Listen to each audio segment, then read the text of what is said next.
tonight. Ronnie O'Sullivan, Mark Williams. Unbelievable. Absolutely sensational.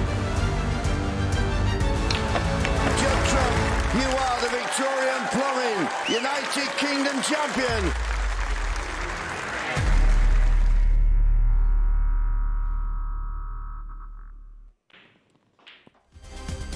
Good evening, welcome back to the Robin Park Leisure Centre in Lancashire. It's time for the second half of Judgment Day Part 1.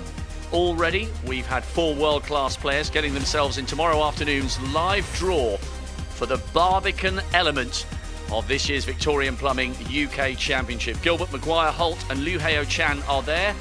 Now it's time to find out who'll be joining them. That's Elliot Slesser. Sless is more. He came through an absolute nail-biter against a very spirited Hungarian opponent. We'll see him very shortly. Ken, great matches this afternoon, and the old guys are still delivering. Maguire, brilliant qualification, even though he said it wasn't. He's made at least the quarters 12 times at the UK Champs. No one wants him tomorrow afternoon. No, I mean, he wasn't pleased with his performance. You know, it was a little bit scrappy, but you can sort of expect that. You know, it's Judgment Day. There's going to be a little bit of nerves. You know, there's just everybody wants to be in that draw, you know, tomorrow. And, of course, playing at the Barbican as well. It's very, very special. So there's bound to be a little bit of nerves. There's going to be a few misses. But, you know, he's got the W. That's the most important thing. He's in the draw. And he'll definitely play better. He has been playing better this season already. He's playing with confidence, and he's going to be a tough draw for anybody in the top 16. Well, it's not just UK champions who've made it through Judgment Day. We have world champions. Some have been knocked out. Some are still in contention. Stuart Bingham tonight against Scott Donaldson. That shows you the quality, Ken. A world champion having to come through Judgment Day.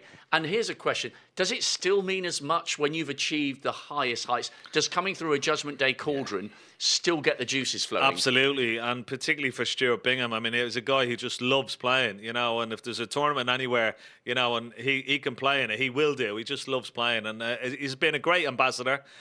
He's still playing at a very, very high level, and he'll be eager to be in that draw again tomorrow, but he's got a tough opponent, you know, very steady, Scott Donaldson. Good win against Anthony McGill, of course. So he's going to be playing with a bit of confidence, and that's going to be a tough one, but you'll never lose the juices of trying to qualify, trying to be in that draw and playing at the Barbican, sure enough. And we heard a good point from Stephen Maguire earlier. He just said, when you're here, there's no disrespect, everyone's been really friendly here at Wigan. You don't want your participation in a UK Championship to finish at Wigan, at a qualifying event. You want it to finish at the Barbican. It's a massive prize. It's glitzy, it's glamorous. And there's something really special about the UK, again, now that there's only 32 who get to walk down those stairs. Absolutely. It's a big showcase tournament on the snooker calendar, you know, and, 2 tables, beautiful stage, big crowds as well. And a huge championship. So, as I said, he wants to be part of that. Everybody does. And they're all vying for those 16 places. Well, they will be coming out very, very shortly. We've got Bingham against Scott Donaldson, but we've got 3 other brilliant matches to come as well. There they are. Zhou Yulong against Jamie Clark. Now, Jamie Clark is still an amateur. He's played so well. He's beaten Matt Selt, Mark Davis, Lian Hu Yu. He's come from behind in 2 of those 3 matches. What a story it would be if he got back to the Barbican as an amateur. Yeah, he fell off the tour, and of course he did qualify, of course, for the World Championship as well. Opened his own little academy down in South Wales, so it's great to see him back. He's a lovely lad, playing good snooker, but he's playing against Zhou Yulong, who's having a good season as well. Now, what about Elliot Slesser and Zach Surety? Zach, this is the quad, so Dave Hendon will be taking you through those in just a second, but Zach Surety made a brilliant Crucible debut. I think I did some commentary on maybe one of the sessions there. Ding went into a very early lead. I think he was 4-0 and 6-2. But Zach, although he lost the match, I think it was 10-7.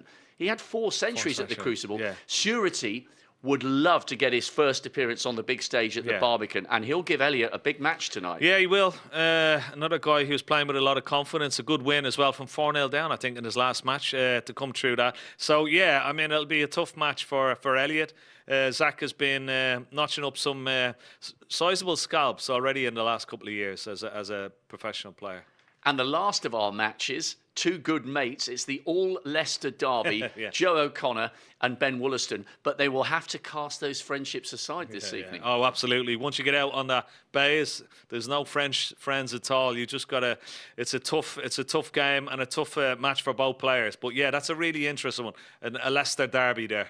Right, OK. You won't miss a single ball, a single frame, and we will interview all the winners because by the end of tonight, there will only be 8 places left in tomorrow afternoon's draw. It's the second half of Judgment Day Part 1 here in Wigan. It's going to be a fantastic evening, and there's only one man we need to smoothly guide this ship through the crazy waters of qualification. Good evening to Dave Hendon. Take it away. Thank you very much indeed, Rob. Yeah, looking forward to our second session. We have plenty of drama and excitement this afternoon. We're just going to go through each table and just reiterate who's playing. Scott Donaldson has already beaten 2 compatriots, but now up against Stuart Bingham. He's actually played 12 times, and Bingham's won 9 of them. Hard as nails, isn't he? Steven Hallworth, Scott Donaldson, you know, he could make this a real tough match. Yeah, and he's had to knock out and eliminate a couple of his mates already to get here. Ross Muir and Anthony McGill, fellow countrymen. So 13. Scott Donaldson in good form. Of course, Anthony McGill, a runner-up in the British Open not long ago, so playing some good stuff. Beat him 6-1 as well. It was quite a comprehensive victory over his 14. friend and countryman. And former world champion Stuart Bingham in his way tonight. It's going to be a very, very tough match this for Scott to come through, but Stuart Bingham will be well aware of the capabilities of this man. A great player on his day, looking for results. Ooh, wasn't looking to miss the pink, so On 14. that's a mistake. Let's go to table 2 and just show you how that one's getting underway. Show you long semi-finalist in the UK Championship 5 years ago now, 2020. And he's playing Jamie Clark, as the guys were saying, playing as an amateur. I know you're a good friend of Jamie's, Stephen. What a big night for him.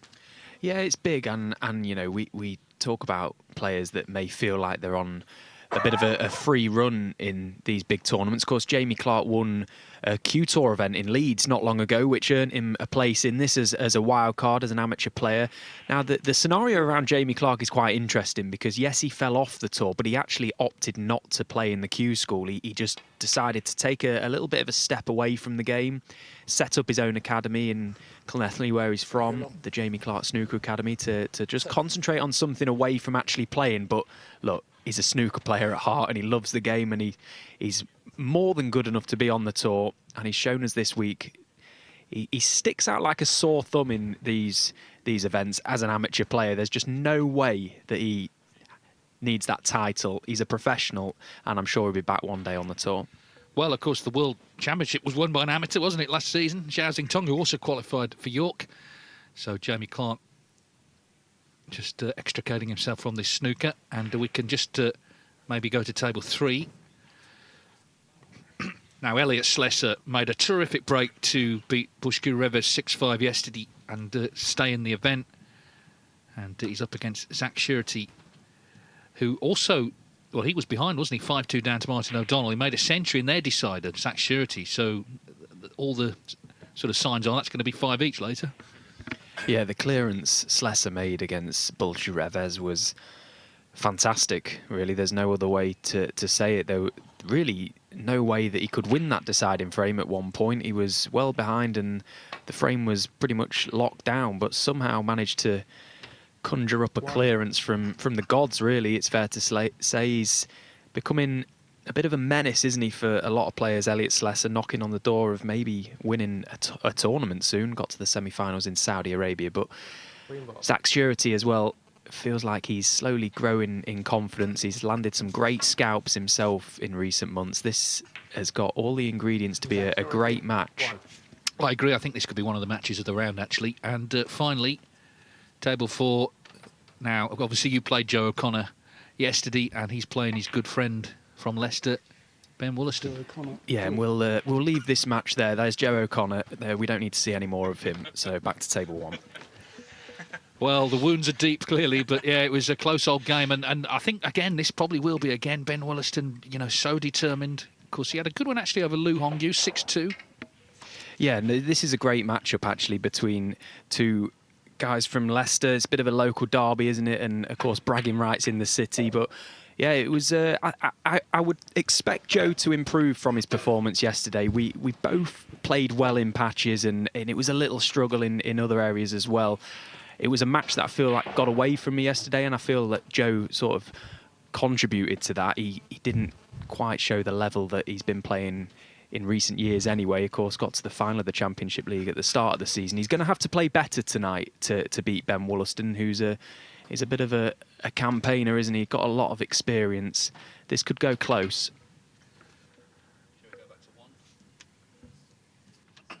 So that set it all up. We're going to go back to table one now. We saw Scott Donaldson miss the pink. Stuart Bingham was in. He missed a black off the spot. So Donaldson gets a second chance here. From Perth in Scotland, 52nd in the world rankings. Survived a decider with Ross Muir, then more comfortably beat Anthony McGill, British Open runner-up this season, 6-1. He's looking to reach the last 32 of the UK Championship for only the third time, and the first in 8 years. So it's not been his best event, but a chance here to just settle into the evening.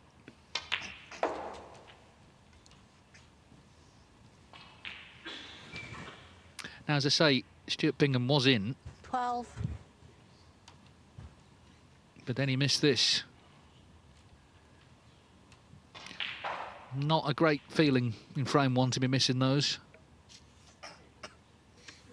No, and of course, you're looking to try and settle into a match as quickly as possible, 13. and that will do anything but settle Stuart Bingham down. It will unsettle him, if anything. It was a pretty bad miss, that on the black, and, well, actually, table one all day today has been a bit of a theme of missed blacks. There was a lot of missed blacks off the spot from Dave Gilbert and Daniel Wells earlier on.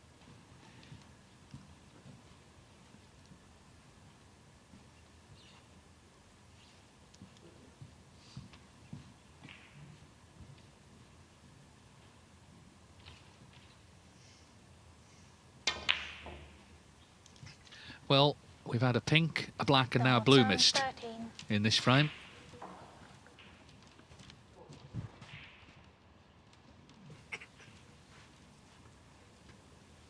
So we'll be back with that one in due course. But Elliot Slessor already a good chance here 8. in the opening frame of the night. Everything out in the open.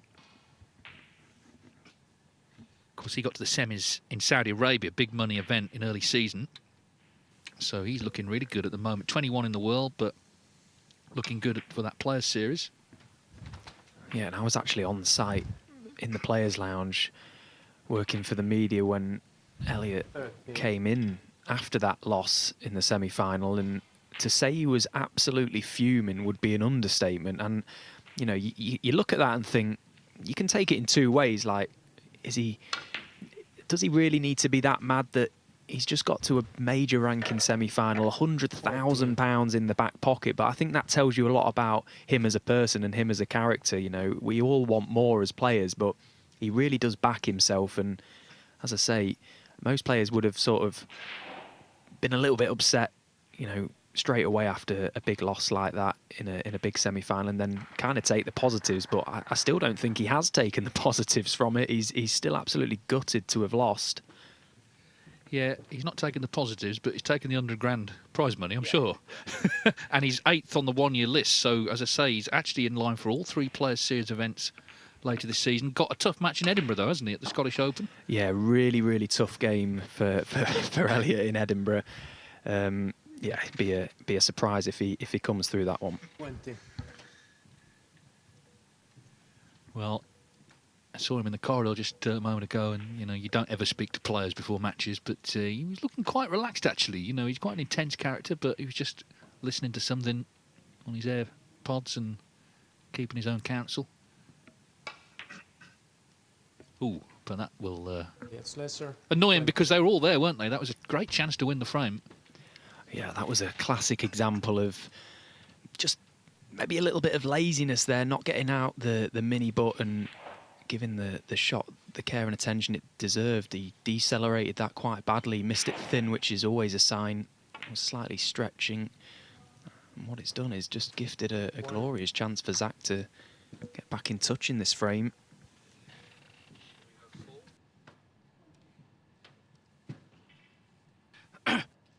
Well, we will be back, of course, to see how that pans out. But let's go to table 4, because Joe O'Connor has an early chance here. 36 in front in this opening frame. All Leicester effect. Of course, the qualifiers were at Leicester last year, but we're here, of course, this year in Wigan. Yeah, I think he's a player on a lot of people's shortlist, Joe O'Connor, as maybe one of the next few players to go on and win a title as a first-time champion. He's been close on a couple of occasions, hasn't he? He's been knocking on that door, and he's become a very solid all-round match player, I feel. I think you know exactly what you're going to get with Joe O'Connor.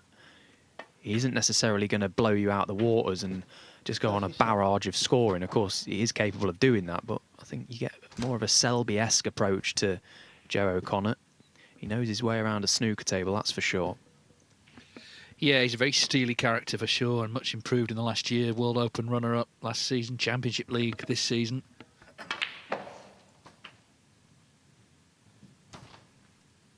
Just taking that next step, isn't it? Trying to turn one of those appearances in a final into a victory.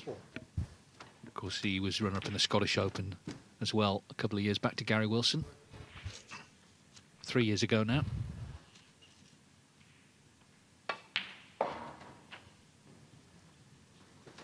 $45.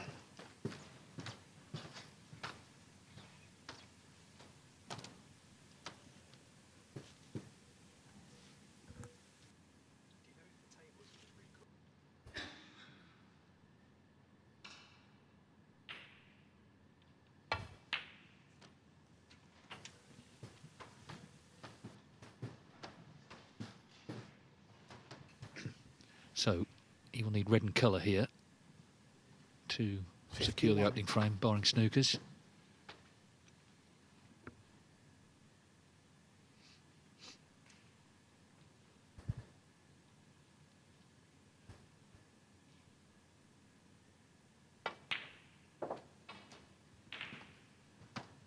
$52.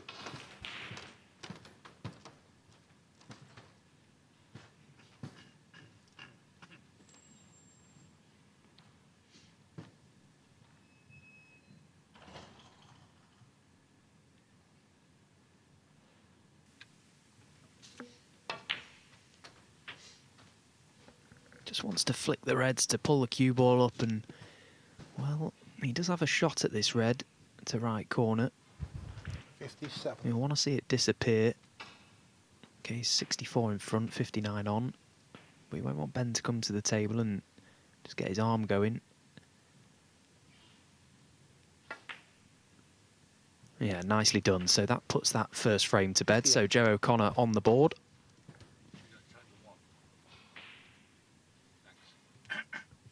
Now let's go after this black to table 1, because it's already Shredsville there. It's only frame 1. We've seen a pink, a black and a blue mist. And look at the table here. The green clinging onto its spot. 2 points in it between Stuart Bingham and Scott Donaldson. Ooh, that had a good go, didn't it? But it's not dropped. And because it was so close, it's clinging close to the pocket jaws. Oh, I just wonder if Stuart's got the chance to maybe bring that safe red off the side cushion if he thins this red in the pocket. Oh, he didn't try it, so it's clearly now going to come down to that final red. 1. Now, while we watch this, this is a shot on table 2. Jamie Clark. Oh, nice. Old billiard shot there. Of course, it was a fluke. He held his hand up.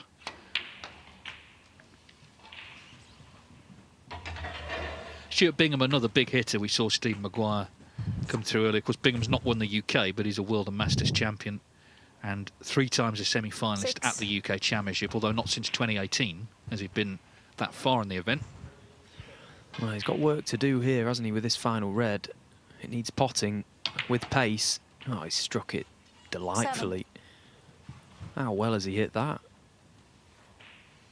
Couldn't have placed the cue ball any better with his hand, and now the clearance is on. Key shot coming up here. Yellow to green. Nice little angle to just drop in behind the brown, and job's 12. a good one.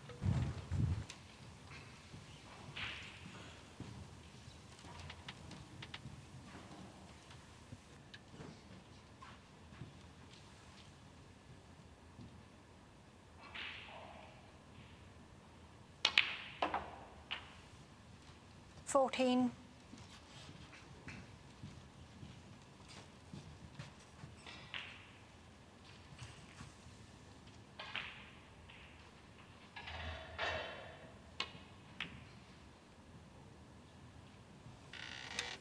Well, and that was another Bingham, really 14. poor strike from Stuart Bingham. It was always thin. No real conviction behind that delivery whatsoever. I just wonder if that green is absolutely hanging in the jaws. It looks kind of set to that right jaw, which means there is a chance that this might not drop. Well, it will do if you pot it like that. He's played that so well.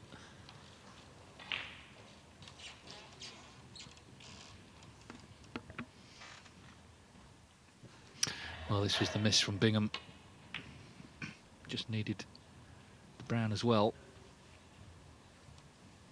Bingham. Donaldson, 3. Well,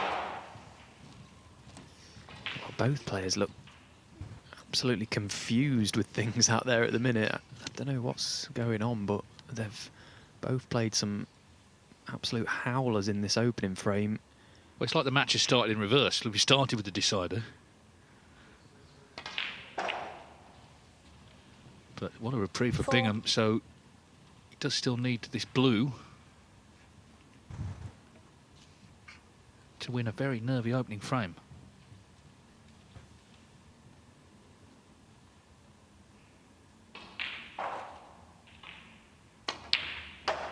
Oh, that's quality. That's a 9. terrific pot, and Scott Frame, Donaldson Stuart has Bingham. conceded.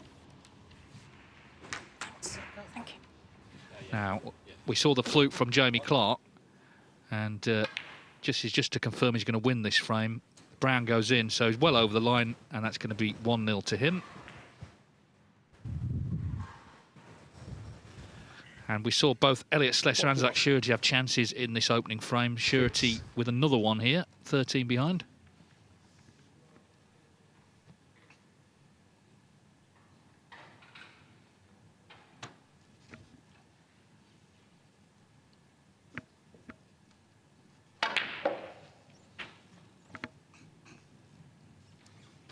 Seven.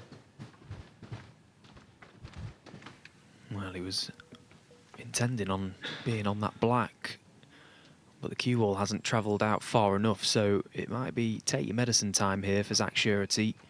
Chance to lift that green off the side rail. That'll be to his benefit. Try and lay up a good cue ball. Maybe snooker Elliott on that final red.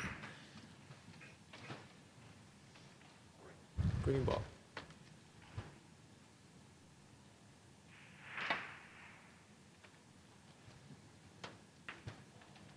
Next already. 7. I think with these two, they're both well aware that this is a tough match either way. And in fact, Surety has won their 3 previous meetings, so I guess that will be on maybe on Slessor's mind.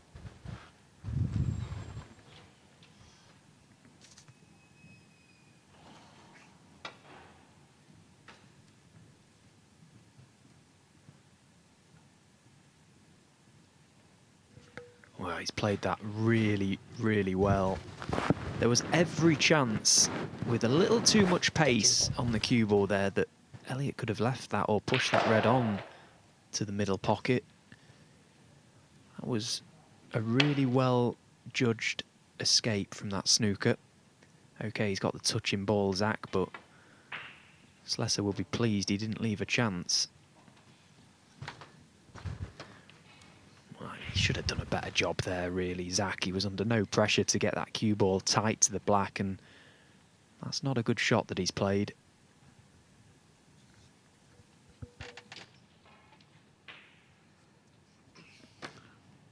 Now, we saw Joe O'Connor win the first frame, but then look at this in the next frame. He's potted the blue. I mean, obviously he doesn't want to cannon the brown, but to knock it in seems a little unlucky.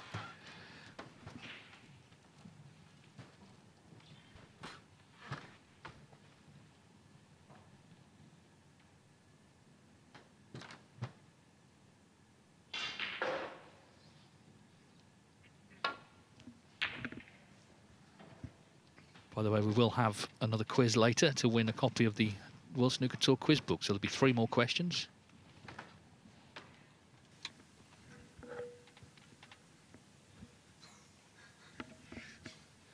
Well, a chance for Slesser maybe to take this red on.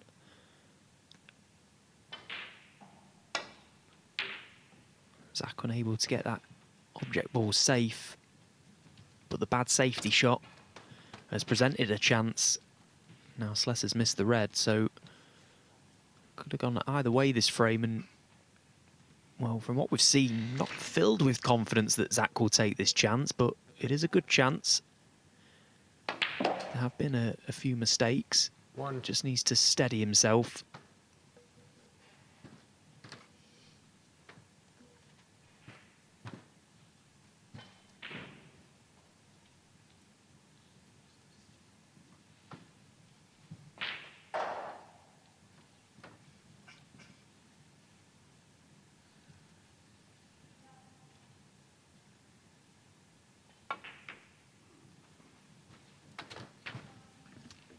Yeah, Zach Shirley has not played in the final stages of the UK Championship under its current format. So, of course, it used to be the flat draw, but in terms of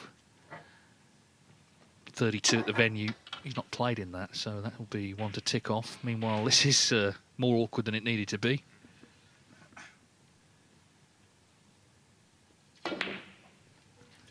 Yeah, he's played that really nicely as well. That was so awkward where the rest was being placed. He's not out of the woods just yet, is he? Look at the shot he's got on the green. Betwixt and between whether to go yellow bag or green bag.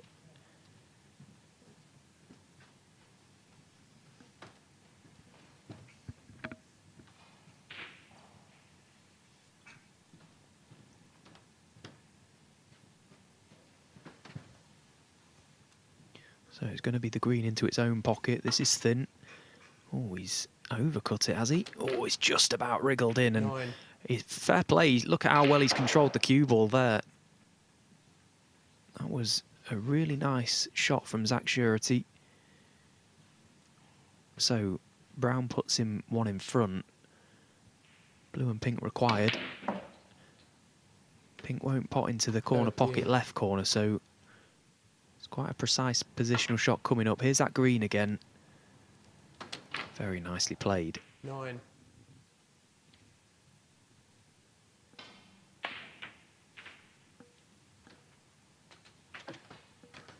$18.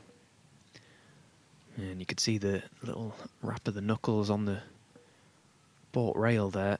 That was a miss hit once again. He needed a touch of right-hand side on that cue ball to swing it left of the pink. He's got no shot, really. So, Elliot Slesser still in this frame.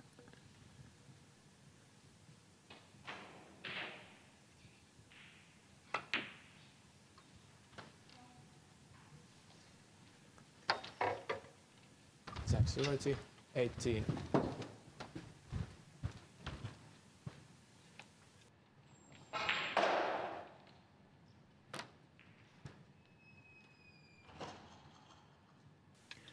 Does this pink clip? He's going low and right on the cue ball. Maybe he's trying to snip it in. Oh, he went for it. It doesn't really matter where the cue ball is going to finish as long as it doesn't go behind the black. The pink's on for Zach, so just the pink needed.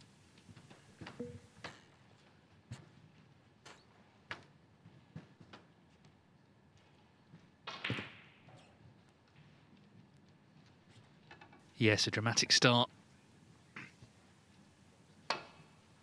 to what could be a dramatic night. Zach Shirley happy to knock in the pink, and he takes the opening frame. So we're underway on all the tables. We saw Stuart Bingham win a very dramatic opening frame against Scott Donaldson. Now he's where he likes to be. Such a heavy scorer, Bingham. 9 maximums he's made in his career. Over 600 centuries. He's just a bit inconsistent these days, but of course we did see him last season get to the final of the World Grand Prix in Hong Kong, and would love to be back in York once again. 13. Stephen has stepped out to tackle a pizza, so Ken has stepped in.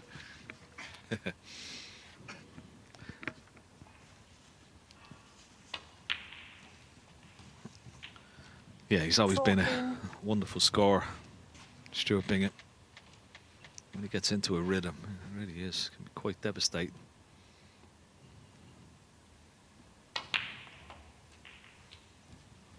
Balls are very nice at the moment. 21.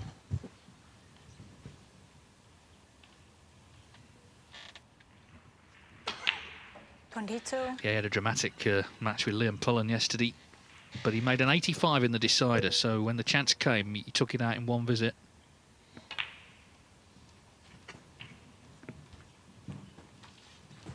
It has to be said, not all the interviews 29. that Rob did got the most positive responses this afternoon, but I'm sure if Stuart Bingham qualifies, he'll be anything but negative,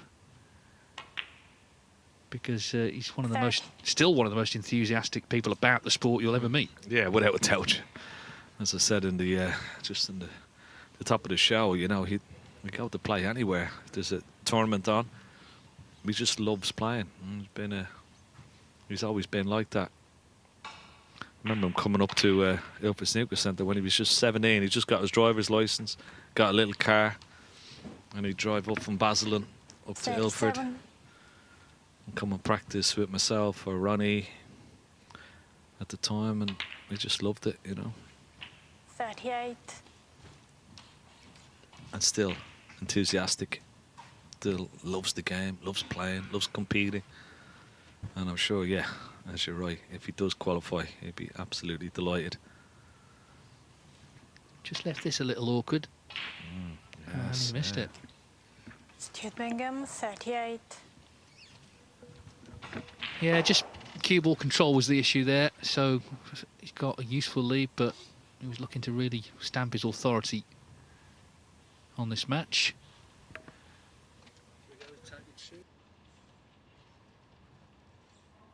We'll be back, of course, to this table. We want to keep you across all the action. Just have a look at table 2. Jamie Clark winning the first frame there. And, you know, he was sort of resigned to taking a year off, wasn't he? I know he decided to enter the Q Tour, the amateur tour, but I don't think he expected to be in this position. You know, having made peace with not being on tour, suddenly he's playing for a place in the final stages of the UK Championship, where he's been twice in the last 16. Beaten Mark Williams and Karen Wilson at the Barbican in recent years.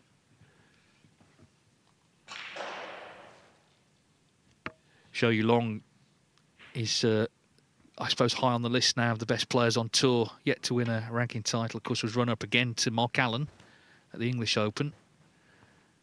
As that cue ball drops in. Jimmy Clark, 4. Oh, it's very careless there from Zhou Yulong. Yeah, a little shake of the head, because ball in hand, he's left Jamie Clark a shot at, well, either red into left-hand corner pocket, right-hand corner pocket.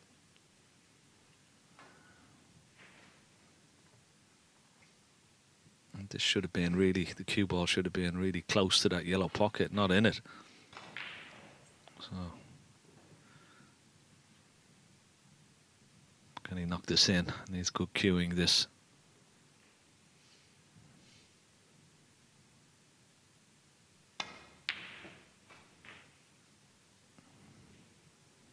Well, he sort of bailed out in a little way. He could have played for black. It would have been a more positive shot. And playing it like that, he's sort of playing it with an element of safety. But he's left Zhou Yulong a similar shot into the same corner pocket now. Let's see, will he play for the black here?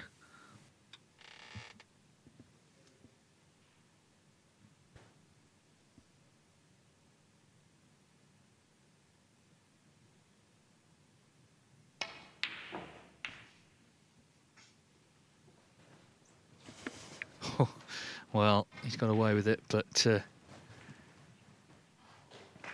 I do think Jamie Clark is dangerous, because he's not playing for ranking points. Obviously, the prize money, yes, he can keep, but he doesn't have the sort of the normal pressures of tour players.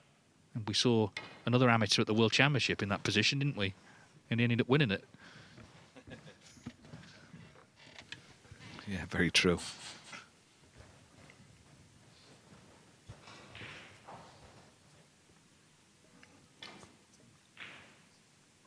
Let's go to have a look at table one. Have a look at this for a shot. Scott Donaldson in the jaws of the corner pocket and spots one. And look at that for a little kiss. And he's got the cue ball in between the gap of the two reds for the black as well. If we had a hot shot reel, that would certainly be going in it, Dave. Well, of course, Scott Donaldson, I mean, that wasn't a fluke, but he's still got, for me, the greatest fluke, that blue that went up the rails. Sorry, the red, it went up the rails, swerved round the blue somehow, went in the middle pocket.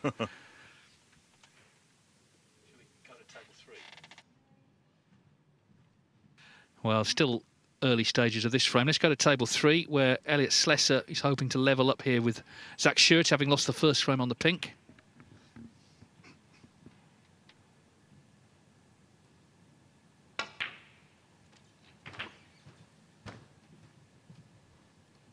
Yeah, 8th on the one-year list, so, you know, that player's serious, very lucrative, and they're all ranking events as well. So Elliot Slesser, 21 in the world on the 2-year list.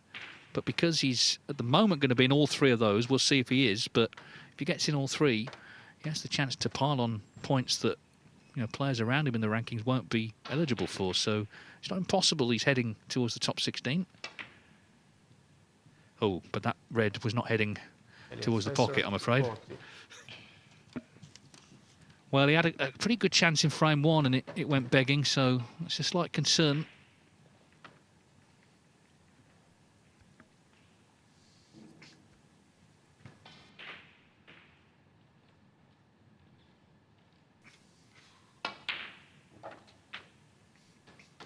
One. And that was a good opener from Zach Schurter into that right centre pocket. Perfect on the blue. And even though he's a deficit of 39 points, he could do a lot of damage here with the way the reds are situated.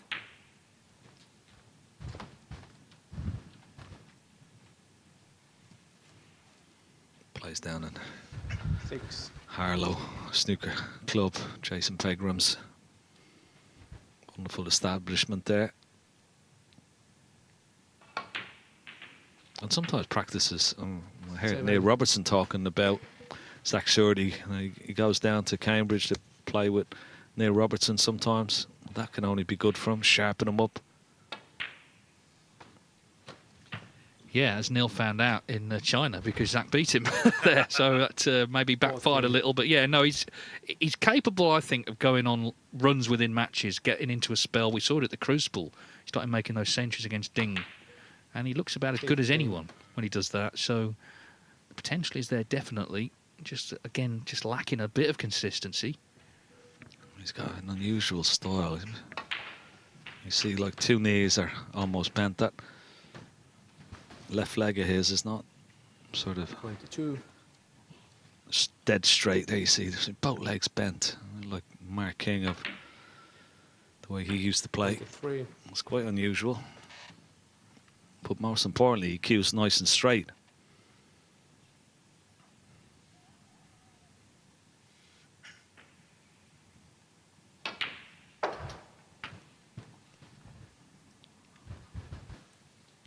The red that's on the right-hand side cushion could cause a slight problem for a left-hander.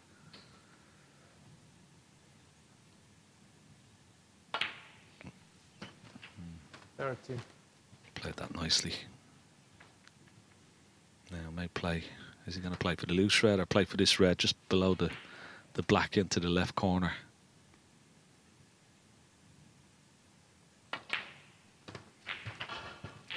Yeah. These are little due care and attention, particularly if you're playing them with pace. If you're just dropping them in dead weight almost, it shouldn't be a problem. But when you're playing them with a little bit of pace, these could be missed, you know. Nicely played. 38. Good shot, that.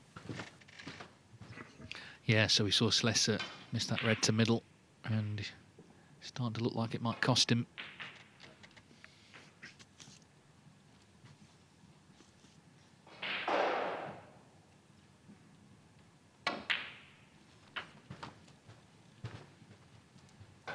Surety 53 in the world rankings, so you know, big money event like this, you start to make sort of proper progress. But really, it's just about being part of it, isn't it? Getting to the Barbican, getting to walk down those stairs, take on one of the top 16. The draw tomorrow at 3. We'll have it live in our coverage. Yeah, it should be exciting. Now this is the shot. Get nice and close to this red with a bit of an angle. Yeah, that's okay. May not need 51. the extension here. Might be able to reach it. Well, he definitely needs the rest. Now, does he need the extension with it? Shouldn't be a problem.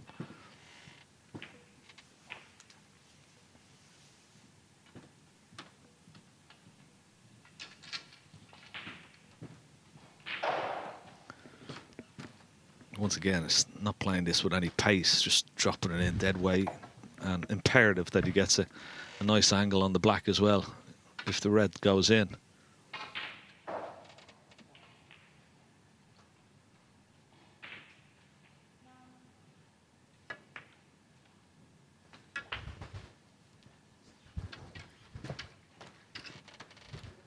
Well, he couldn't have played that any better. Perfect angle on the black now. He could just try and get that cue ball. Just, yeah, somewhere there. So he could have it into the right centre.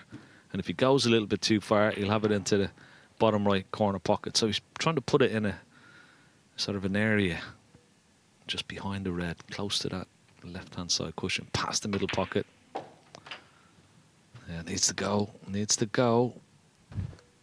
Oh, he's come up short, anywhere but short, and he would have been okay.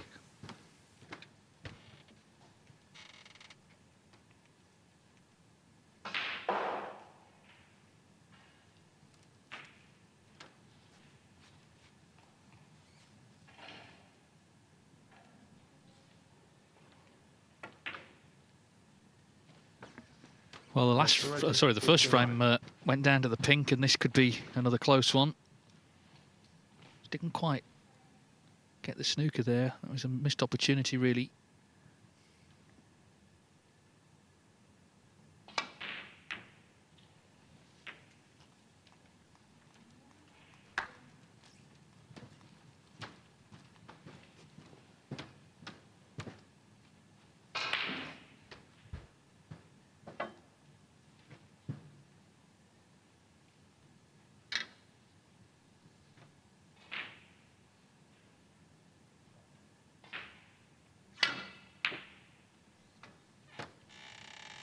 Oh, this could be going over the middle pocket. Needs to run for Zach Sjordy, otherwise he may have left this. That was a poor shot. I think Elliott can pot this red.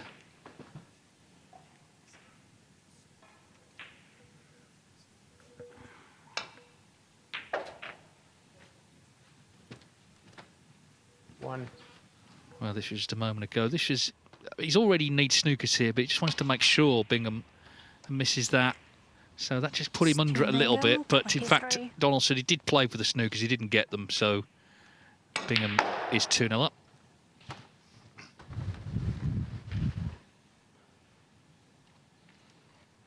Just to say, Joe O'Connor made a century in that first frame we were watching. We saw him over the line. He made a century. So 1-0 over Wollaston. Now, this is a dramatic start. Can Slessor hit back here? No, he's missed it. And it was a poor shot on the previous yellow. Didn't play it with enough pace and left a difficult second yellow into the same pocket. So let's have a look at the score. 16 in front. Here we go. He's trying to hold it as well. When you're playing across the nap, certainly a lot more difficult than they look. Yellow, green and brown required, and he's played this perfect. Well, I'll say that. For a right-hander, it'd be perfect, but he may need that rest again.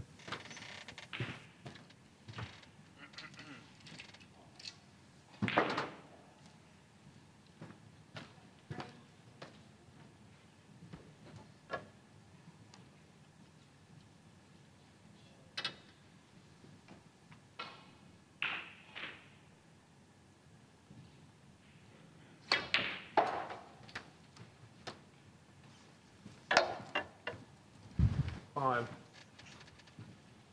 Oh, he played that very well. And just the brown required. 21 points ahead, 22 still remaining. No heroics. So Saxiordi, yeah, he's won that frame. Elliot Slessor has conceded.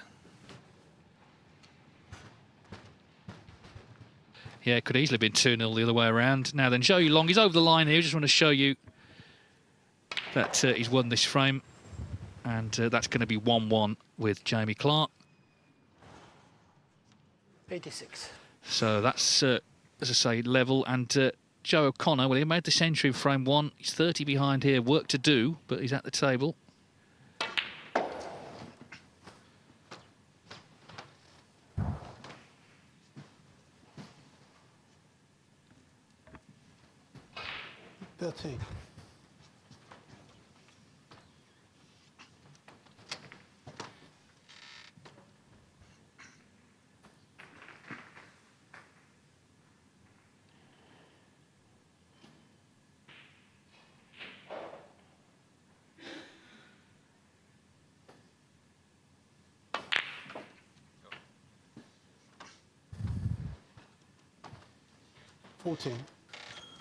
Well, that was a good part. Nice split as well, but position is not perfect. This is a real tester of a pink into the right centre pocket. Doesn't have to worry about position. He's going to be on that red into the left centre. But this is a real good test of cueing this pink. Almost straight.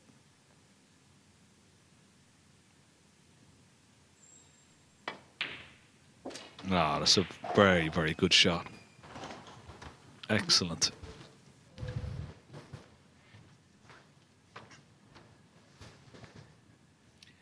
Well, still some work to do because one of the reds he freed from the top cushion has sort of gone towards the left corner, the left cushion. The other one, of course, glued to the right.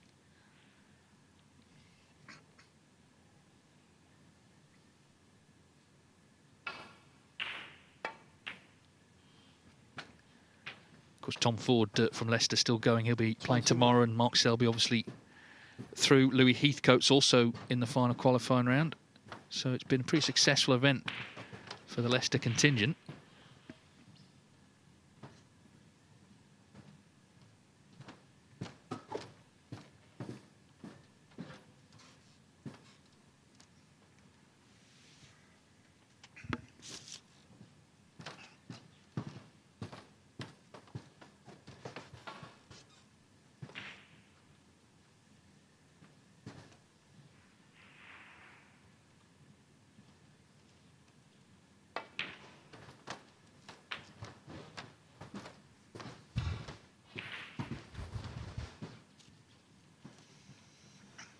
For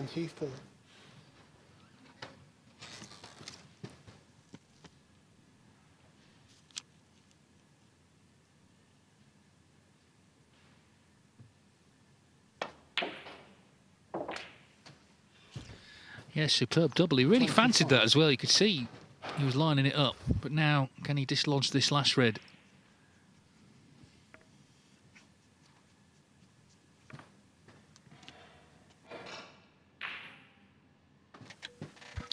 He's got a lovely angle. Bit of right hand side, just try and straighten up the cue ball off this top cushion. Try and just nestle that red over the middle. All about pace here. Doesn't want to overhit it. No, he's missed it. He's got control of the table.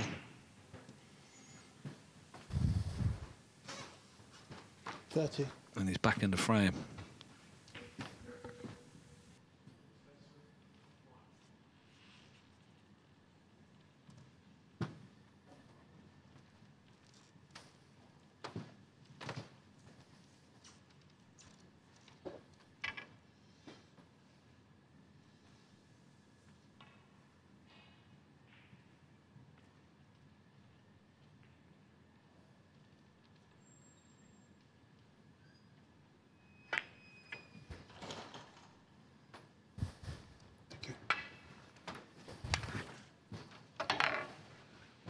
Joe O'Connor, 30. Well, he's had a good look, but he hasn't got the snooker, and Ben can get his hand on the table. He can have a go at this red. It's definitely potable.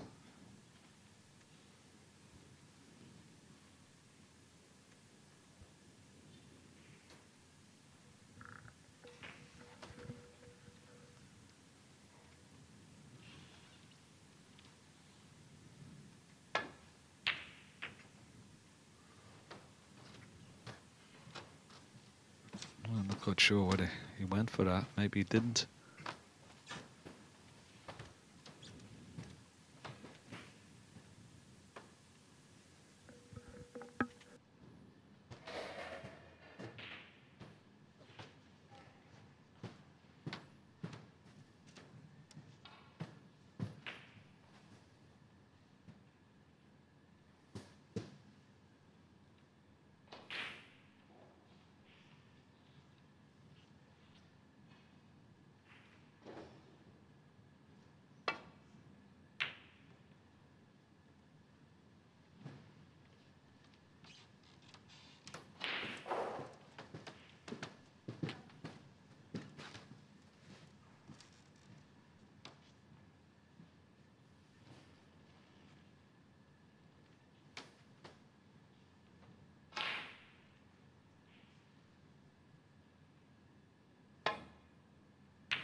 Quite a one for reactions, Ben Wollaston. He's sort of frowning away there.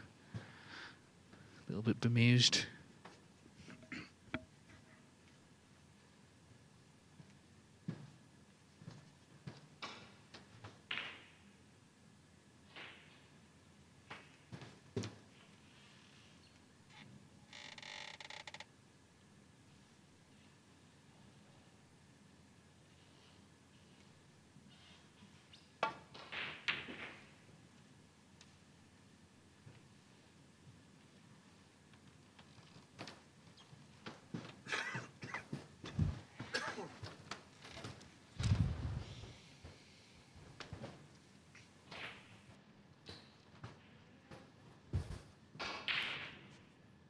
Well, this we'll come back to this if anything changes, but let's see if Stuart Bingham can extend his lead. He's 2-0 up against Scott Donaldson and already 29 in front on a break here.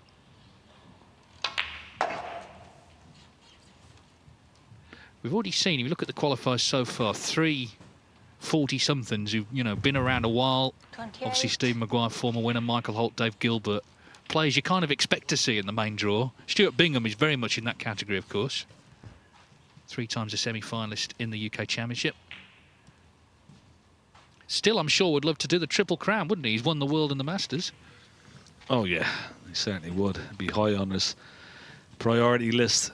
That would be a nice treble completed.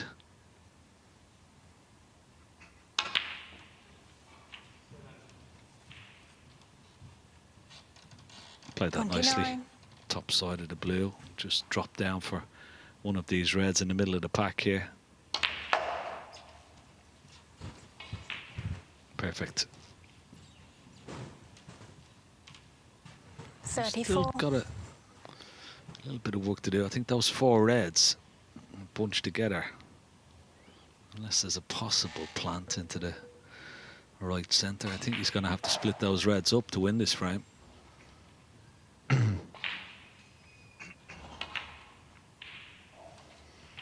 35. Could take the 2 loose reds with sizable colours, and that would get him over the line as well. So that's what he's had a look at. I'm sure he's looked at the 41. the scoreboard, did his calculations. 47 points in the lead. Yeah, so these 2 reds, but he's got a nice angle now. 42. Should go into the pack here. Don't take your eye off the pot.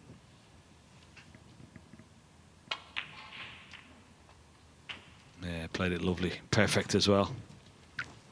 Should be the frame on a 3-0 lead. He's 49. absolutely flying at the moment, Stuart Bingham.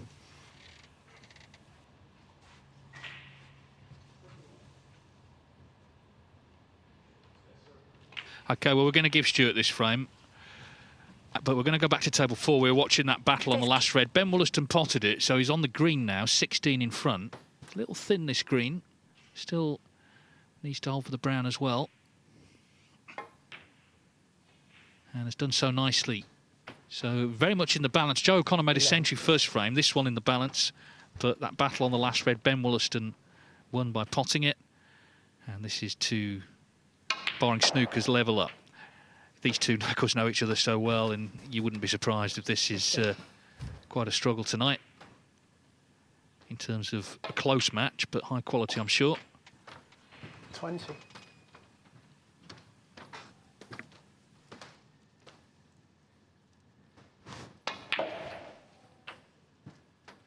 26 in the frame. Ben Wollaston. So, one each, and we'll just show you Stuart Bingham just to confirm he has won this frame.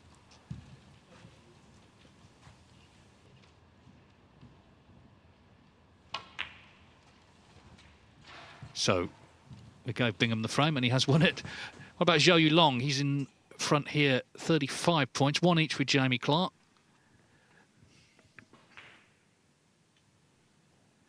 Yeah, he's been in 4 ranking event finals now. So, of course, Jack Lazowski scrubbed himself off that list of players yet to win one by that dramatic win in Belfast.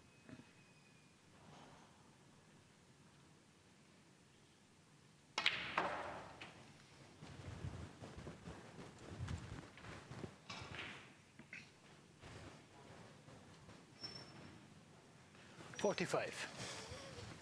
Too short. With the cue ball there, needed to run past those reds for the loose red in the open. And he hasn't made it. Oh, let's end the break. Yeah, we had the potential at the start of the day for 14 Chinese players in the final stages. 5 are seeded through. Of course, Yuan Sijun did lose, but Liu Haiqian has won. None of them are playing each other in this round, so it's not a big shot, though, is it? Because we know in recent years the Chinese have really come to the fore. Wu Yize, the latest winner, of course, at the International Championship. Really sensational performance there from him. Beat John Higgins in the final, so he's seeded. Sergio Wei, of course, Xiao Gudong, Ding Junhui, and the world champion, Xia Xingtong, will be seeded second behind Judd Trump.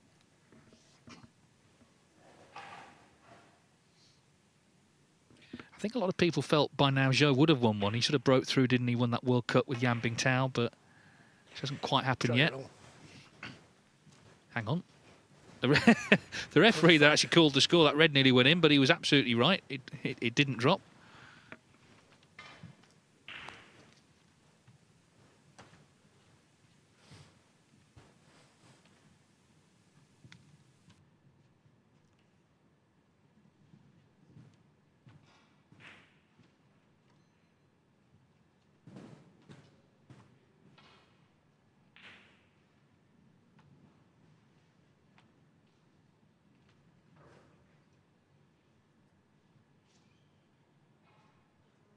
OK, well, we'll just go to table 3 now. Elliot Slessor was just in, but he's just missed a black, so he was trying to pull one back. We've had 2 close frames, but he's going to get, if not another chance, at least Zach Surety hasn't taken advantage there. Unexpected miss. He was nicely on the black with the reds everywhere. That was a chance for 3-0.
Well, great red from Elliot Slessor, who's having to just dig in a bit here because he could have been 2-0 up quite conceivably himself. But at least these best of 11s, there's time for things to turn. So get him in the snooker. Not nice. Elliot Slessor, 1.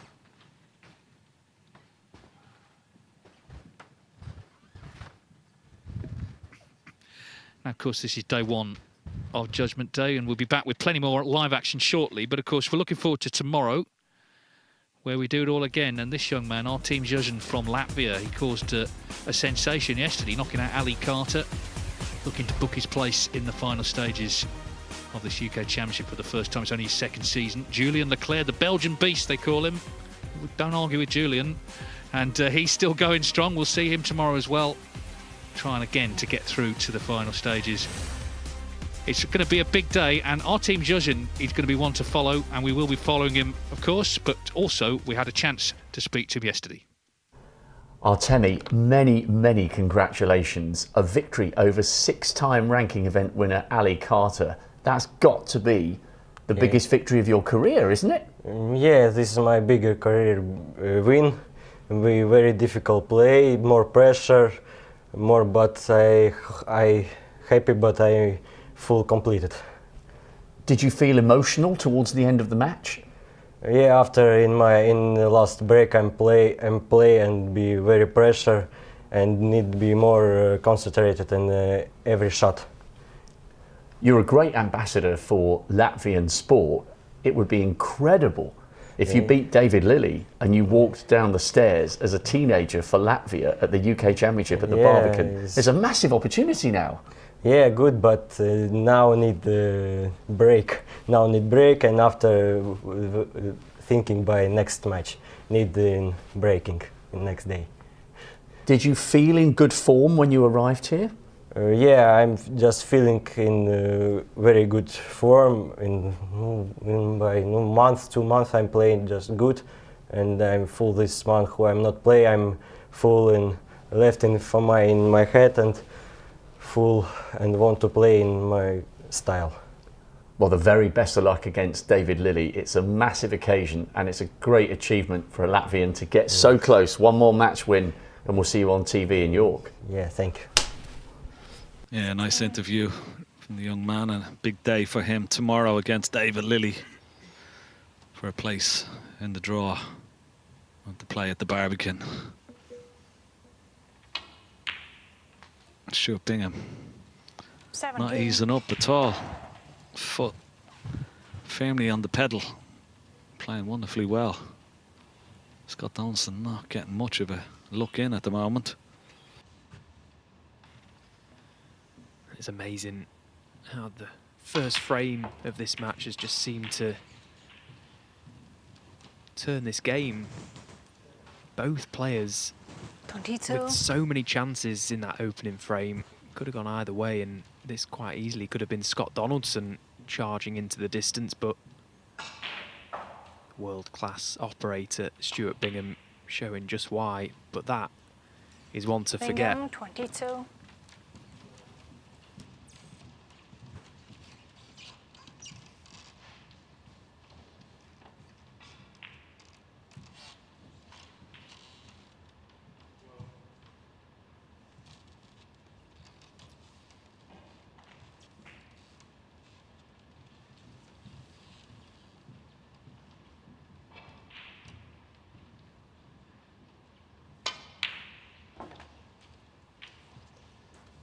One.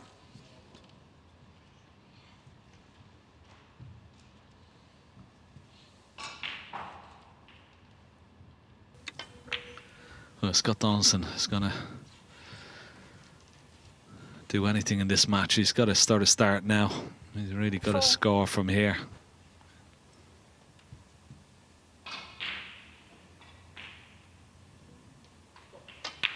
It's a good opportunity. Oh, well. Donaldson 4. Well, that's just incredible. That's just pressure. He's been kept cold these last couple of frames. And maybe, as you said, Stephen, he's probably still reeling from the first frame. We should have taken the lead. But at the moment, his confidence and his concentration is gone. Look at this for a miss. Well, I mean, answers on a postcard for that one. That is as bad a miss as you'll see down the club, never mind. On the professional circuit, that really was a bad miss from Scott Donaldson, and doesn't he look unsettled out there in the arena?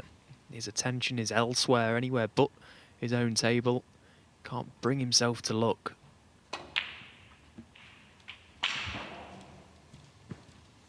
And all Stuart Bingham can do is just compound that pain for Scott. Try and keep him in his seat, keep him cold. I must say he's made a lot of remarks about the table, Scott Donaldson, but I felt on the whole today they've looked really nice. They were recovered yesterday, brand new cloths on all four. They started to play fractionally tough yesterday. I thought the cushions were becoming a little bit lively. They had been on for a few days, but brand new beds today, brand new cushions. Should be playing good. Well, certainly the pace of them looks really good. Now, what has he got here? The top red, obviously pots, but the two reds are in a line. I'm not quite sure whether they're a plant into this bottom right corner pocket. There you see it. Look, possibility of a plant there. And if it was on, well then, I'm sure Bingham would take the plant, but he's got a better view from that side than we do here. So he's taking the open red up top side of the blue. 16. That's perfect. Now, if he's going to play into the pack, he's got to make sure he gets a full ball connection under that apex red. And that's pretty good. Oh, he's got to be so unlucky if he's not on a red there. I don't think he's on a red. 21. Well, you're absolutely cursed if you don't land going into them as well as he did. Just thought it'd be impossible not to land catching it full, as you say, Ken, and look at how the reds have opened, but a series of little cannons, and well, he's not got anything straightforward.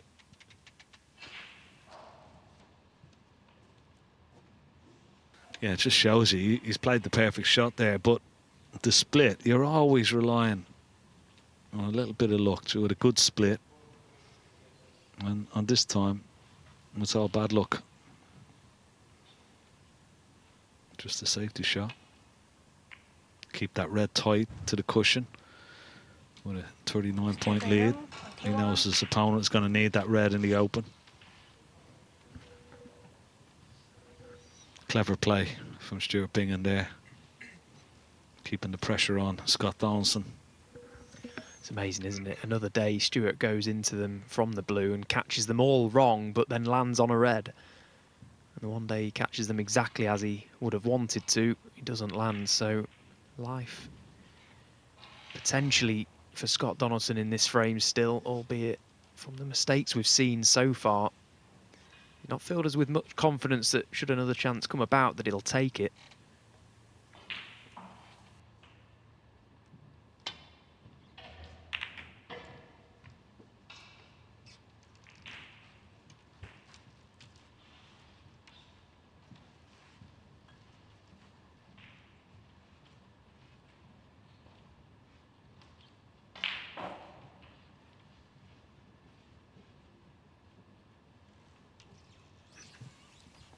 So we'll keep you up to date with how Stuart gets on, if he can close out that frame and go to the interval with a 4-0 lead over Donaldson. Meanwhile, on table 4, 7. A Leicester battle. Ben Wollaston taking on Joe O'Connor, locked at 1 apiece, but Ben nicely in amongst them. Played very well, did Ben, in his opening match. Scored very heavily. Beat Lu Hongyu 6-2. That was quite a comprehensive win. And of course, Joe O'Connor with probably the win of his career yesterday in seeing off me. 13.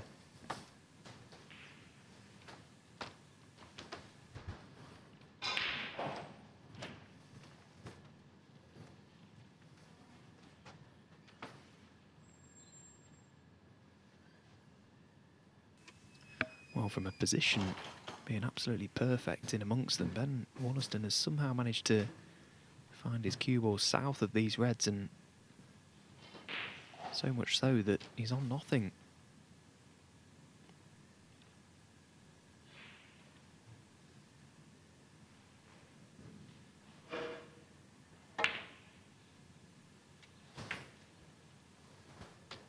Ben Wollaston 13.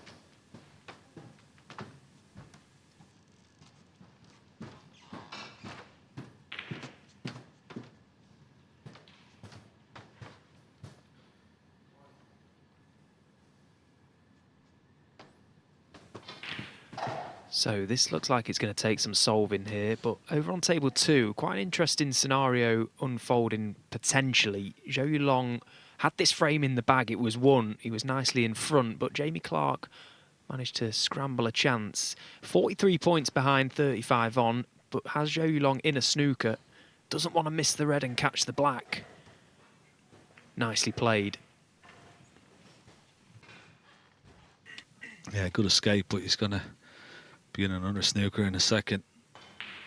Should try and get the cue ball tight to the black if he can. Red back up into ball, close to a ball colour if possible. Oh no. Well, that's well on the hit, both cue ball and the red.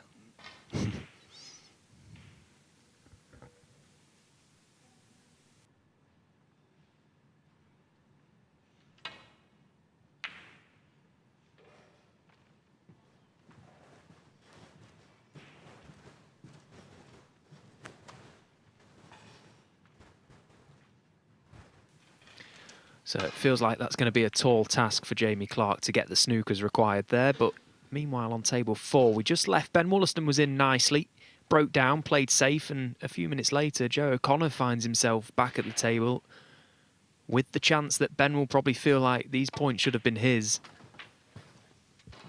He's becoming a very hard match player, isn't he, Joe O'Connor? Sort of on a lot of people's shortlist to maybe go on and lift a title for the first time in the near future. He's been close on a few occasions.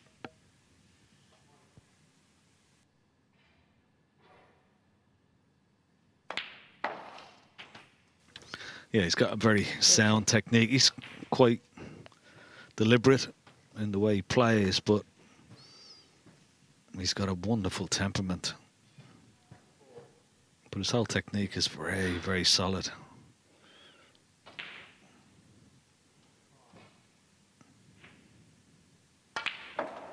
And he's able to mix it with the big-time players as well. He's had a few good scalps over the last 18 months, 2 years or so. 20. Beat Selby, of course, at the World Championship. That was a wonderful win for him.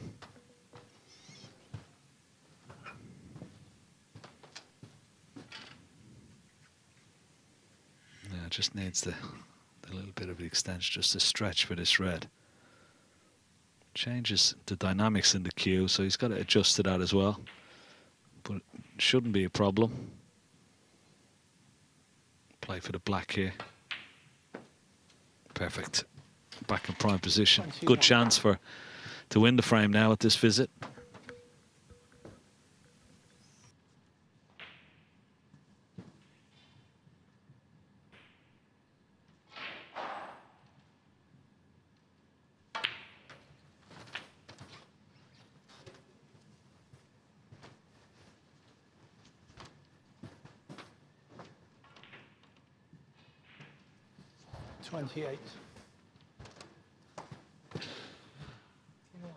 Sure.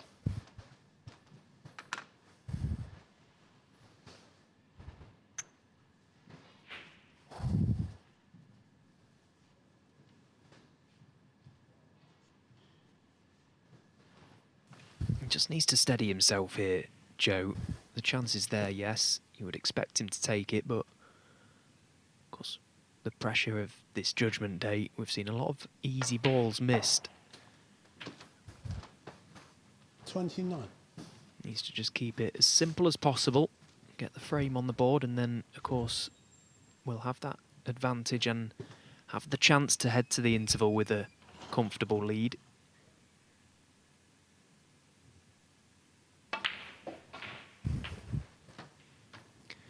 course, did play his match yesterday on this table, but the tables, as we say, have been reclothed, so we'll be playing slightly different.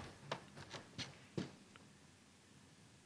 course, it's the players' jobs to adapt as quickly as possible out there.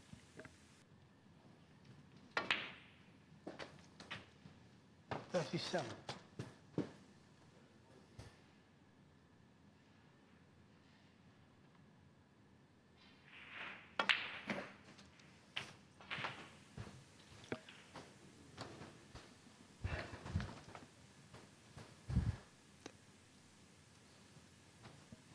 $44.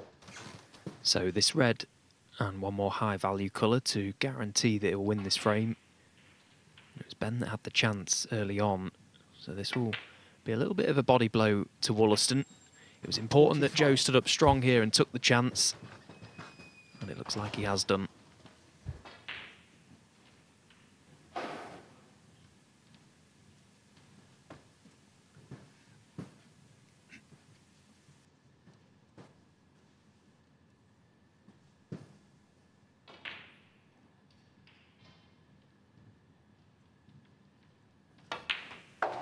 So it's going to be 2-1 Joe O'Connor over Ben Wollaston on table 4. We're going to dip into table 3, a very interesting game actually, probably the game of the evening for me. Two players very much on the rise, two players in good form as well. Zach Shirty out of the blocks like a train, 2-0 up. Slessor's responded well, but this is a great chance for Shirty to head to the interval with a 3-1 lead. He really has looked like in himself, Ken, starting to believe that he belongs on the tour. He's got that confidence about him now. Yeah, that's a nice little kiss, but yeah, he's grown in confidence, and that comes from winning matches, and you know, he's taken a few scalps at a good run, didn't he? In was it China? He got to the semi-finals, beat Neil Robertson along the way, and yeah, he's gaining confidence all the time. 55. And he's playing well. He played so well to get to the Crucible as well. Created a record for a debutant scoring 4 centuries there against Ding Junhui. But yeah, he's improving all the time. And that was a nice little cannon there just to loosen up those 2 reds. And that is going to secure this frame now. Red in colour will be enough to stop Elliot Slessor coming back to the table. Cracking match this. 63.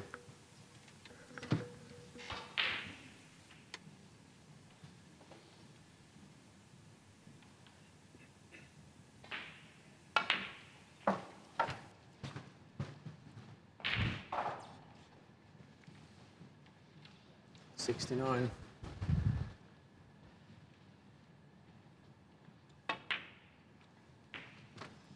$70.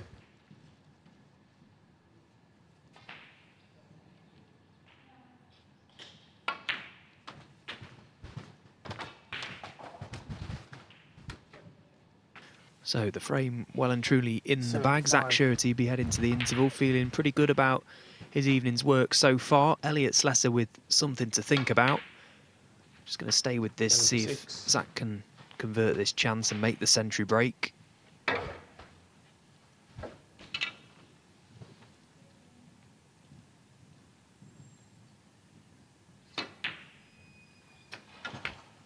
think Zach's a great example of, if you ever wanting to get involved in the game or picking the cue up for the first time and possibly following what they call this textbook way of playing, just goes to show that the textbook doesn't really exist. It's about finding a way that works for you and mastering that. You look at Zach's technique and it's not what you would teach. I think that's probably the fairest assessment of it, but my goodness me, does it work for him? He's a fantastic player. 90. He's really starting to show the world just what he's capable of doing, particularly in the last couple of seasons. Well, no century break, that's a shame, but it's been a great start to this match, particularly for Zach Shirty. Elliot Slessor with it all to do. Heads to the interval, 3-1 up. So table 2, Zhou Yulong playing some good stuff. had some good runs in tournaments this season already. Of course, runner-up at the English Open to Mark Allen, losing out just in that final frame decider 9-8, taking on amateur by status currently, Jamie Clark, which sounds daft to even say because he's a far too good a player to not be on the circuit.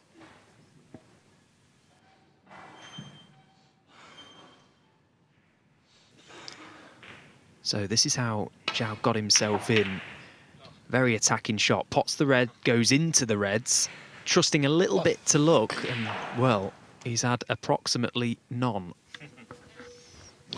He's unlucky there, isn't he? I mean, he hit it with a lot of pace.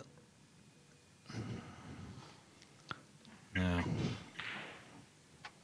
he's got to play for black, you would feel, just off 2 cushions and try and nestle on the black, but he's got to be so careful because of that red over the right centre pocket. He's got to try and cover that. Oh, this is difficult.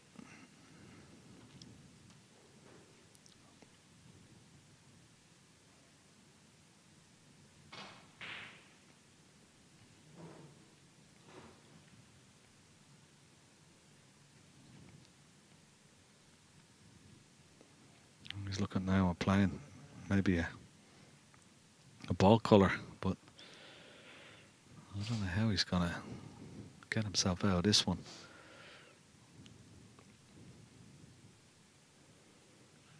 Could play maybe 3 cushions, play for the green.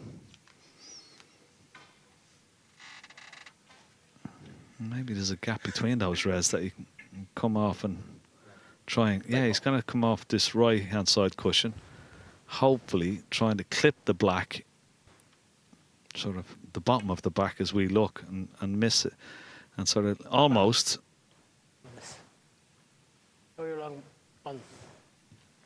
Has he left the red into the right centre? Doesn't look like it, so it's gone back. It's incredible how he's ended up in this position. You would think that going into the reds as he did at that sort of pace, he was guaranteed, maybe not even to be on something, but at least to be able to see a colour, to play a straightforward safety shot. Incredible how he's ended up right bang in amongst them. Black ball. They do say, though, you don't need to go into reds from a red, but you would never have predicted he would have finished where he has done. And he's played that nicely. If he's not left the red to middle, that's a good shot.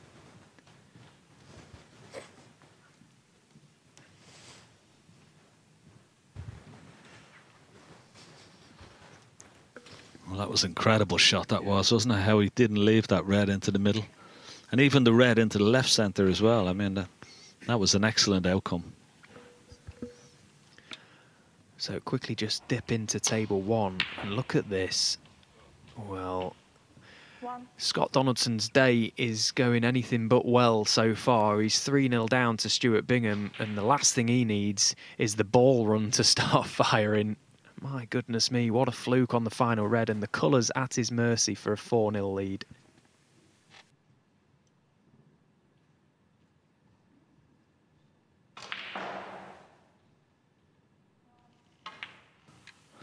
So let's go back to table 1, see what's happened. Well, he's potted the pink, he's potted the yellow, he's potted the green.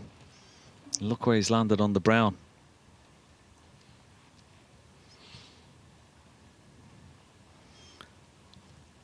I need a straightforward green into the pocket. You just need to miss the brown and play the brown into the same pocket. But, well, Scott Donaldson's going to come back to the table here. What's he going to be left with? Bingham 12. It's not a snooker, so he's still in this frame, Scott Donaldson.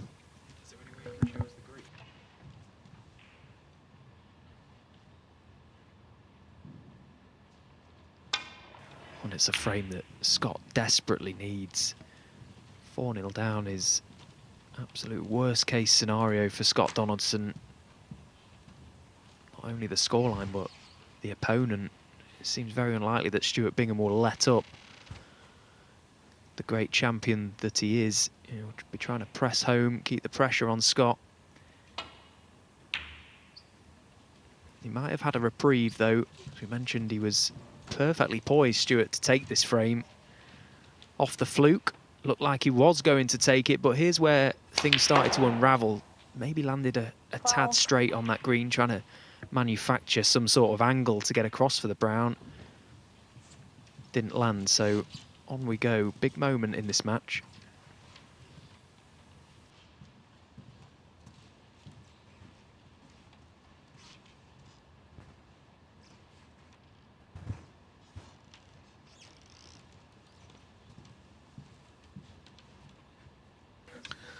Well, it's cushion first. A lot of pace, trying to leave the cue ball where the brown is and knock the brown up the table.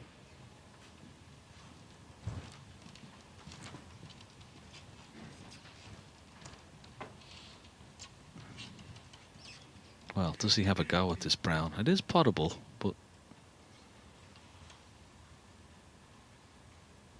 maybe not. Maybe just going to play a safety shot.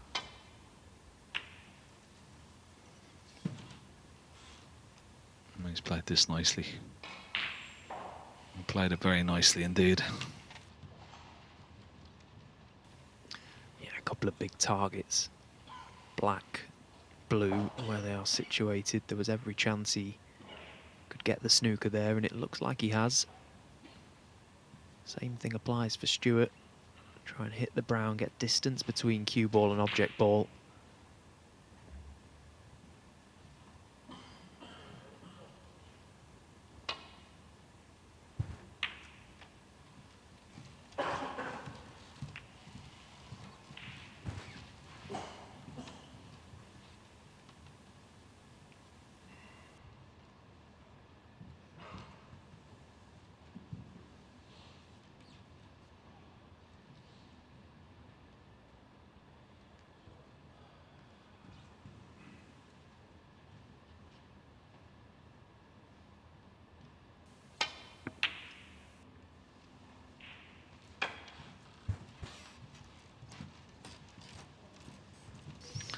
Oh, it's a shocker from Scott Donaldson.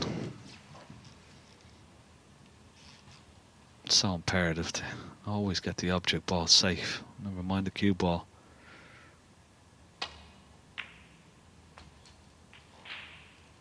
Oh, the middle pocket. Is he going to be left on the blue into the middle? It looks like, well, look at that. How perfect is that? And that was a lovely little rub of the green. The green in the middle pocket, 12 ahead, just drop the blue in.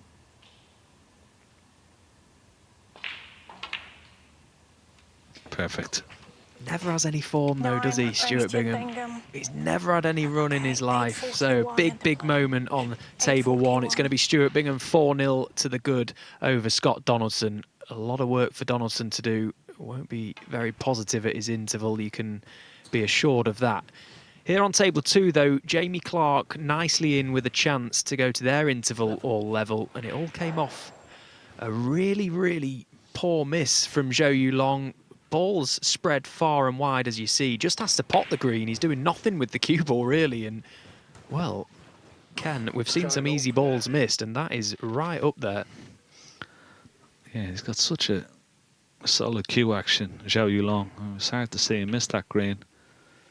Well, I suppose, you know, we're going to see a lot of missed pots over the course of the couple of days. There's a lot of pressure out there to get to the Barbican, to be in the draw tomorrow.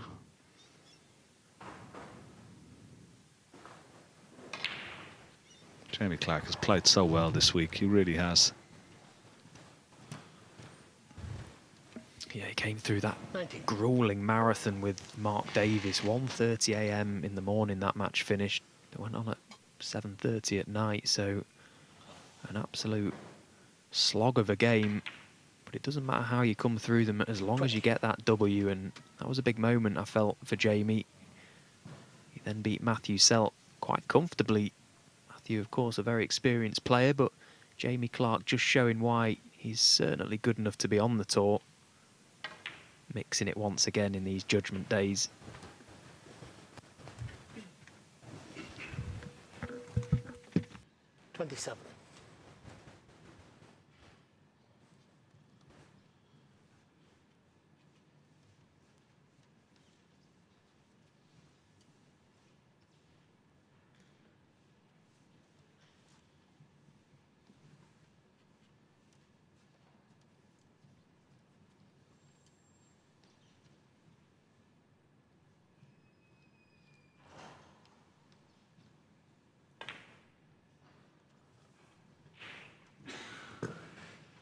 Jamie Clark, 27.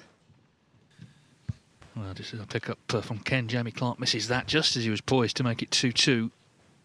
And if he doesn't get another shot now in this frame, that's going to be what he thinks about the interval.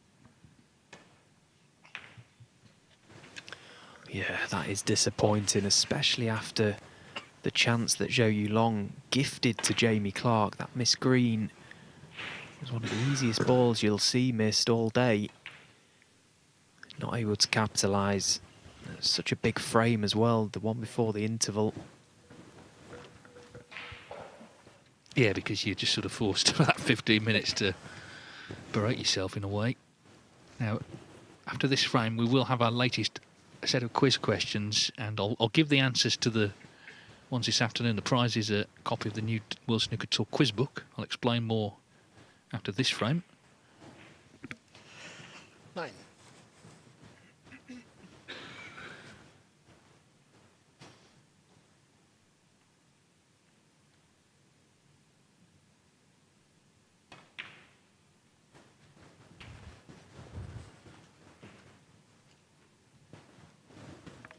I know Jamie Clark's been playing obviously Q Tour, but he's been out of this environment on the tour for a few months now. It's a reminder of how tough it is and how costly just one miss can be. 17.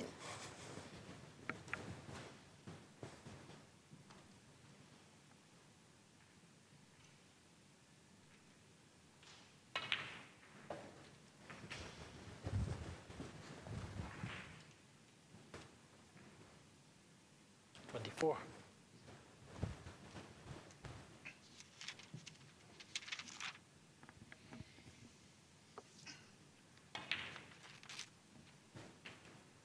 25.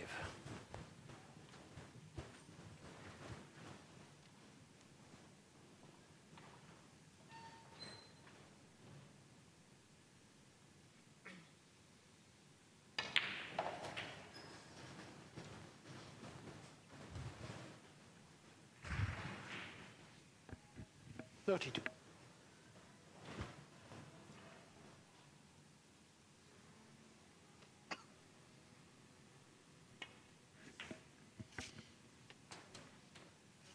33. I was saying earlier about he's quite high on the list now of best players not to win a ranking event. It's worth remembering he's only 27 still, Zhou Yulong. He has been around a long time, but he's still got plenty of time on his side.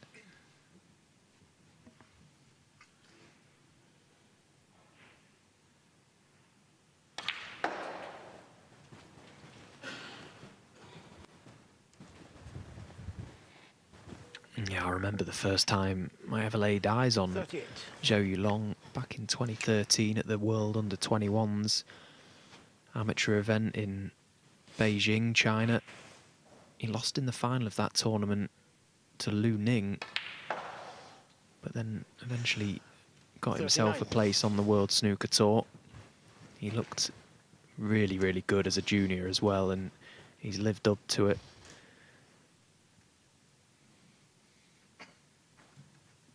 Just got a solid all-round technique. You look at how he's set up. There's very little that can actually go wrong with the action of Zhou Yulong. And of course, in pressurised situations, you're looking for anything you can to hold you up and stand you up.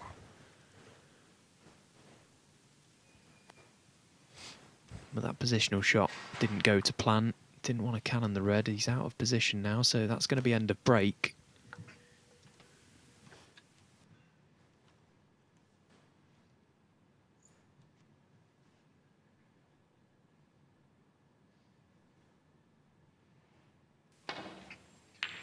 Yeah, we'll come back to this table in due course. 7 points in it in the pre-interval frame. Jamie Clark at least not fully punished there. But this is table 4 now. Ben Wollaston was going nicely, 58-0 up, but it's broken down. And Joe O'Connor would love to make the steal here, wouldn't he? To go 3-1 up at the interval.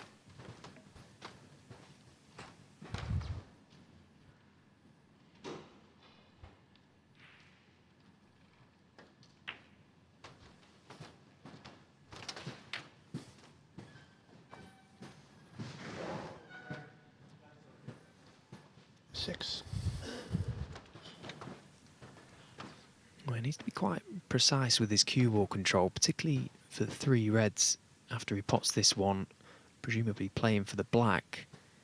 Needs to make sure he gets the right angle on the black each time, because those 3 reds only potable into the left corner pocket. Well, that's why I decided to play back up for the blue, and he struck that nicely.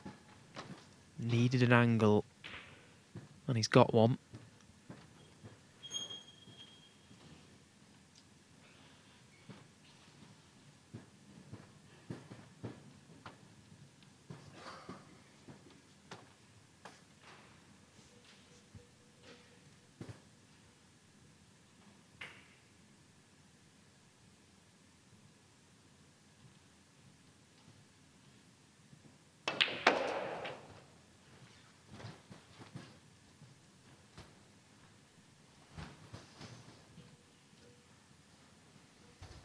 Well, he might be forced, and I think he is, because that's what he's looking at now. Just forced into playing a little nudge to the 2 reds above the one he's potting. That will bring them both completely into play. Just wants to be careful he doesn't push one safe.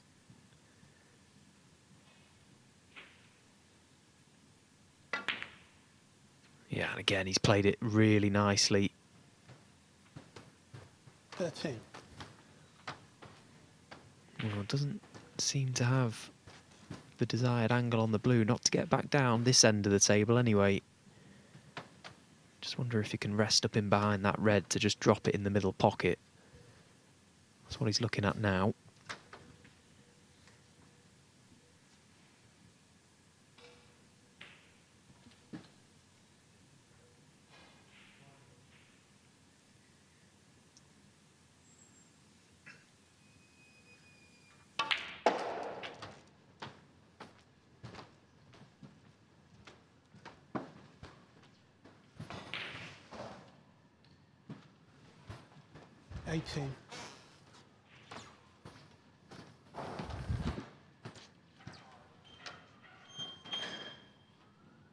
That Jamie Clark friend is still on those 2 reds, still 7 in it. Elliot Slessor and Zach Surety have resumed with Surety 3-1 up at the interval. O'Connor's got on this about as well as he could do, and he's knocked it in, so 19. Real chance now to steal this frame. He was 58-0 down, remember.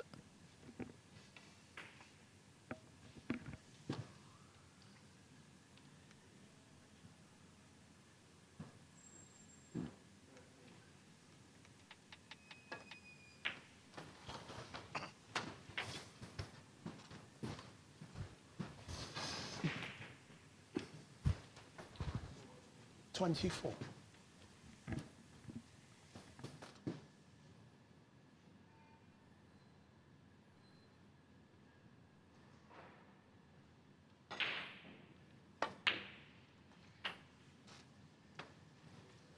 $25.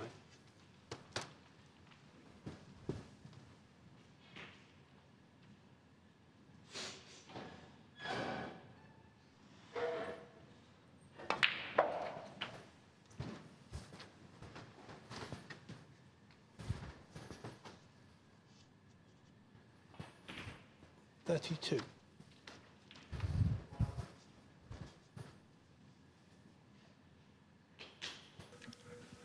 Joe's temperament is absolutely one of his biggest assets.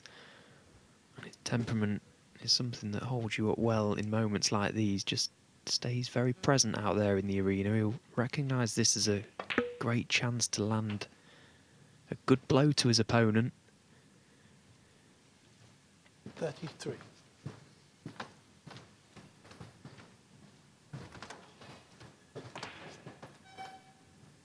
Didn't necessarily play that one as well as he would have liked. Presumably played for the blue. There might have been value in overrunning that cue ball to get nicer on this green.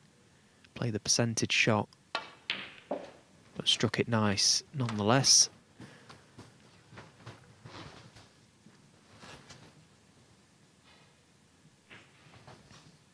$36.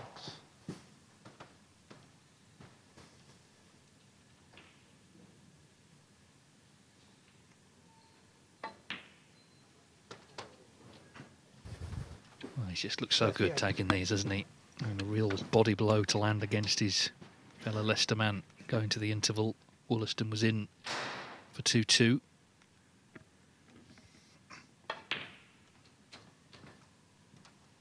$41.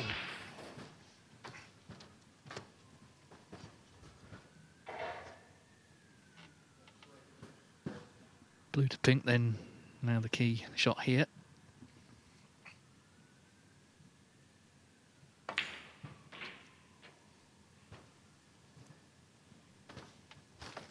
Was looking for that just off straight angle on the blue so he can just run across to that side cushion without using the top cushion. I think he's just about landed okay here. Go high on the cue ball, just drop it in. Needs it to run. 50. Well, it shouldn't be a problem, but probably would have preferred not to be playing this with all the extensions on the cues and rest. But one good shot, and surely it's going to be a big steal.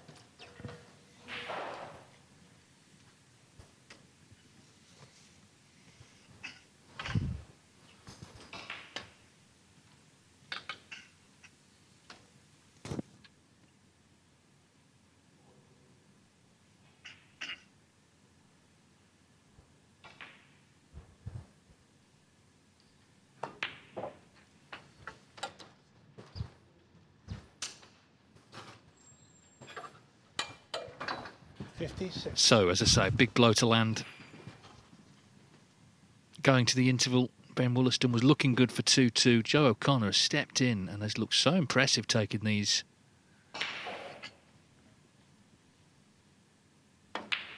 And that is 3-1. Terrific clearance. He'll be feeling great going to the interval. Let's go to table 2, where Zhou Yulong just potting the green there, so snooker's required for Jamie Clark. And he's going to beat Zhou Yulong. That is 3-1 up at the interval, barring snookers. So quite a lively start to the evening. Every match now, well, in a moment anyway, will be at the interval. That brown going in certainly means that Zhou Yulong 25. has that advantage. We saw Jamie Clark, he was nicely in, wasn't he? Missed that red. He did get back to the table, but didn't really make any further dent on the frame. So 3-1 it is to Zhou Yulong. So we go back to table 3. They're back out playing Elliot Slessor and Zach Surety. I must give you everybody for the unsporting card. In case any further unsporting card, you will lose the frame, okay? Well, there was a warning. Yeah. Elliot's just missed the black off the spot. And the referee has just gone to issue him a little conduct warning there. I mean, we didn't hear a rap of the cue on the floor, but something must have been said for him to get the warning there. And I'm not surprised because he's been perfectly placed in this frame twice now, Elliot Slessor. 3-1 down. The emotion is starting to pour out.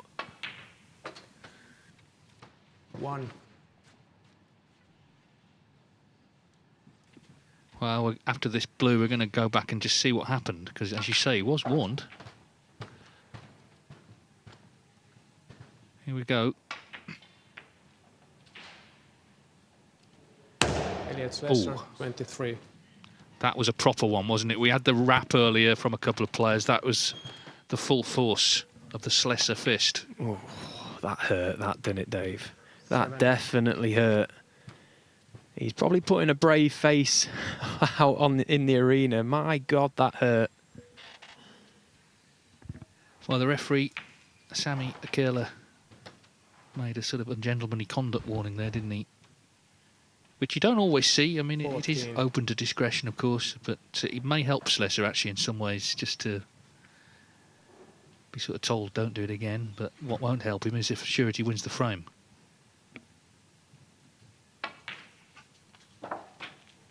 Yeah, I mean, it makes some noise, didn't it?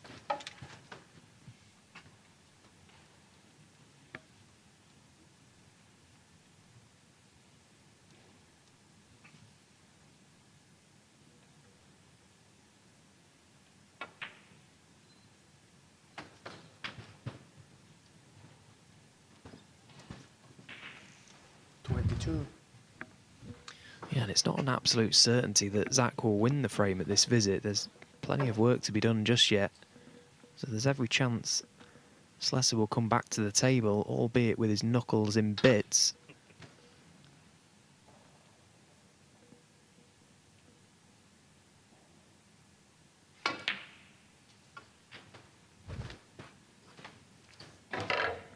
$23.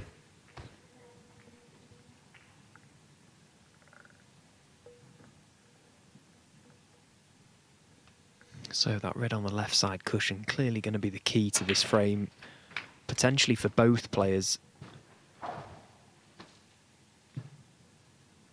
30.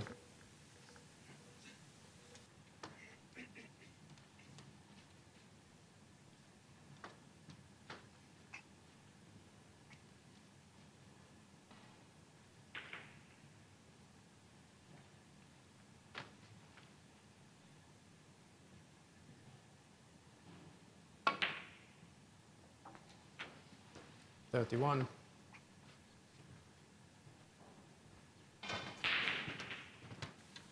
Now, does he have the angle, Zach, to try and lift that red?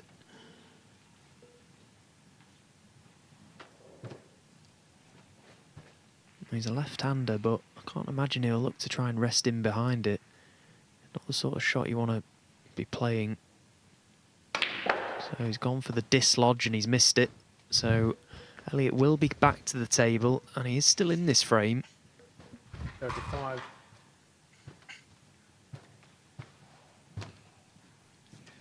Yeah, and it's about now trying to keep some discipline because, you know, it's only 3-1, isn't it? You know, it's a long way to go. We've seen turnarounds already. Michael Holt was 3-1 down earlier against Yuan Si-jun, 1-6-3.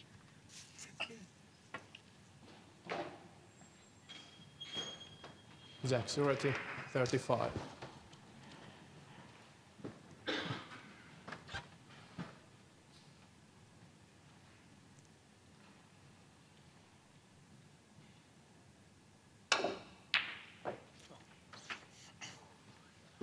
One. Wow. How has he botted that? What a shot that is that Elliott's just knocked in. Now, that is a classic example of a shot played out of absolute frustration. I mean, he's cued that so well with the hand that he's just wrapped around the cushion a few minutes ago. That is as good a shot as you'll ever see. 10. How must Zach be feeling? He's just got himself nicely in control of this frame, feeling like he's got his opponent exactly where he wants him. And up steps Slessor with a worldie. 13.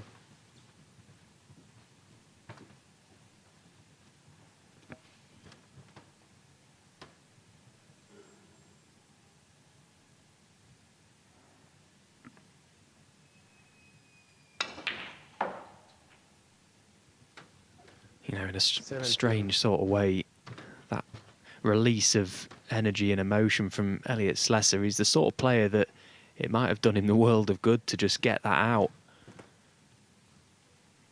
You know, every shot out there, every game is a pint of blood for him. He's always been like that, right from growing up on the junior circuit together. So this pink, he had to leave it from distance. This pink is frame ball.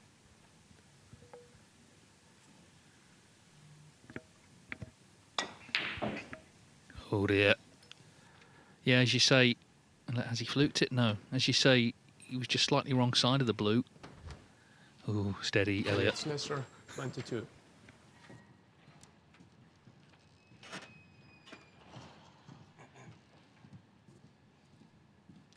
No, this is one of those situations where the safety shot might be just as difficult than taking the pot on. And it's a pretty tough pot from where it's landed.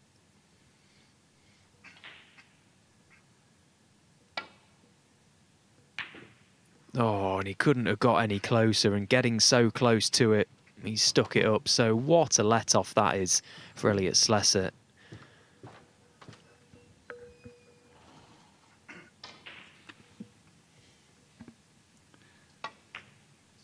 Yeah, after all that, Elliot Slesser making a good fist of things here. 3-2, he trails to Zach Surety. Now we go back to table one. Now I'm going to clear up this quiz, which has become more convoluted than it needed to be. But anyway, this afternoon, we're giving away the World Snooker Tour quiz book. It's out for Christmas. 2,500 trivia questions about snooker. And this afternoon, we asked 3 questions. You had to answer all 3. And we will reveal who's won later. We've had plenty of correct answers, but I'll give you the answers to the questions now. Rob Walker in the studio will reveal the winner later. So the first question was, what is Ronnie O'Sullivan's middle name? The answer, Antonio. He does have an Italian side to his family. What was the first year of the UK Championship at the Barbican in York? That was 2001. And how many times has Stephen Hendry won the UK Championship? That's 5. So they were the answers earlier. We've got 3 more questions. Bear with this. We've got 3 more questions. You've got to make a note of them, and we'll give you an email address shortly as we watch this rather extraordinary frame here. Look at all the reds. So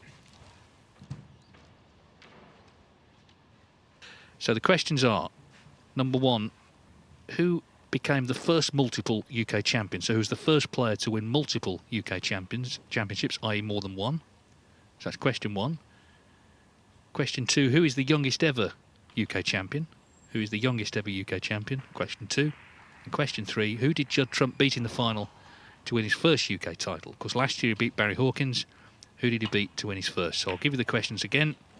Question 1, who was the first multiple UK champion? Question 2, who is the youngest ever UK champion? And question 3, who did Judd Trump beat in his first UK Championship final? You can send your answers to that address, snookerclub@wst.tv, snookerclub@wst.tv, and Rob will announce the winner later.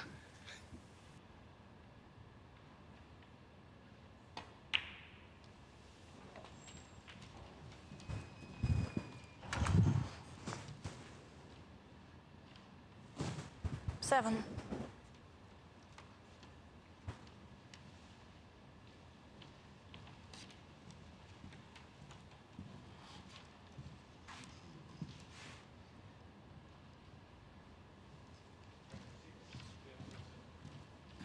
Well, it's a golden chance for 4-0. And the very fact, sorry, for 5-0, and the very fact he's 4-0 up just takes a bit of pressure off. Yeah, I must say, it didn't look much a few moments ago while you was rambling on about the quiz questions, Dave, but the safety shot that Stuart Bingham played to get Scott Donaldson right underneath this top cushion was very, very impressive, and it was important that he got the cue ball tight because it basically meant Scott had no shot with the reds spread far and wide. 14. Scott then had to take on a pretty, well, low percentage plant to the middle pocket, shall we say, and this has been the result. So it's been all Stuart Bingham so far in this match. It's been a very comprehensive performance so far. 15.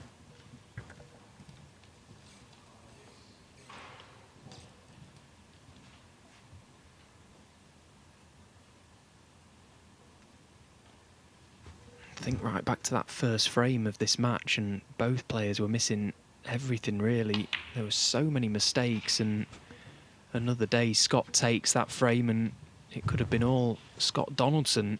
It just goes to show how important it is to settle early in these matches and get a frame on the board as quickly as possible. 22. Yes, Scott Donaldson will be disappointed with this performance. He's had 2 good wins, Ross Muir and a decider, then Anthony McGill, the British Open runner-up this season, 6-1. But his highest break tonight just 32. Bingham's made a 71 already, and he's looking to put himself on the brink here. Just to reiterate then, Joe Yulong 3-1 up on Jamie Clark, and Joe O'Connor 3-1 up on Ben Wollaston, both at the interval. And of course Elliot Slesser, as we know, won that last frame on the pink to trail Zach Surety 3-2.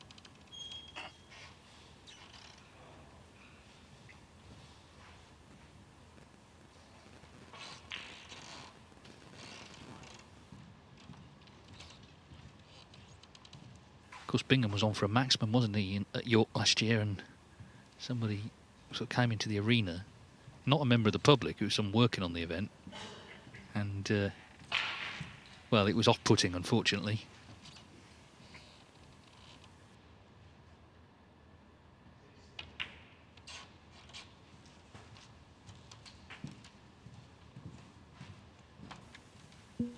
It's quite an unusual chance, this, isn't it? But look at the reds; they are 36. spread so nicely.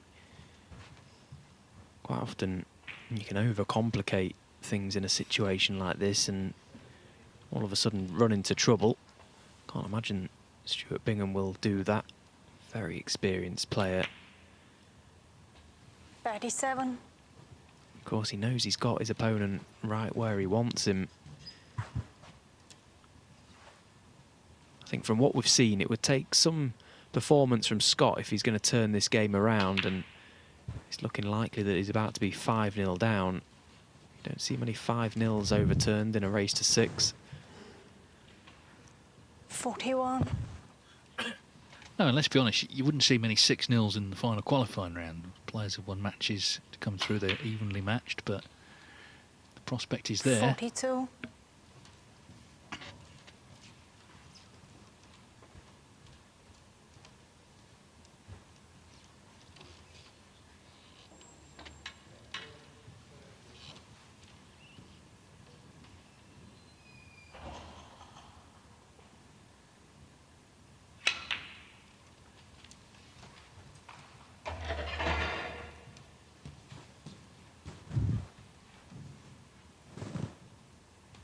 Forty-eight.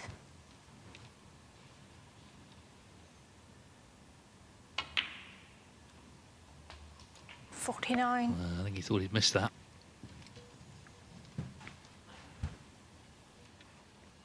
Yeah, you'll see a lot of balls slipping off the knuckles when the cloths are new. Been a lot of talk in recent times about the size of pockets, etc., but I can assure you they're not massive. It makes a big difference when the cloth is brand new as opposed to when they've been on a few days and had a lot of hammer. 55.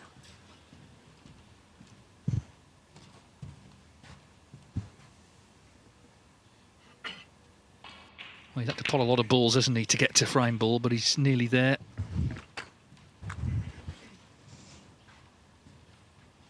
$59.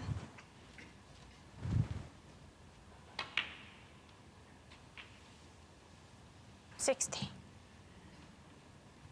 With the yellow, he'll need another red, but, I mean, realistically, you want to make sure anyway.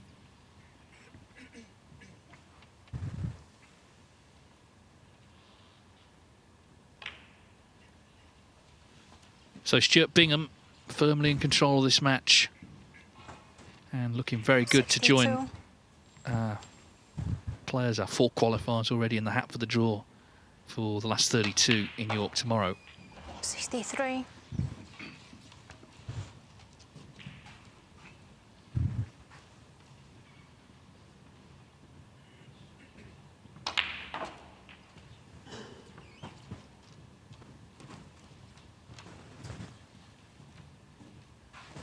$68. No doubt his best game is the scoring game. I mean, that's true of most players, but Bingham, when he turns 69. it on, can demolish anybody.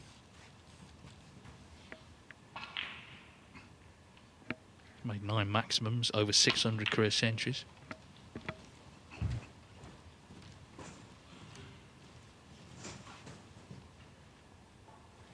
$75.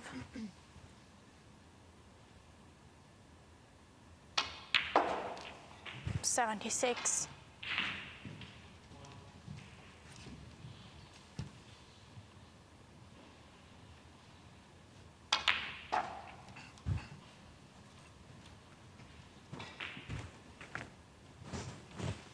$81.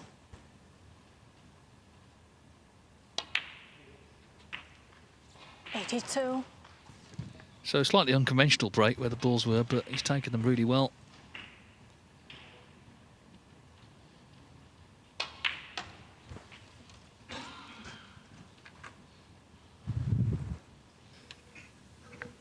$85. Yeah, it's got the chance to be quite a low total clearance, this, for Stuart Bingham. 86.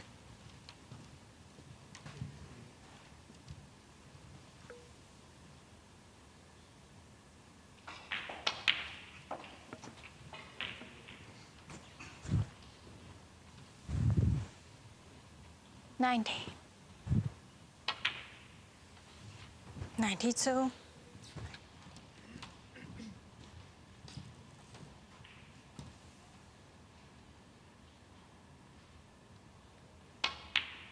85. Scott Donaldson kind of watching other tables, maybe finding more comfort in those, because there's been nothing to write home about here for him tonight. 99. But this for a century, just to underline how well Stuart Bingham is striking the ball tonight. Excellent stuff from him. 104.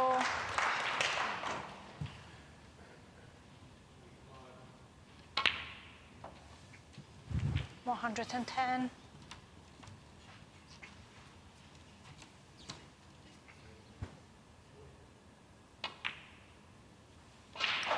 Yeah, total clearance of 117. He had to take a lot of small colours, but he has completed the clearance to lead 5-0. We can remind you now of one of Stuart Bingham's best moments in the UK Championship. It came back in 2013.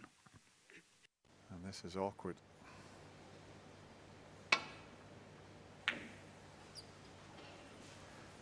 Doesn't want to pot that red, but if it keeps on running, it will go past the yellow.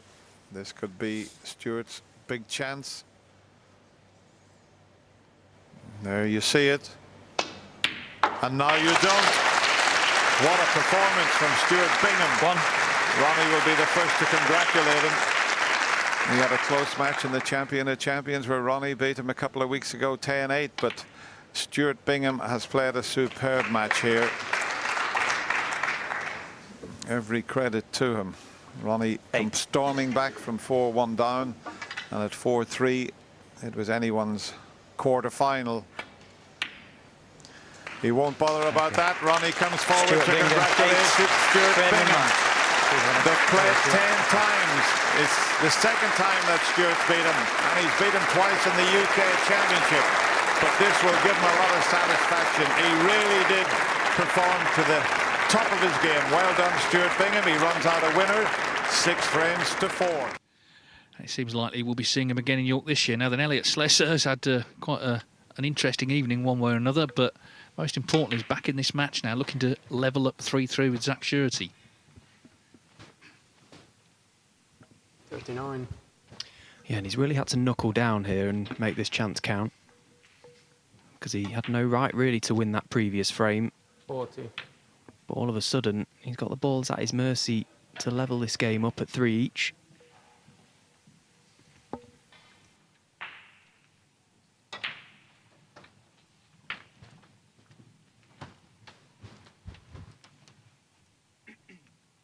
$47.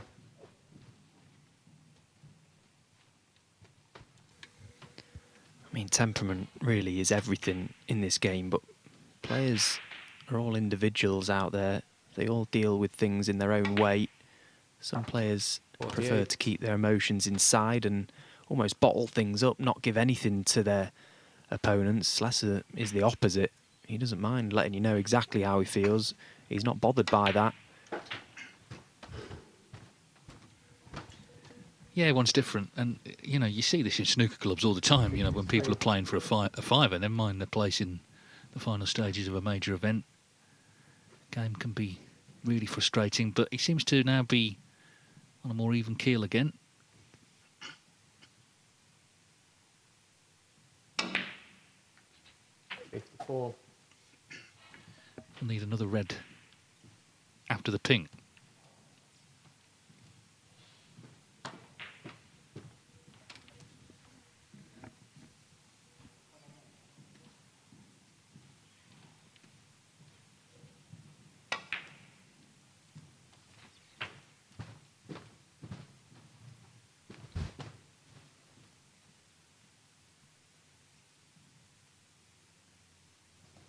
$60.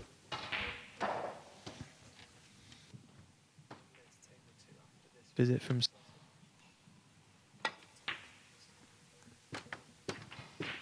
$61. Well, of course, he survived a very dramatic decider with Hungary's Bushka Reves.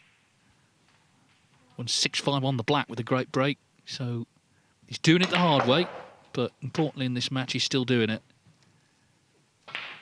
55 in it, so 68. This frame is surely his now.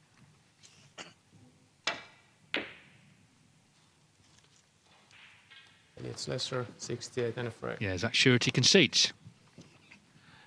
We go to table 2. Jamie Clark hoping to fight back. He lost that, for him, a bad frame, 4th frame before the interval. Zhou Yulong 3-1 up. But can Jamie Clark's fairy tale continue? He's won 3 matches. Remember the second one, he beat Mark Davis 6-5 on the black, and that was a very late finish. It was gone 1 in the morning. Beat Matt Selt in the next round. Yeah, and that Matt Selt victory was all the more impressive because of his game against Mark Davis. It would have taken an awful lot out of Jamie Clark. I know it took a lot out of him. He was absolutely shattered the next day, and you can understand why. You know, the mental exertion out there. A lot of this game is played between the ears, and players trying so hard, give it everything.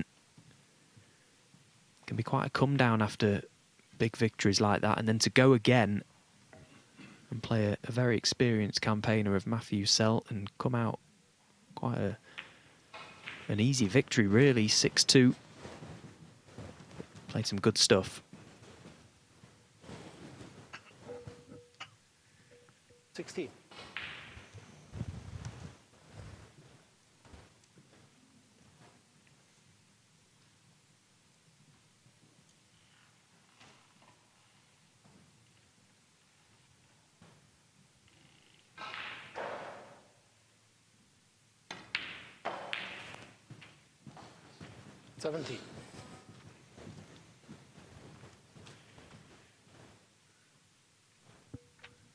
So he does have the option here to maybe play a little glancing cannon. That little gap between the reds there, he'll maybe try to find the gap, but there's every chance he just flicks one of the reds on the way through. He'll be on the red to middle. A chance to just promote a couple more in the process.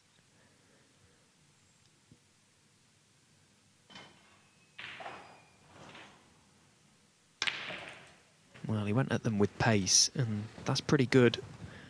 He played it well. Played it very well. 24.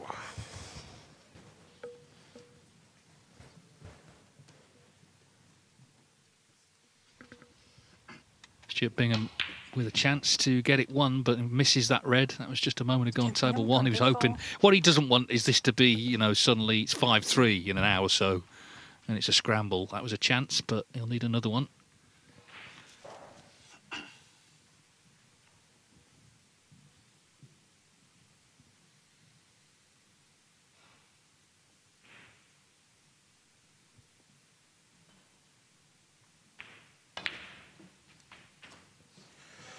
$25.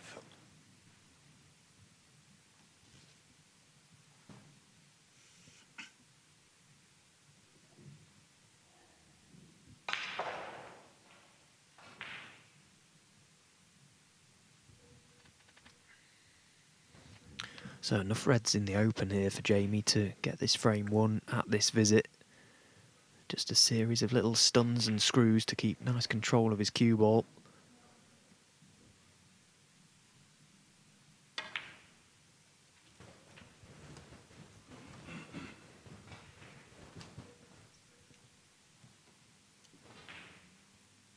$32.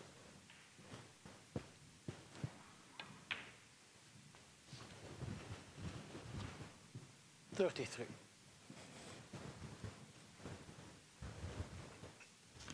think it's good though, you know, he made the choice to not pursue Q School, but he opened his facility and he's poured his energies into that, so he's still very much around the sport and of course playing on the Q Tour. I'm sure we'll see him back on tour in due course. Oh, but after all that, he was slightly hampered, but still an unexpected miss really. 33.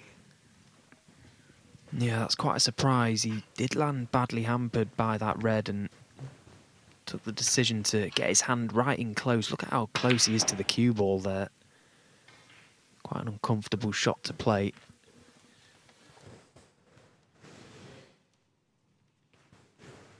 Now, we saw on table 4 Joe O'Connor make that great clearance to steal frame 4 on the black, and it's a similar position here. He's 58 behind there. He's now 54 behind with 59 on. But of course that's 59, that's with blacks, which you're going to have to trying to extricate from that red. Yeah, that's what he was looking at, and he's played it so well. I mean, now everything is there. Yeah, that was a lot better shot than it looked, actually. Not only judged the cannon to bring the red away from the black, but judged the pace of the shot perfectly to not then tie a red up or push the black to the cushion. Executed to perfection.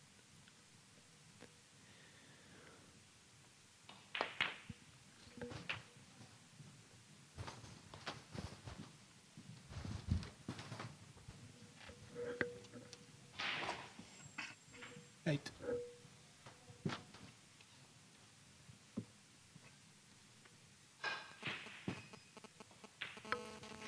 Well, you would feel that the next three reds with blacks would almost be a certainty. 9.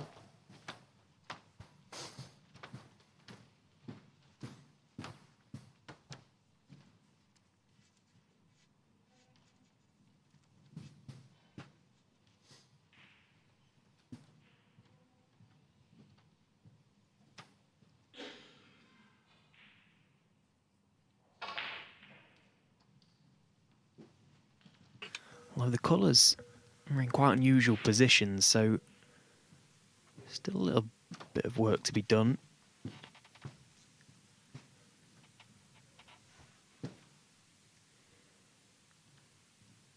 In an ideal world, he wants that blue back on its spot.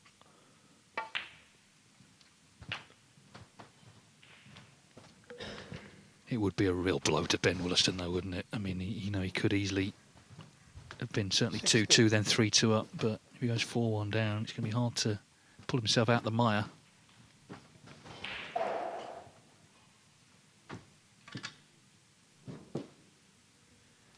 He can take the blue. The points aren't the issue here, and I think getting the blue back on its spot would be the wise choice.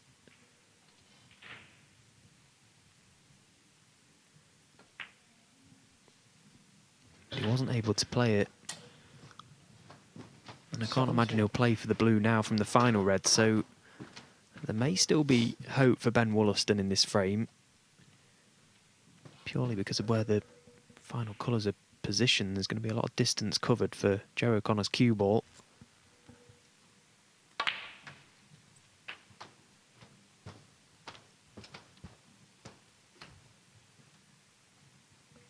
Well, if the pink passes the green, he's got to play for the pink now.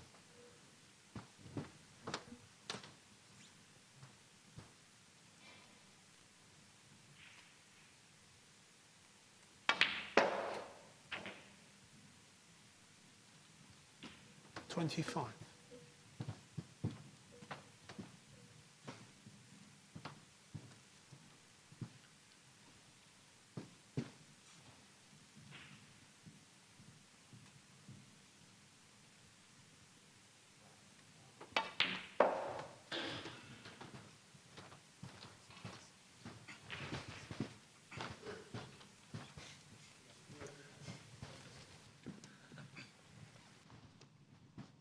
$31.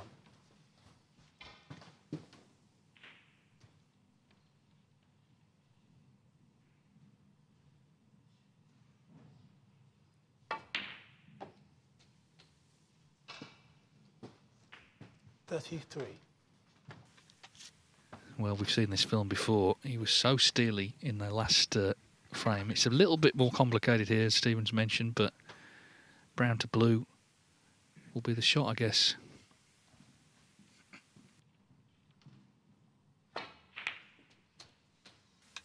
Yeah, you're right. The key shot is this one. If you can get the cue ball anywhere south of the black, 36. he'll probably play to land it on the top cushion. Therefore, you get a little bit of leeway. Be unlucky to land dead straight on the blue. Any sort of angle will be ideal.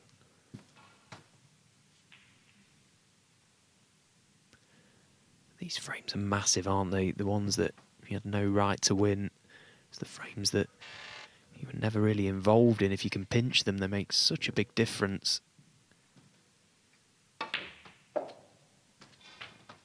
Well, this doesn't look ideal.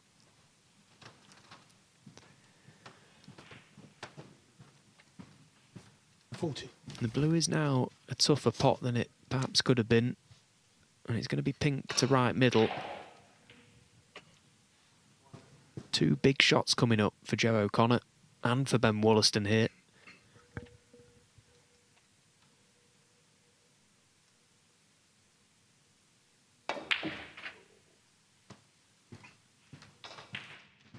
$45. Well,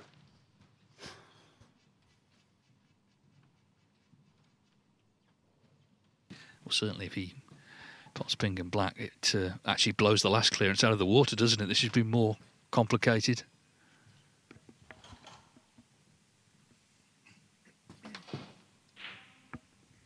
So up and down for the black.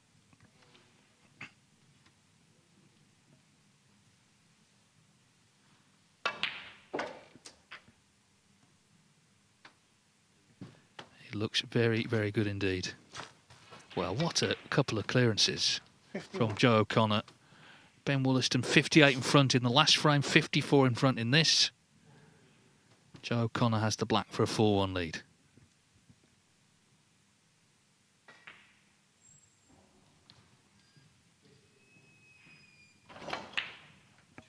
Absolutely superb.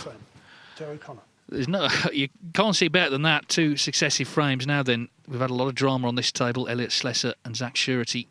And of course, Slessor was 3-1 down, but he's now back to 3-3. But of course, there was one reaction we're going to see again. This was it. Missed a ball here. And that was you really got a sense of how hard he hit it there. Let's have it again.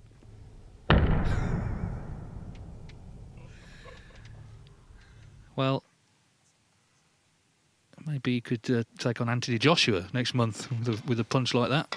Well, you should hang that footage in the Louvre. 23. Well, the main thing is he's back in the match. Despite all of that, he won that frame and he's won the next as well. And Stephen makes way for Ken. So I'm sure if he wins, Rob will be asking him about that. But the main thing, as I say, is he's not out of this yet by any means. 29. Stuart Bingham's playing for a snooker in that 6th frame, so it looks like Scott Donaldson is going to get on the scoreboard, but of course it's 5-0 to Bingham. About to go 5-1, it would seem.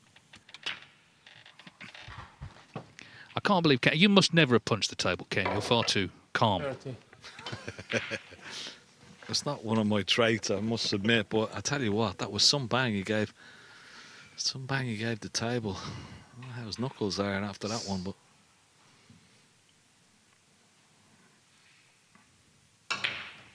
I'm sure he's a table fitter's dream. 37. Sometimes, you know, I think players do it. They obviously do it out of frustration, but also try and, you know, get themselves going. But I'll tell you what, there might be another wrap in a minute. But it can be off-putting as well, you know, for the opponent.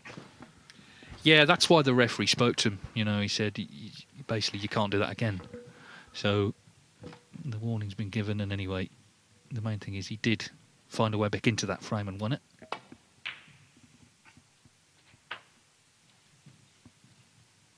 One.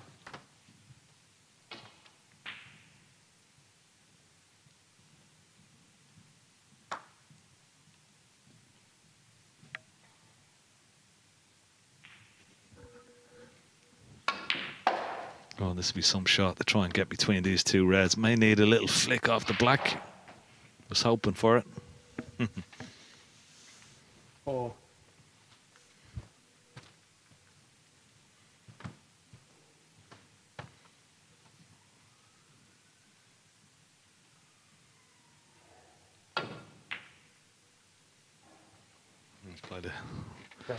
He's played a good one here. I think he's got the cover on the red behind the blue. And it's going to be a difficult safety shot. He's going to try and clip one of these reds. This red that's close to the right-hand corner pocket. If he's going to clip that and try and get it back to ball, well, this is extremely dangerous. He's got to be Absolutely 100% perfect with this shot.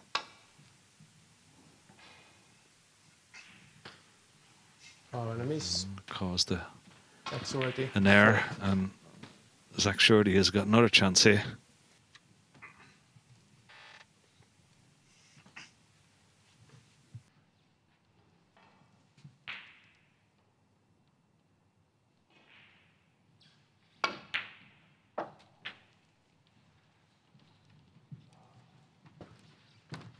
one.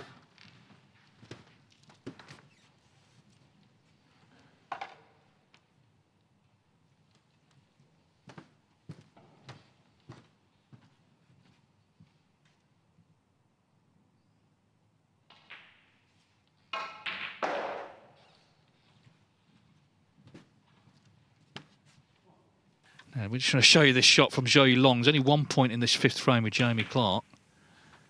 Look at that. He's actually caught the brown full ball and knocked it in. Foul. So a bit of a shambles, but anyway, that frame in the balance as we go back to table 3.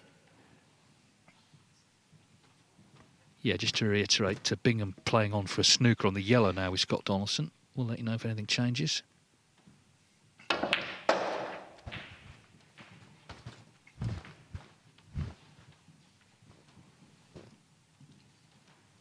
Six.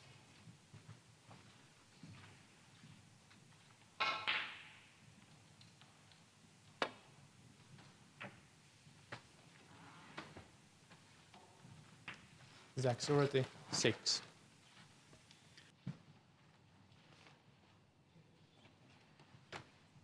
Well, we're going to actually go to table 2. They're on the last red there. And it's finally poised because, of course, big difference between 4-1 and 3-2 here. Just 5 points in it. Jamie Clark trying to qualify under amateur status. He's already won 3 matches, including that 6-5 win over Mark Davis on the black. Beat Matt Selt as well. And Joey Long, of course, he beat Marco Fu 6-0. Unfortunately, Marco had to pull out through illness. Yeah, no problem hitting the red here, but it's obviously trying to get it safe. Oh, he's been fortunate. We'll settle for that.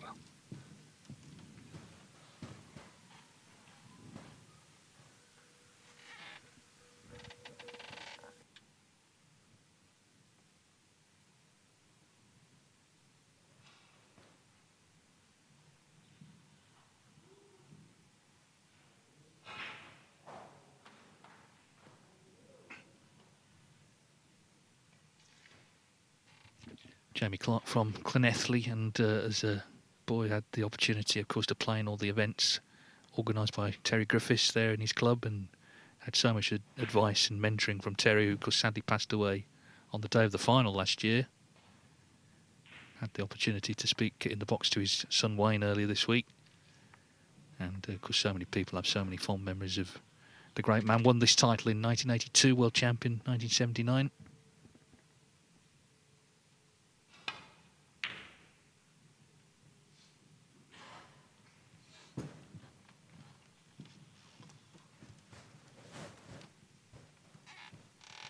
Well, I don't know what he was trying there, Jamie Clark, but he's got away with it. Could have easily left this red into the green pocket. Maybe he's got enough of the red that he could possibly play the double.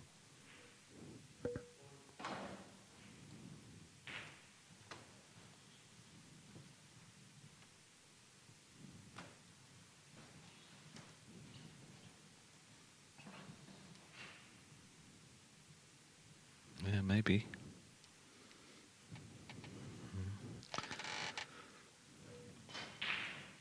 It's worth the risk to double if you can try and play it. There we go. Oh, he's got the cover though. He's got the cover. He's been very fortunate.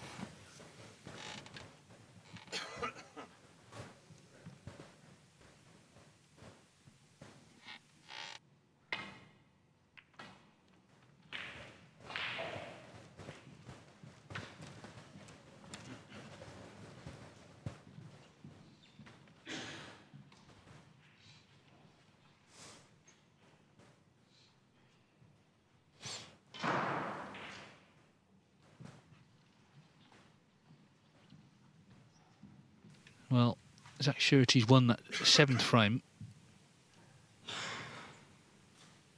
So it's 4-3 to him against Slesser.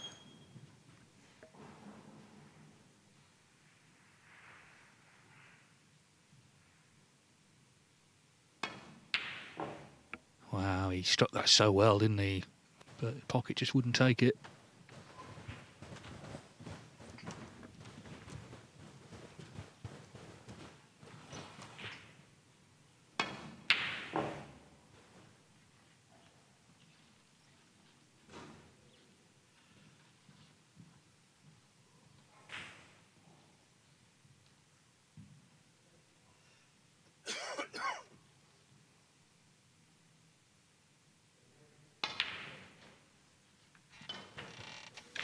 Beautifully cued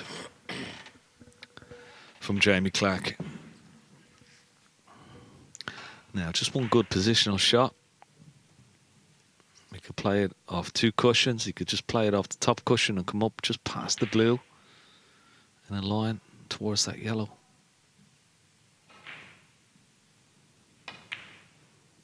Oh, wow. Just putting a bit of pace into the black, and what a miss. What a miss from Jamie Clark. That had 3-2 written all over it now. Well, it could be 4-1. Yeah, and that's why this is such a big frame, that difference. There's been a couple of key moments in this match. Clark missed a red in the 4th frame with a chance for 2-2.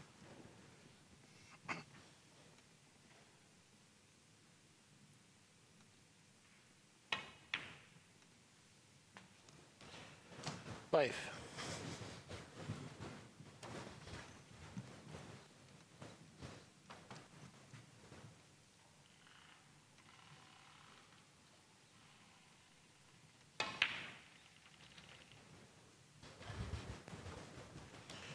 Nine.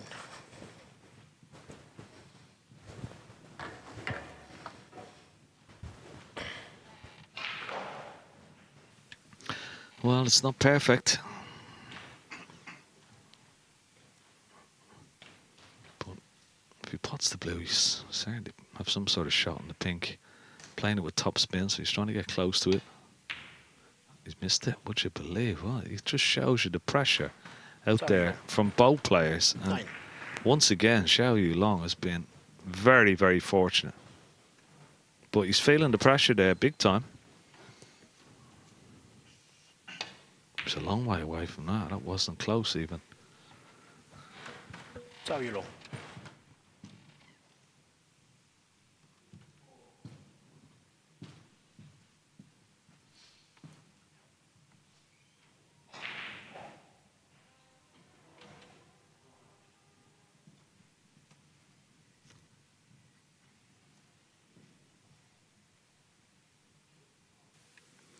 I'm just wondering, can he come off 2 cushions and maybe kick the blue up towards the bulk area and try and leave the cue ball where the blue is? There's a possibility he could get a snooker behind the black.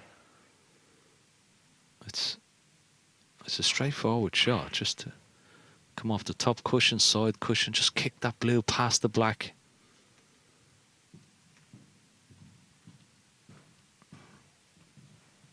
It's got to be the shot, surely. You've got to get distance between blue and cue ball. No, he doesn't like it. What? Can he knock the blue around the cushion? Has he got enough of the blue?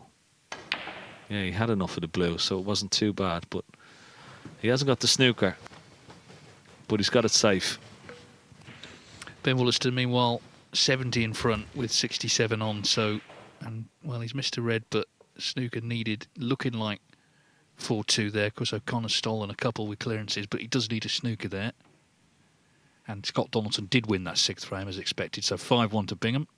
4-3 Zach Surety over Elliot Slesser.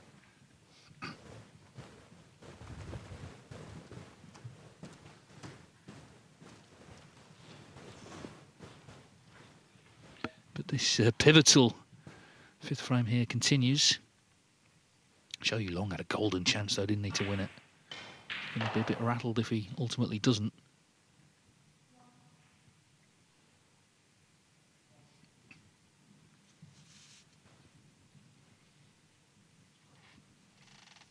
Yeah, such a massive difference here, particularly for Jamie Clark, just to give him that bit of hope. I mean, matches can turn in frames like this, where it's to and fro, and you've missed a great chance, and then your opponent has missed it, and this could make Zhao Long very edgy if Jamie Clark were to steal this frame from him.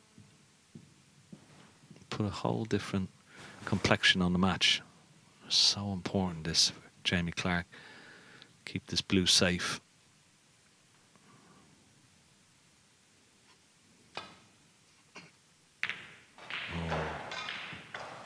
Well, this is one way of keeping it safe. Oh, wow. Isn't that amazing what you see at a snooker table? You know what happens? All sorts of shots and little bits of luck and where the balls can end up. It's quite incredible.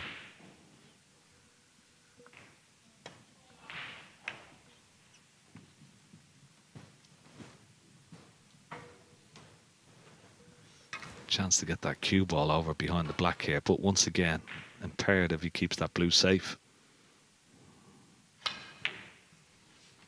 No. Well,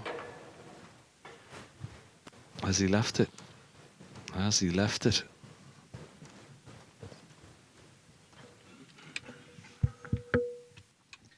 Well, he's already had one go at the blue to this right corner.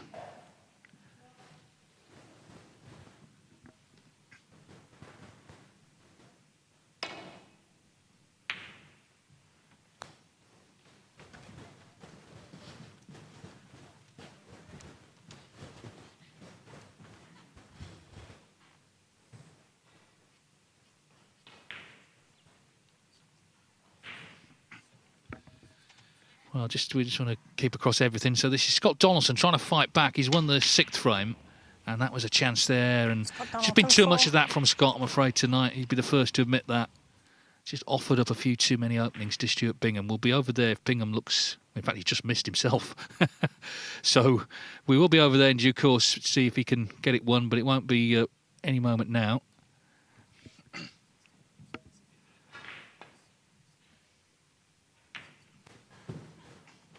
Yeah, we can show you that. I mean, this was actually quite a good chance, wasn't it, to get going in this frame, but Rick was not close, actually, so... Yeah, looking a bit confused. Let's see how this pans out. We'll obviously can't stay on this frame forever, but we've seen it through this far.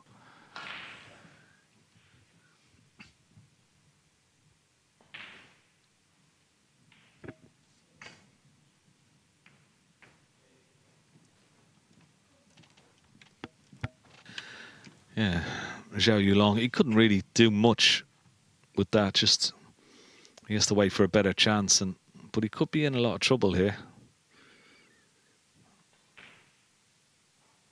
Cue ball behind the pink. Oh, too short a pace. And that's what you got to do. Sometimes you just got to take medicine. You can't really do much, but you just got to try and keep it safe and wait for a better opportunity, and that's exactly what he did. Now, can he find a pathway with the cue ball back down towards the pink and black here and maybe get a bit of cover or snooker possibly?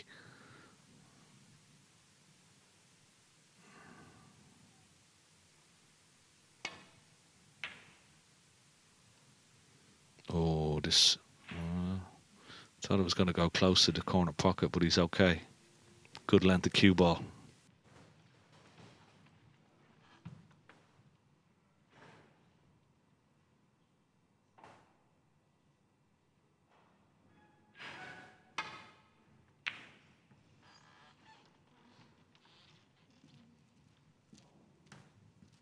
Really good line, but is he going to find the gap through the pink and black? I think he has. He's unlucky there, Jamie Clark.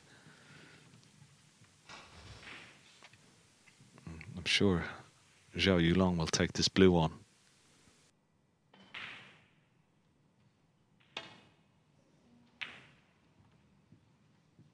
It just seems, unless it's kind of straightforward, he's not going to. Having missed that earlier chance. The best chance he had was when he was in initially.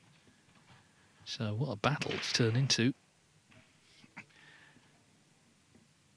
Joe O'Connor, I can tell you, he's playing for a snooker in the 6th frame. It's looking like 4-2 to him. And as we know, early stages, 5-1 Bingham over Donaldson, still 4-3 surety over Slessor, early stages there of the next frame.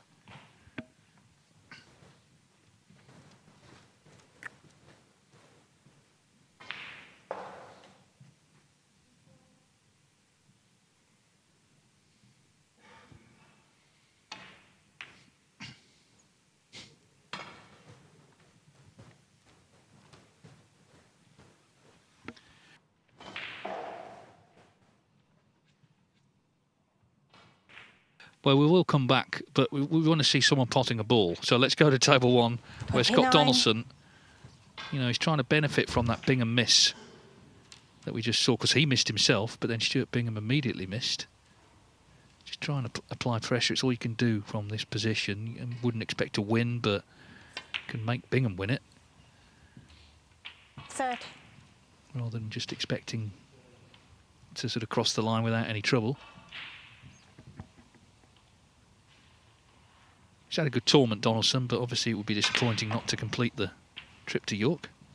Got, of course, his home event to look forward to. He's from Perth and will be in Edinburgh for the Scottish Open next month, and the tickets still available very much for that. So WST.tv, click on tickets. It's a lovely city. Of course, right before Christmas, 15th of December it starts. 38.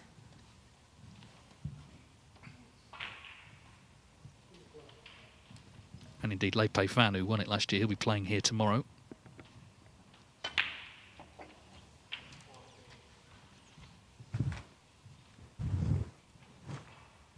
45.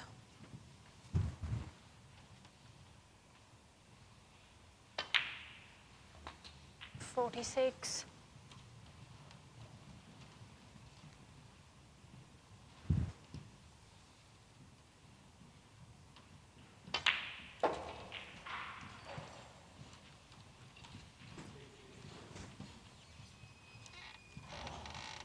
51. He's taking these nicely, Scott Donaldson.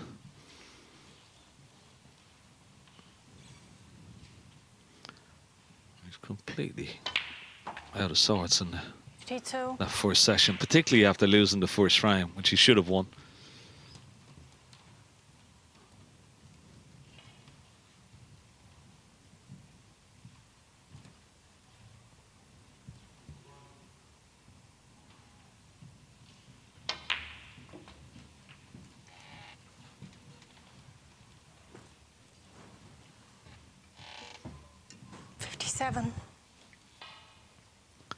So red in the colour, all he needs there.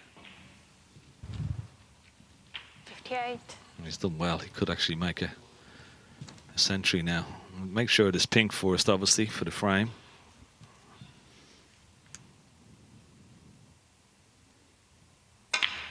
Now can relax a little bit. Good response here from 64. young Scotsman.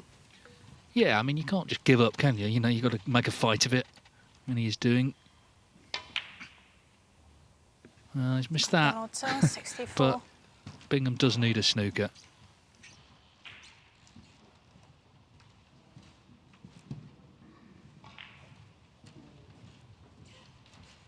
So we'll let you know if that changes, but it's looking like 5-2 now. Then they're still on the blue here. There's been a foul, but still materially hasn't changed. 2 points in it. 3-1, of course, to Joey Long against Jamie Clark. And it's been a long time on this blue. But there haven't really been many attempts at it, have there? It's just been good safety. So it's not like they've had loads of chances to pot it.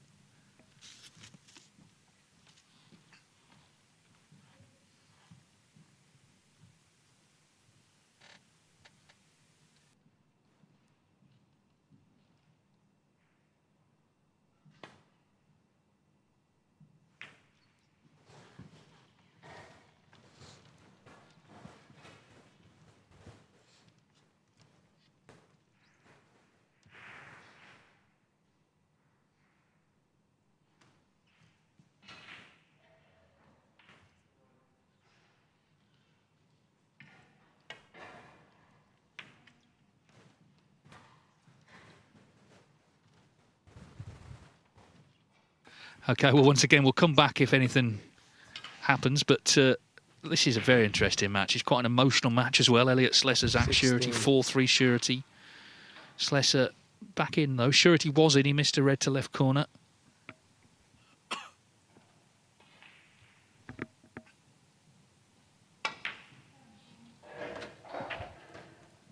$17.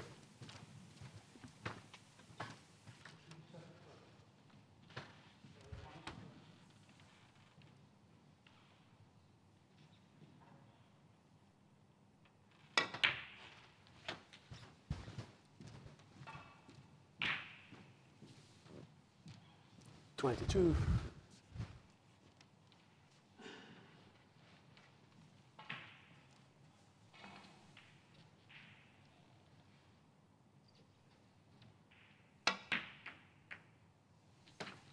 $23.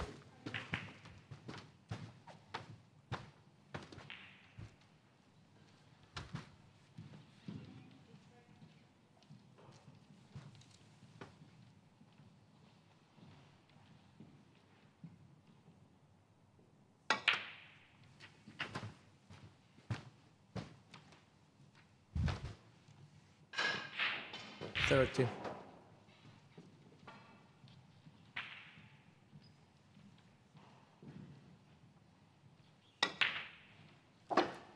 $31.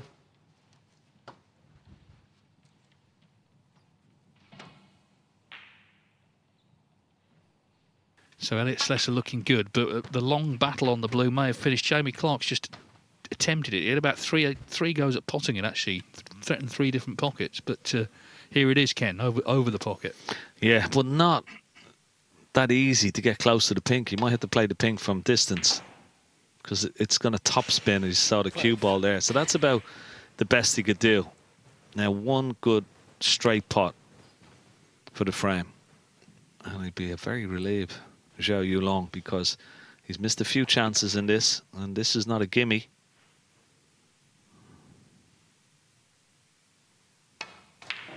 Oh, well played. Good pot. Yeah, great frame to win, and it's 4-1 to Zhao Yulong. So let's go back to table 3. Elliot Slessor still going, 17 in front. So he's going to need... no, he might not need the yellow, actually, depending on what colours he takes.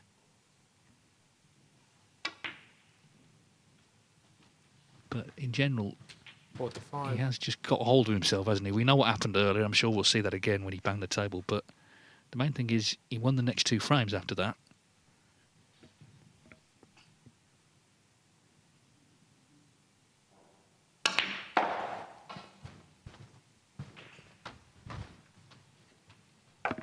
Yeah, so 24 in front.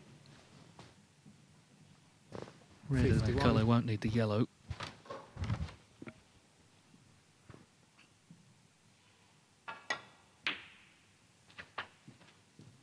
$52.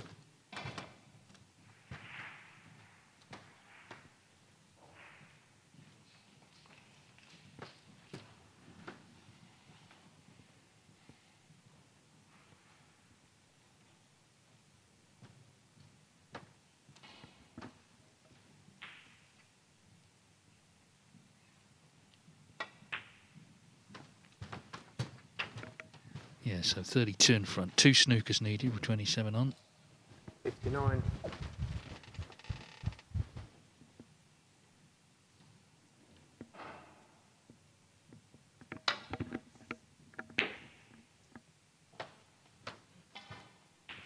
Elliot Slessor, 59.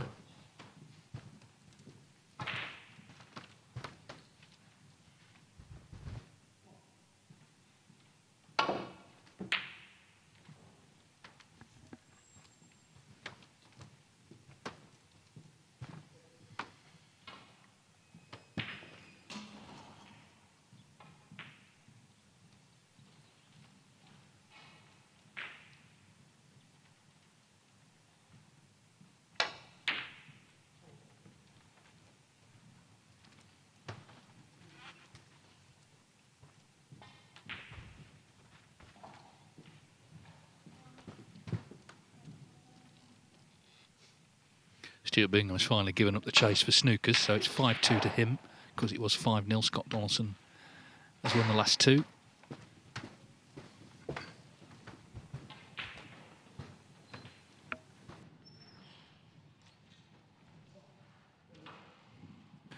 As I say, 2 snookers needed here. So let's go to table 4, the All-Leicester affair, 4-2 to Joe O'Connor against Ben Wollaston. O'Connor made 2 great clearances to win successive frames. Ben Wollaston won the last one, though.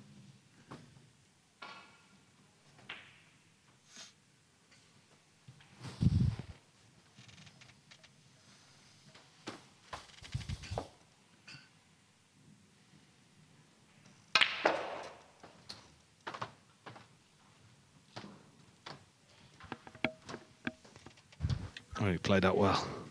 Just to avoid that red on the left-hand side cushion. 12.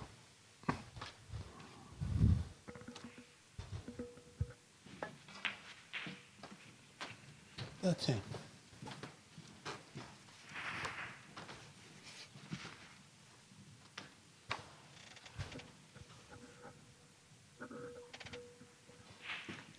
He's got plenty of choices here, Ben.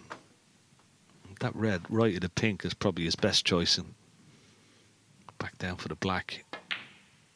That's the one he's played for. And the one directly above the black, the red, that may be his next choice after this black, and that would release another red into the opposite corner pocket. So these will all unravel. Doesn't need any sort of cannons or to develop reds here. Just got to be very precise with the cue ball. That's pretty good. Now he's got a nice angle. Just come off one cushion for that red, just directly above the black into the same pocket.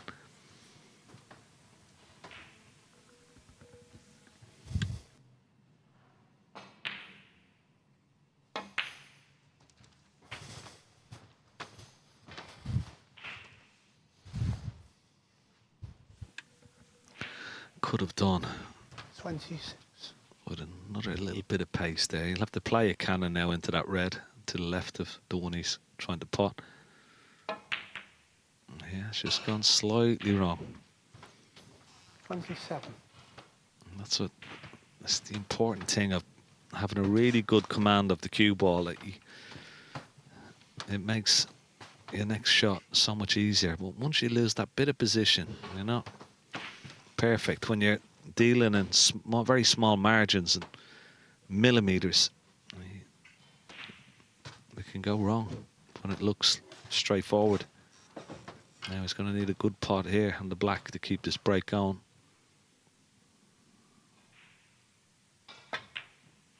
Looks pretty good. How's your look? Very good. That's okay. He's got a red in the corner. He may even have a red into his right centre.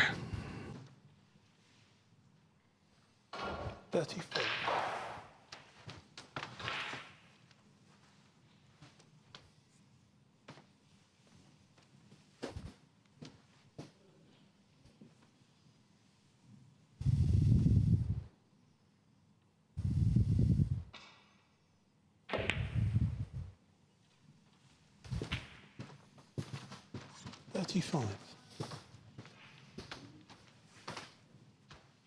Okay, well, we're back with this later, but Stuart Bingham does have a chance here, early stages, but has a chance to potentially win the frame he needs to join the final stages lineup.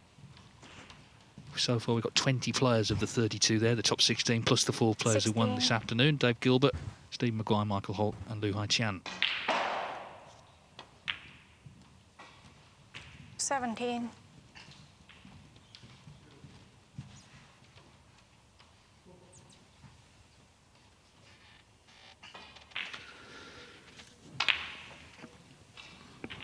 Don't want to get too excited, Dave, but that's 3 reds, 3 blacks. And obviously, he'd be concentrated. He just ran a little bit further than he would have liked, so he may not even play for the black here. He could play for blue. It'd be certainly easier.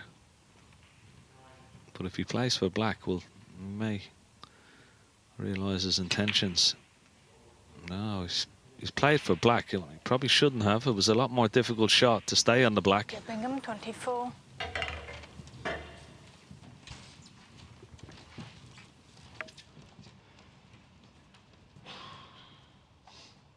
Okay, well, we'll return if Bingham does get another chance, but Ben Wollaston still going here, 50 in front.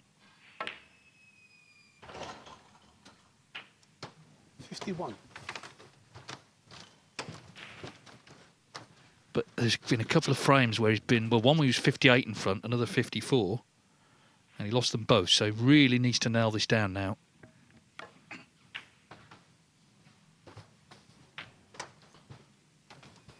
And he's noticeably taking his time here, no doubt, as a result of what happened earlier.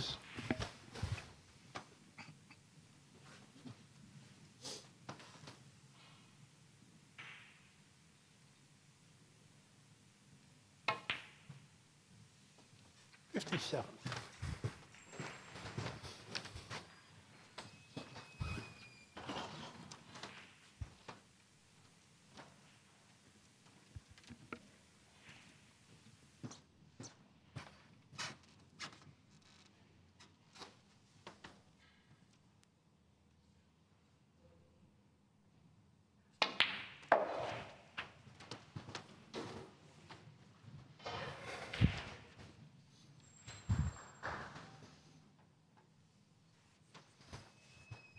63.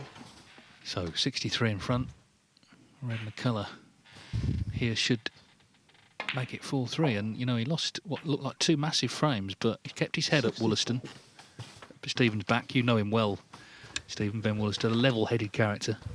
Yeah, I think, again, similar to Joe, really, the temperament department is something that Ben thrives in. He's very able to be sort of unflustered by those big clearances. And they were two big clearances that Joe made to win those two frames. So this has been a great response from Ben. Seems to be playing some really good stuff in general. Seems pretty content with his game. Bubbling up to be a great finish to this match. There's a couple of absolute belters tonight, isn't there? The Surety Slessor game boiling up nicely. Yeah, that's officially 4-4. And Scott Donaldson. 76. We saw Bingham break down Scott Donaldson in his early stages, but has a chance to pull back to 5-3. Thank you. 77. Jamie Clark's won the 6th frame against Shoyi Long, so 4-2 there.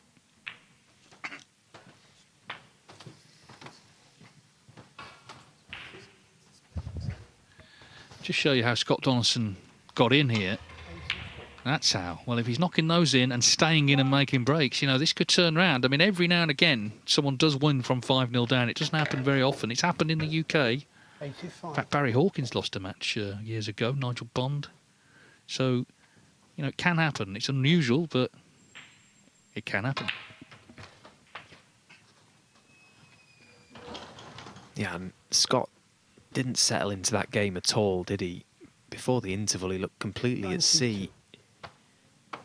All of a sudden, Stewart gets to 5 and the pressure just completely lifted, and Scott Donaldson has all of a sudden started to hit that cue ball a little more sweetly. Well, this has been a great break from Ben Wollaston, and that is for the century. So well done to him. As I say, he's kept his head despite those two big body blows. It's only his 5th century of the whole season. 100. In fact, he made one in the last round. Beat Lu Hongyu 6-2.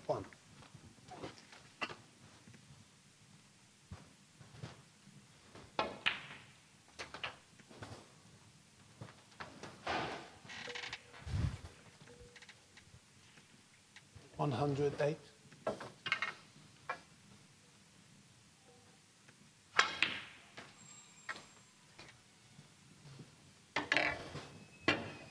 110. 113.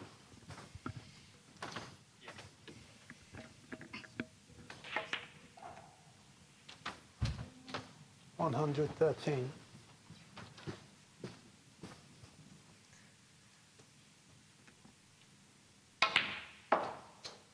170.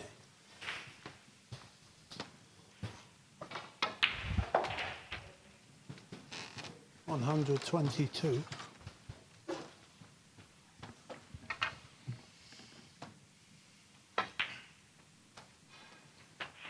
Well, it's been such a high-quality match, this. 128. Ben Wollaston, crucially, has not 135 in the frame.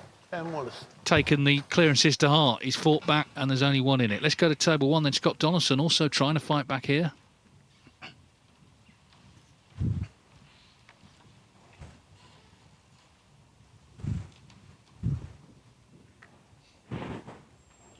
$37. Yeah, and at the very least, just giving Stuart Bingham a little something to think about as he watches on. You know, with every ball that Scott knocks in, he's growing in 38. confidence, and then with every chance Stuart Bingham gets, that little element of doubt may creep in. All of a sudden, those demon thoughts come into the mind of a player. Surely I can't lose from 5-0 up. Gotta try and park those thoughts and just take the balls in front of you. It's Scott Donaldson's job, though, to try 43. and make Stuart think like that now. All he can do is just try and keep him honest.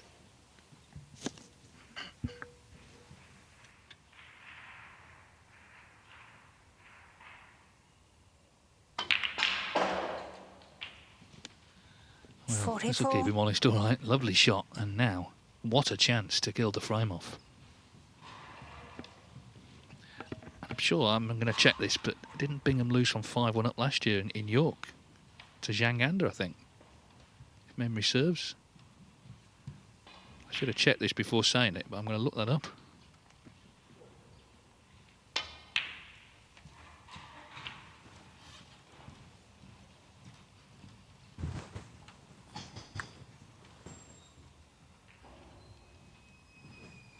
$50. Yeah, he did. Last 16. 5-1 up. Lost 6-5. That was, of course, the Barbican 51. itself.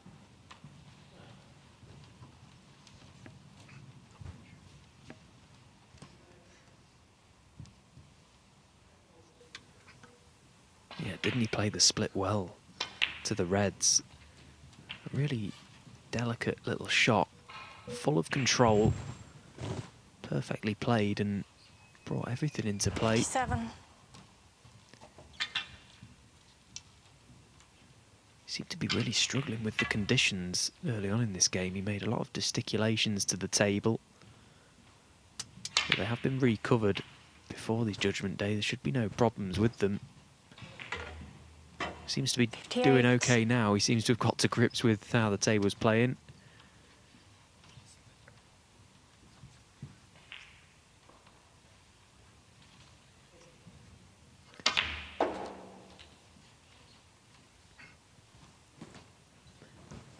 Here's the little shot he played to bring everything into play. Pop the red, cue ball into a loose red, 44. into the main cluster.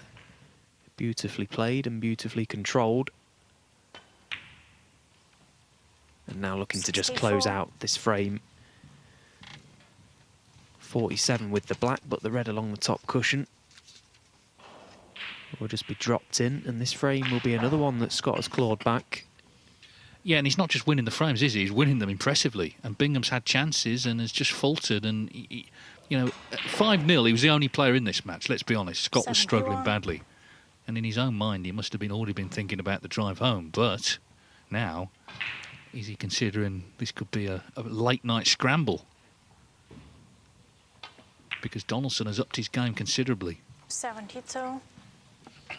And any sort of, you know, doubts that he might have had coming in, any vulnerabilities, you know, they're going to surface now. So it's a test for Bingham. He's won the two biggest tournaments in the sport, the World and the Masters. So, you know, he's handled these situations before, but even so, it's uncomfortable.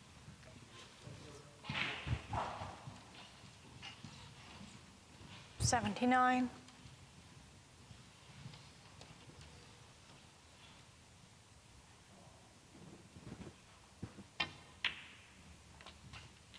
$80.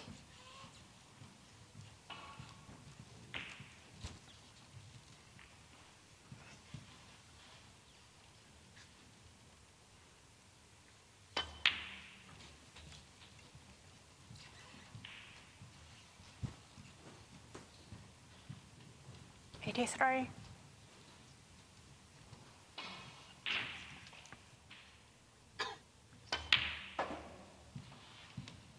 85. I mentioned the great Terry Griffiths earlier, and his first UK Championship, he played Rex Williams. First match as a professional it was, and he was 8-2 up. They were best of 17s in those days. Got beat 9-8, so that was his welcome to 88. the Pro Tour. You know, the matches can turn around. They have done. Two things need to happen, really. One, the player in front needs to start missing, and Bingham has done. And the player behind needs to start playing much better, and Donaldson has done. Yeah, that is the beauty of this game, isn't it? When you're in your seat, there's nothing you can do to influence the game in any way. When your opponent's at the table, it's completely out of your hands. 97. And all the players nowadays, plenty good enough to win frames at one visit. And all of a sudden, the frames can be reeled off. 103. Well, what a great break from Scott Donaldson. He's hoping it's not too late. Frame Scott Donaldson. He's looking a bit bemused, but what a great clearance, 110. He trails 5-3. This is table 2. Joey Long 4-2 up on Jamie Clark. I'll give the answers to that quiz question. We'll get that out of the way. In fact, what I'm going to do, I'm going to ask you, Stephen, if you know the answers. I'm going to put you right on the spot, OK? So these are all the UK Championship questions, and we have got right answers. Rob Walker will answer the winner later. The first question was, who was the first multiple winner of the UK Championship? First player to win it more than once. 70.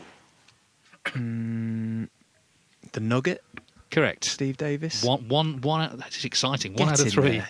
1 out of 3. So wait, hold on. If I get all 3 right, do I get the book? If you want it, you can have it, yeah. I'm joking. I've got one already, obviously. Question number 2. Who was the youngest ever UK champion? The Rocket. Correct. Question 3 for the set. Who did Judd Trump beat in the final to win his first UK title? Mark Allen. Wow. Stato Hallworth strikes Tremendous. again. Look at that. Didn't even bat an eyelid. Well, unfortunately not eligible, but we have, got, as I say, got a winner, and Rob will announce the winner, and also from this afternoon later, and we'll have 2 more chances to win the book tomorrow, the World Snooker Tour quiz book. Now back to the serious business. Joey Long 24. just trying to hold off Jamie Clark here.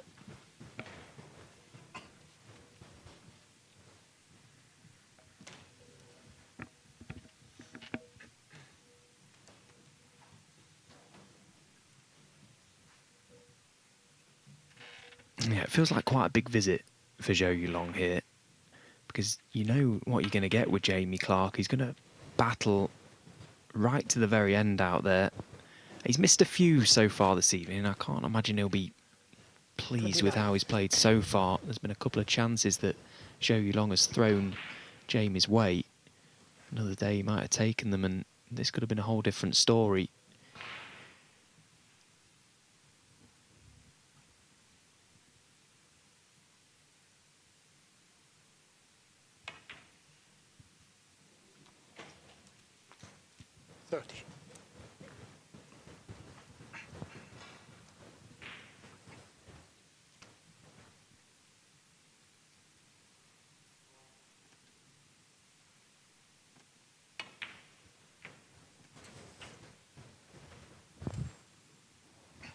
Yeah, Clark made a very good 96 in that 6th frame, 37. having lost a close 5th frame.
$45.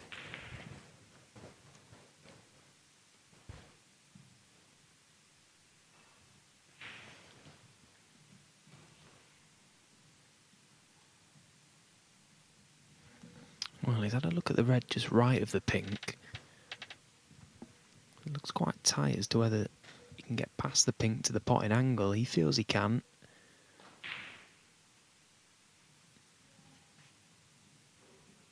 The red left of the pink will certainly pot.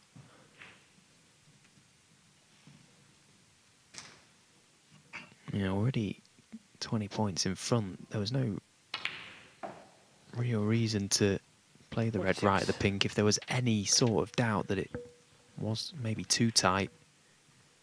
No need to run the risk of making a mistake.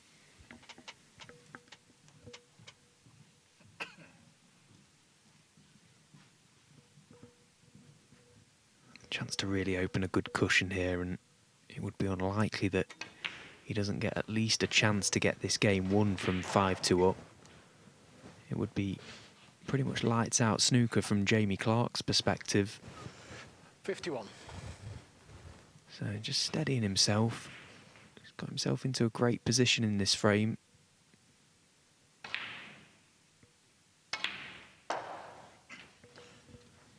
$52.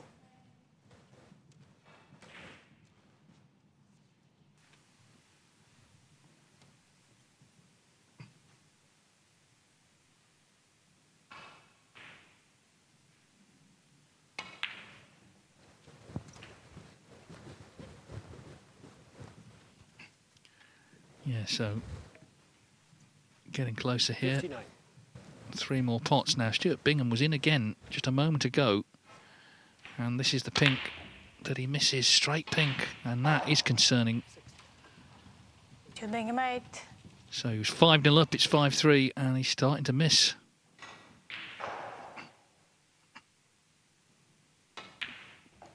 Show You Long has not missed here, though. And this red for 5-2. It's been a good frame from him. He's played a very solid frame here. 67. Just holding back the Jamie Clark surge. That good 96 in the last frame. So Show You Long is going to be a frame from victory.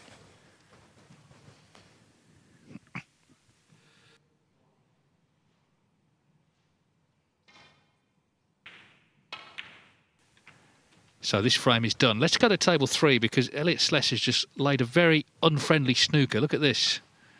And, you know, red's everywhere for Zach Surety. So he's got to find a hiding place for this cue ball somehow.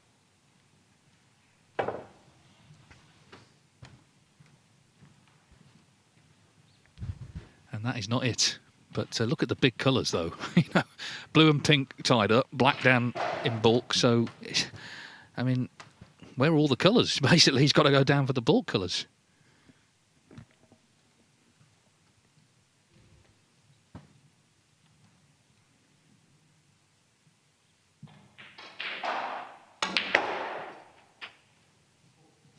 Going to be a bit of shoe leather on this cue ball, isn't there, in this break?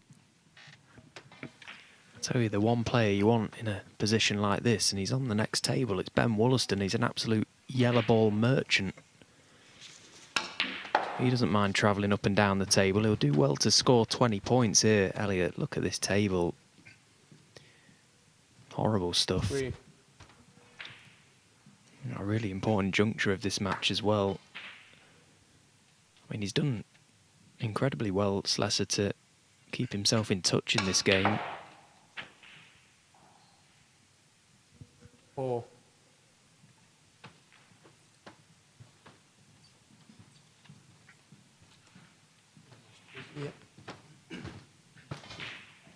Well, like you say, it's hard work, this. So why don't we go to table 1, because I think the story is starting to emerge there.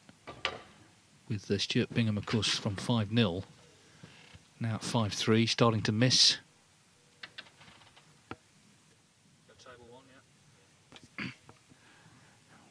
Well, we will come back to this Slessor Surety match, but this is Scott Donaldson live now at the table, trying to really turn the screw. It's interesting, he made that lovely century, that 110, and he sort of walked out with quite an odd expression on his face, as if he thought, why did that happen? But it happened because he potted all the balls. Yeah, it was a very strange reaction, wasn't it? Sort of shaking his head as if he couldn't quite believe what he'd just done. I mean, it's not the first century break he's ever made in his career, but yeah, very, very strange reaction. I should say, actually, and I should have mentioned this at the time, it's actually his 100th of his career. So it's a little milestone. It was the oddest reaction ever to a century of centuries. But well done to Scott. He was on 99 coming in. And who knows, it could be a very special one if he ends up winning this match. He's actually the 91st player now to make 100, at least 100 in competition.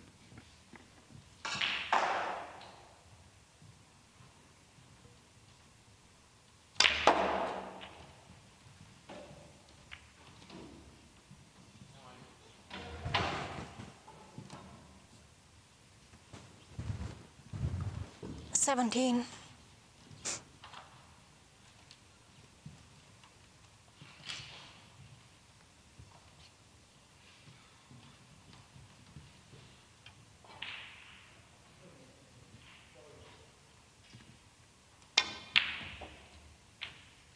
$18.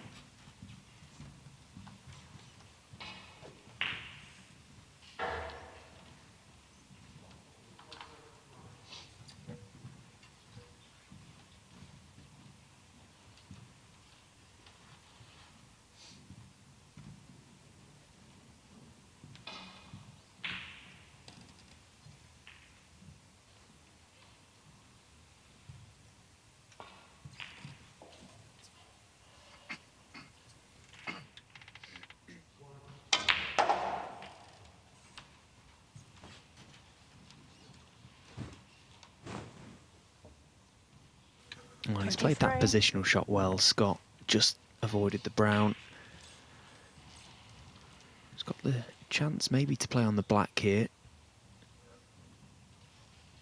Might like the black on its own spot purely to make the legwork of the cue ball less. He's having to keep travelling up for the blue. 24. He's played that one well. No, he's absolutely perfect to go into them. Should he take the chance here? Just a little nudge to all of the reds, bring them all into play if he can. Didn't quite catch the main bunch, but he's okay. 29.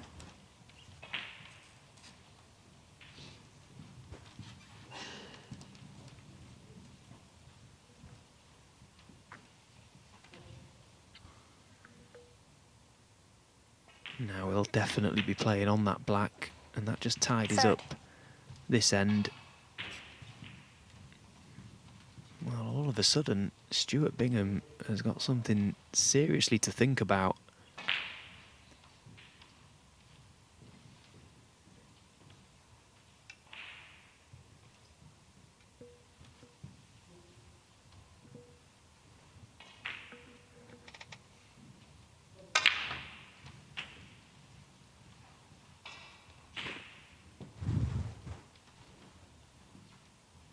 $37.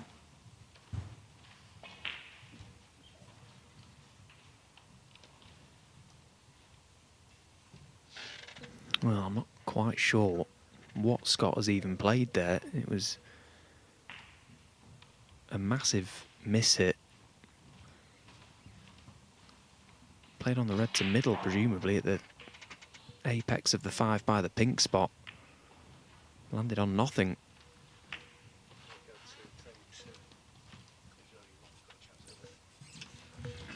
OK, we'll end the break for Scott Donaldson, but Zhou Long has a chance to potentially win the match. He's 31-0 up, 5-2 up, of course, against Jamie Clark.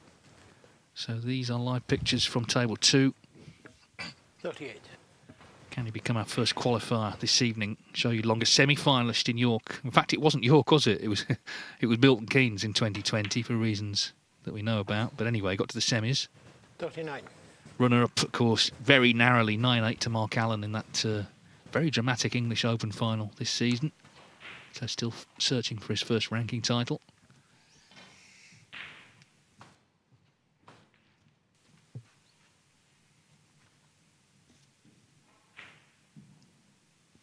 It's clearly going to have to disturb these reds again. Just went into them, but he didn't really get them moving. 14. 44.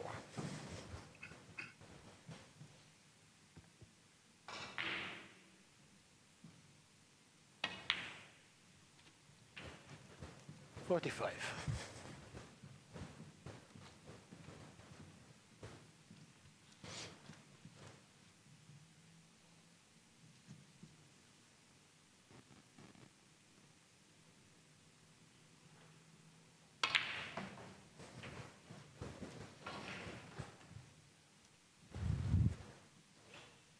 52.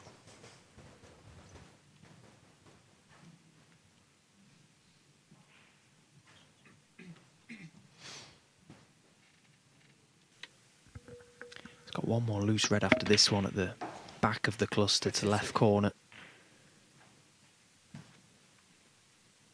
Might be wise to play on that rather than the split to the reds.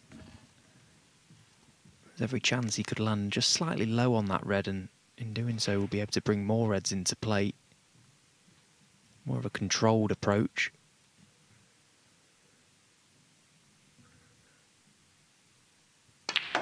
Well, he's gone into them full-blooded. I am surprised, because he could have played on that single red at the back. And he's landed pretty awkwardly. 58. If he cuts this red back in, he needs to hope it goes in, because he'll be bringing everything into play, it would seem.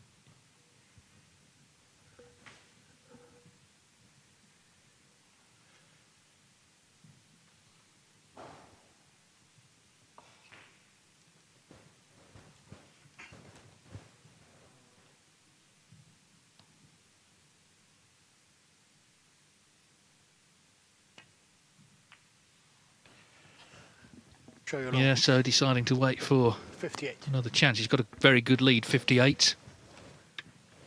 So Clark, got to be so careful here.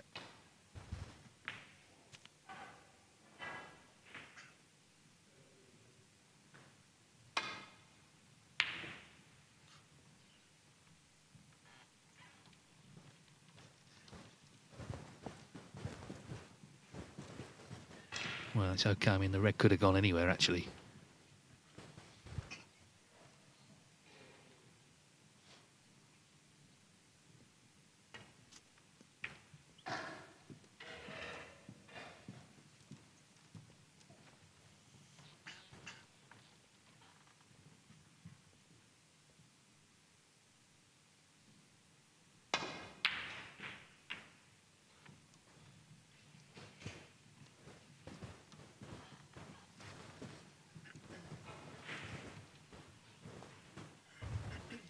Well, you can just get through to this, so this could be the beginning of the end if he pots this.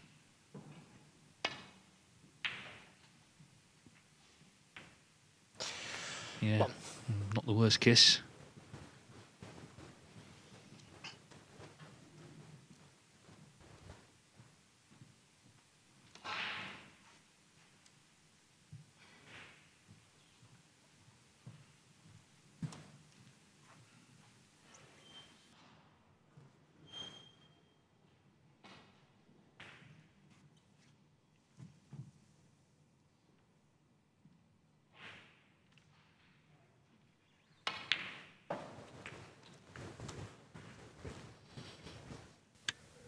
But that one is the worst kiss.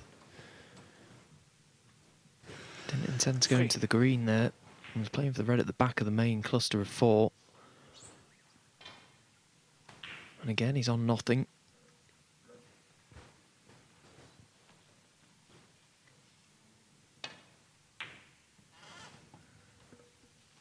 Show you all. 3.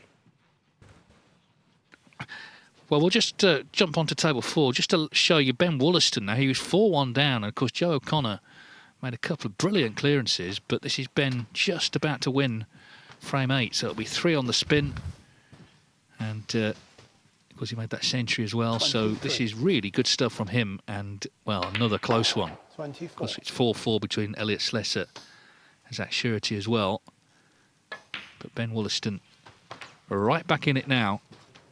Just didn't wilt, did he? Shoulders didn't drop, just stuck to his task and has found a way to draw 26. level. 27.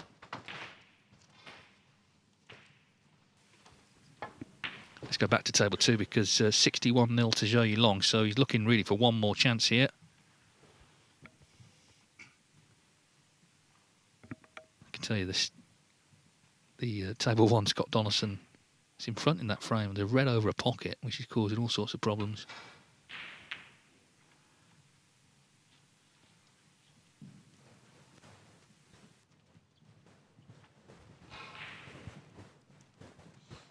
In fact, let's have a look at that.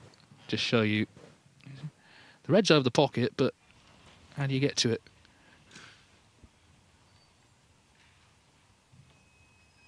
And of course, not leave it if you don't get to it. Yeah, both players have played a couple of thin edges to reds to try and get that cue ball up to pretty much where it is now in that right corner of the table. Is Stuart able to chip off something in a similar sort of way and get back to where he is now? Needs to be careful if he goes into the red that he doesn't send it into the main reds and open a little corridor through to that red over the corner.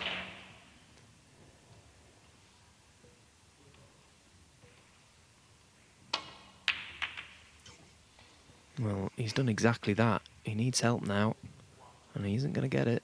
Or is he? Or is he? Oh, wow! Well, that is outrageous. Look at where that cue ball has finished. I'll remind you his nickname is Ball Run. Oh, he's took us such a gamble there, hasn't he, to send the red into the main bunch of reds. He's opened everything up. He basically had to nail Scott behind something.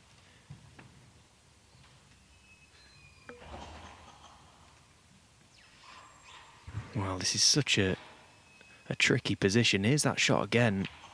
Look at the line he's found with the cue ball. Little flick on the pink. It's tough to get to this red direct. He needs to hit a red onto it. Oh, very close, but not close enough. He was in so much trouble there, Scott Donaldson. Yeah, and it means Bingham, after all that, does get another chance to win this match. It's not straightforward, but it's a chance.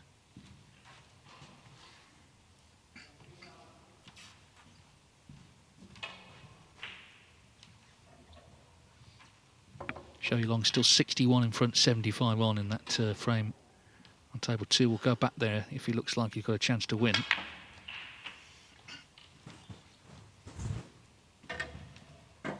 One.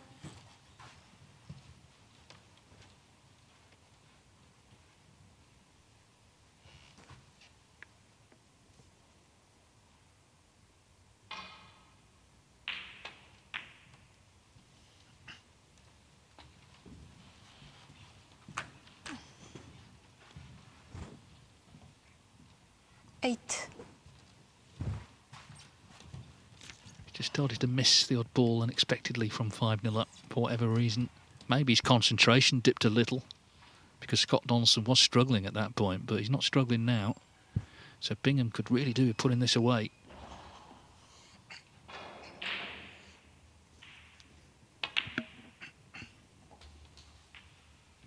Nine.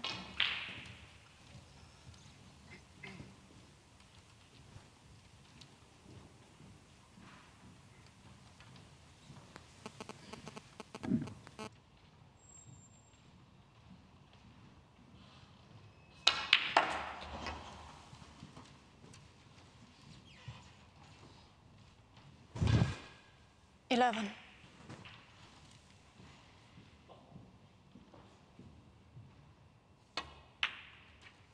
12.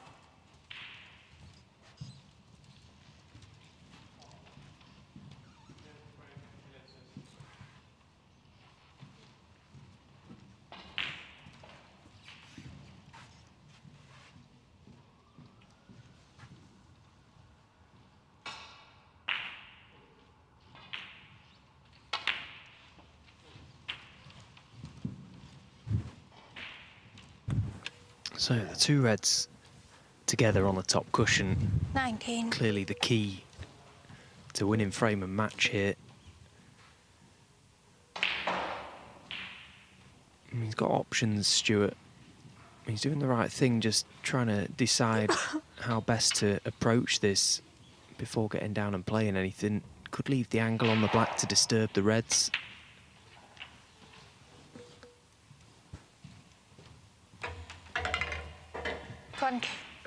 He's perfect to play the cannon here. He'd love to just split them, get the cue ball right in between the pair of them. Just like that. Oh, he's been unlucky.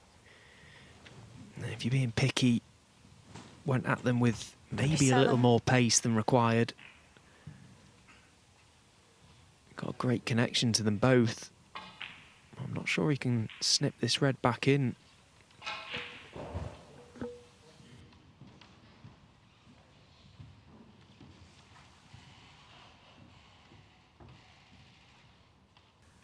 Well, he has gone to cut it in, but he's actually overcut it, amazingly. And that's where all that business started, with the red over the pocket. Zhou Yulong with a chance to win. He's back in, just potted a red. So 45 in front. The black surely makes sure. 52 the lead. So 3 snookers. I think Clark will play on, but it looks like the end of the road for him. What a great run he's had, though, coming in as an amateur. And hopefully we'll see him back on tour in the very near future. He's going to play on, but it's a long way back from here, clearly.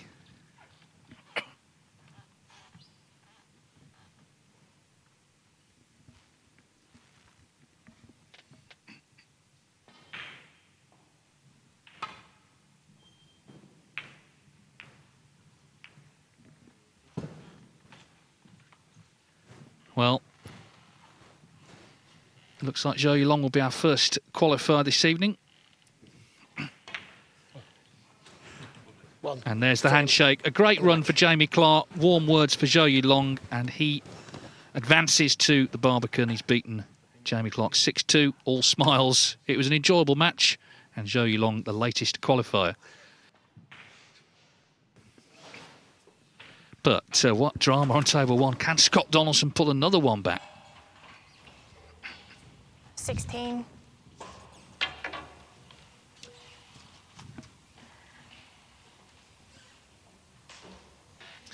So red-black will be 26 in front, so he does need that yellow, but this red feels like the big shot now with the rest. Oh, fantastic pot from Scott Donaldson. So Stuart Bingham, he slumps back in his seat. 17. I think he realises his fate. This is another frame on the board for Scott Donaldson. He lost the first 5 in a row to go 5-0 down, and it's been 4 on the spin. Oh, what a turnaround this has been. Can he finally have one last push to take us the distance? What a match this is turning into. It's getting sticky. It's getting sticky. And the thing is, it was every inch 5-0, wasn't it? The frames weren't close. The first one was, but then Bingham dominated, and he looked a certainty to win, probably 6-0. And maybe subconsciously, he thought that himself. He just sort of maybe just dipped in concentration. I tell you what, will be focused now, because it's about to go 5-4 when this yellow goes in. So Scott Donaldson has stuck to his task. Bingham, he tried to cut that thin red in, he actually overcut it, and ironically, of course, the whole sequence started with the red over the pocket. He left one, and Donaldson, just a little break here to pull one back. Incredible. So this is 5-4. It's 4-4 Joe O'Connor and Ben Wollaston.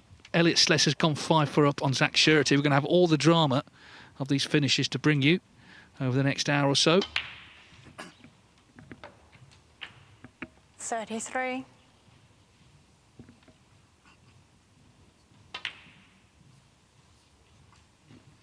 But let's now hear from our latest winner, our first winner this evening. It is the former semi-finalist, Zhou Yulong, and he's with Rob. Our first man into tomorrow afternoon's draw from this evening. Remember, this is the second half of Judgment Day Part 1 in Wigan. And Zhou, many, many congratulations. That was a spirited performance from Jamie. We needed to see some great snooker from you, and we did. Yeah, playing not bad tonight. Yeah. And how much do you enjoy the UK Championship? I mean, you played so well a few years ago when you made the semi-finals. and you've had a great start to this season. Yeah, I just quite be happy to New York, because that venue, I think, is for the snooker player. Everyone enjoying that venue, because now just 2 tables and the crowd is watching you. So yeah, I think, yeah, it'd be exciting. And you're the 7th player from China to be guaranteed to be in the draw. Of course, we had 5 Chinese players in the top 16, and you're the 2nd to make it through today. Have you got any good friends who you would rather not play in the first round at the Barbican? Yeah, I have. It's both Gordon. Last year we living together, and also Xintong is my best friend for the child age to now. So yeah, I just it doesn't matter for me. It doesn't matter pick draw. So I just I've been enjoying to New York. Yeah. And would you agree that this is arguably the best we've seen from you in quite a few years? You're putting together a great season of snooker at the moment.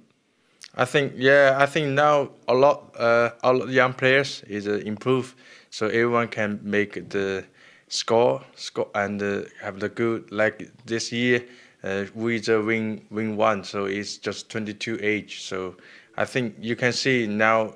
Also English, the young person like Poland, this make mustman for this qualify. So everyone improve. So now it's just so exciting for the game. Yeah. It's a very exciting time for snooker. Wu Yiza was a wonderful winner of the International. Yes. Even John Higgins couldn't stop him. Anyway, good luck when the draw comes out tomorrow afternoon at 3 o'clock. We will see Zhou Yulong on the big stage at the Barbican. Remember, he is a UK Championship semi-finalist and he loves the big stage, Hendo. Thank you. Don't we all, Rob? Don't we all? Elliot Slessor would love to be there. He's 5-4 up here on Zach Surety in what's been a topsy-turvy evening, to say the least. And now all the matches that remain are really close. 5-4 Bingham over Donaldson, 5-4 here, 4 each O'Connor and Wollaston in the all Leicester affair. So, well, we could yet get 3 deciders here. And fair play to Elliot. You know, from 3-1 down, he just didn't even look a part of this match, really. He was being outplayed. He was showing signs of frustration. It's a miracle he's even got a hand on the end of his arm, to be honest with you, the way he struck that side table. But he's in front, and he's got a chance now after that poor safety shot from Zach Surety. So this is now a match-winning chance for Elliot Slessor. He's a proper battler, isn't he? You really do have to scrape him off the table. He likes the battle, doesn't he? We saw that in the last round against Bushka Rivers, won 6-5 on the black with that wonderful break.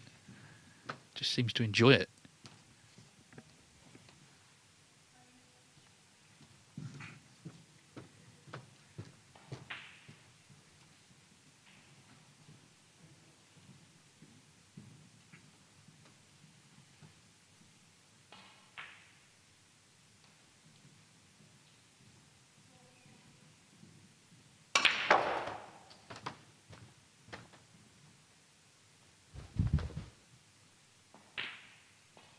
Eight.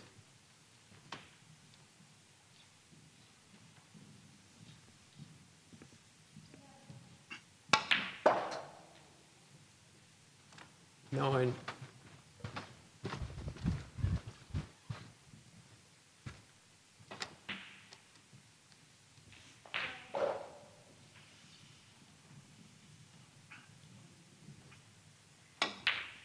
Slessor did play at the Barbican 2 years ago, 2023.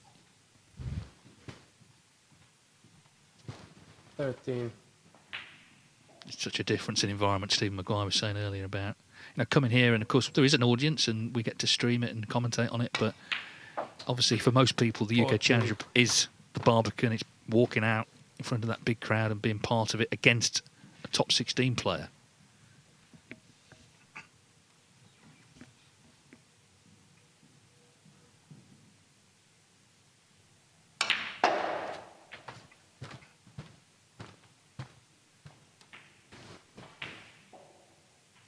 Nineteen.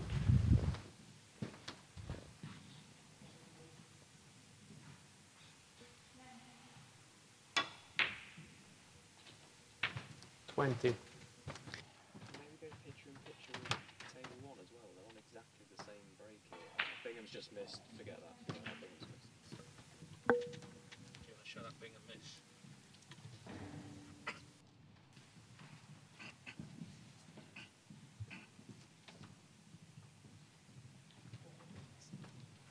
Now, Stuart Bingham was in at the start of frame 10. Remember, he's 5-0 up. It's come back to 5-4. He started to miss a few, and this was just a moment ago, 19-0 up on this red. And misses that one, so... Bingham 19.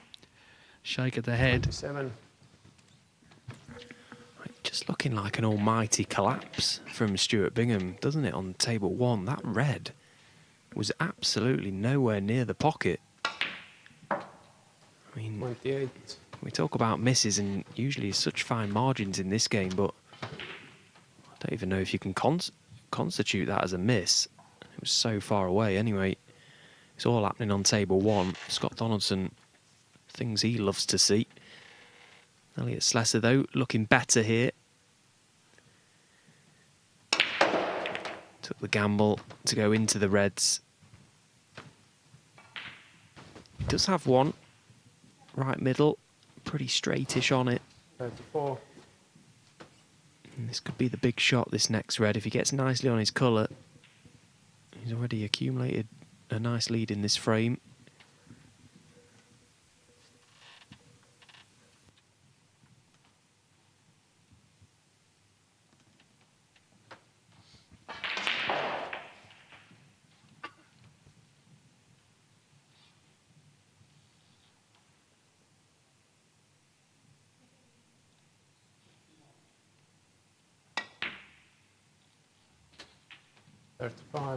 Well, it's clear that calm has been restored to Elliot Slessor.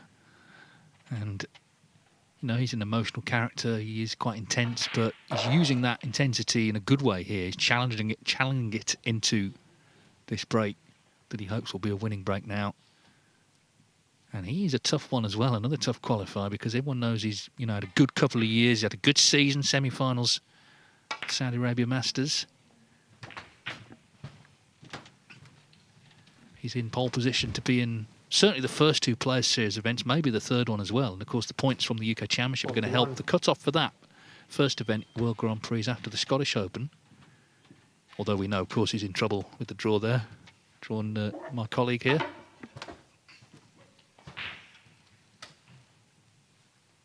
But, yeah, in general, you know, he must be feeling good about his game. And, OK, you live every moment of the match maybe, but this is the most important moment, and it's starting to look like a winning break.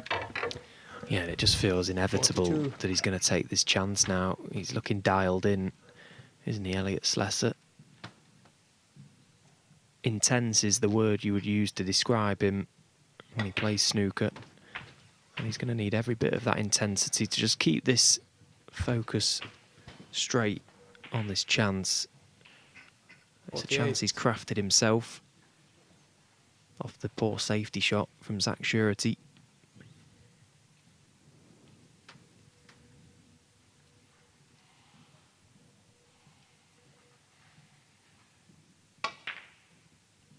Oh, but that little cannon hasn't gone perfectly. He's a little bit in between. Wanted to play for the pink to middle. Just push it onto the middle pocket. May have to take it to the corner now.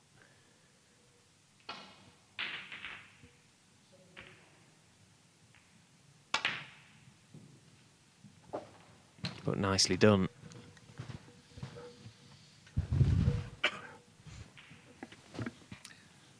Well, has Zach Surety 55. been beaten to the punch by Elliot Slessor?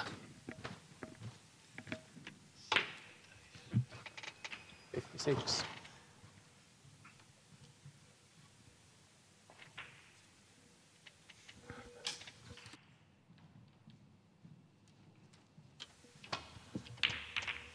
Well, this was Bingham a moment ago, and things going from bad to worse for him.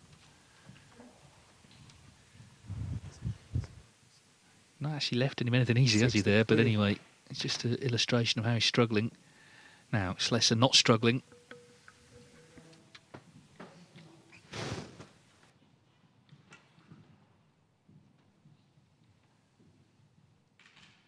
Joe O'Connor, meanwhile, has just gone 5-4 up against Ben Wollaston. We'll have some action from that shortly, but Slesser getting nearer here. This pink to lead by 62 with 59 on. So after quite an eventful night on this table, this is match ball. Well, what a great break. He really has steeled himself to make these. And Elliot Slesser is going to be heading into 70. the draw for the Barbican, barring snookers. That's why he would like this red in as well, clearly. Remember, he was 3-1 down at the interval. Banged the table in frustration in frame 5, but he did win that frame. And has gradually taken control of this match. And that red surely 71. makes it his night.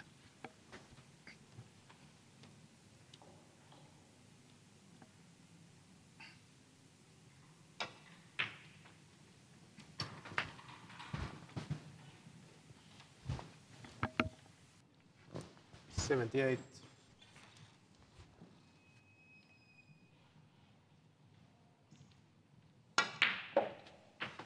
79.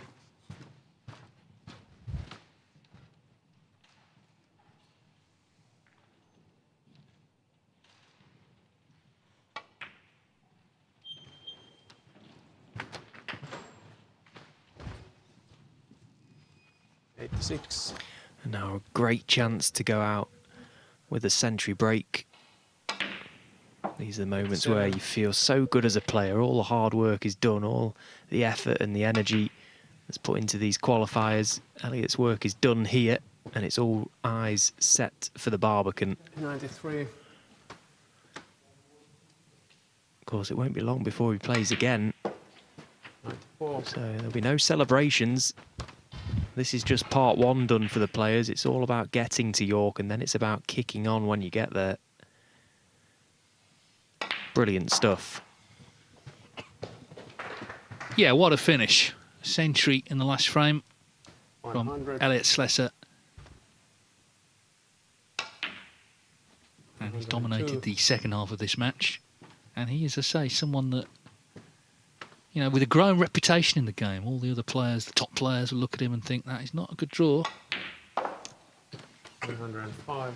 I think as well, he's more assured now, you know, in these big moments. And of course, whoever he plays, it's going to be a big moment walking out at the Barbican in York to take on one of the top 16. He's missed that brown, but a fine 105 to complete a 6-4 victory over Zach Surety, Elliot Slesser, our latest qualifier for York. And we'll hear from him shortly, but we're going now to table one. This dramatic match where Stuart Bingham led 5-0. Scott Donaldson has fought back to 5-4. Just 4 points in it in this frame, but we saw a couple of Bingham errors there earlier on.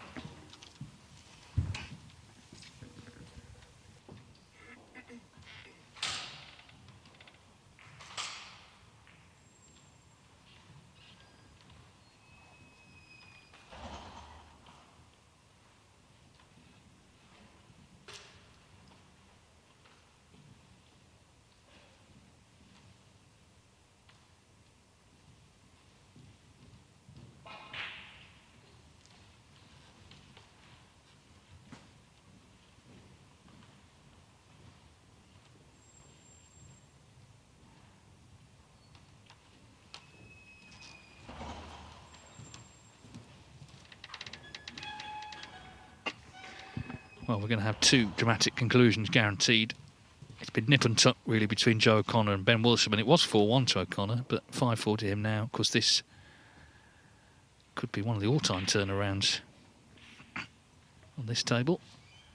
Either way, we'll see it through to a conclusion.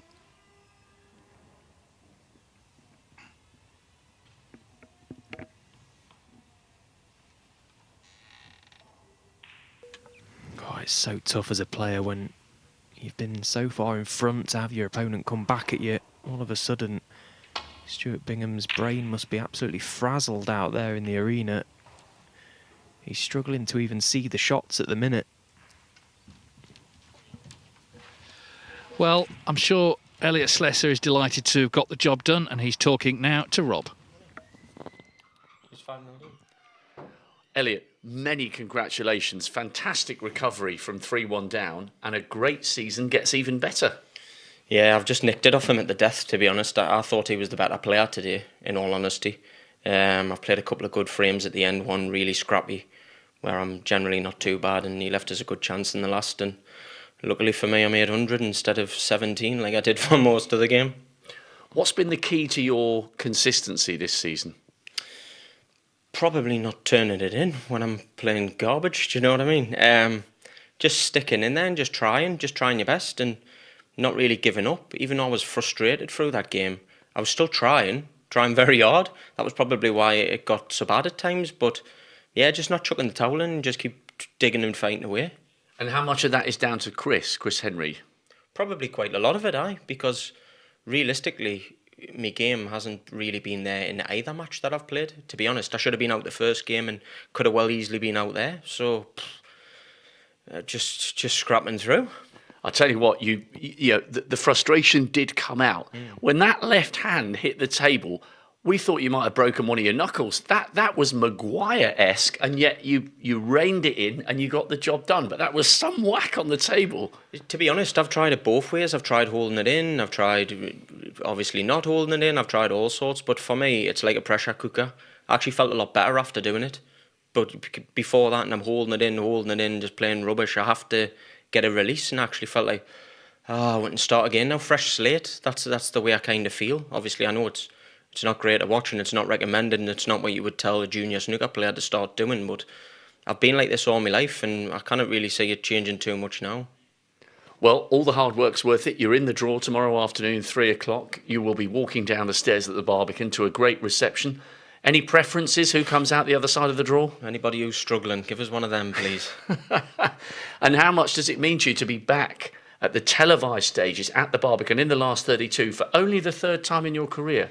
Yeah, I got there a couple of years ago and lost Anders Zhang in a nail biter, 6-5. He made a good break in the last.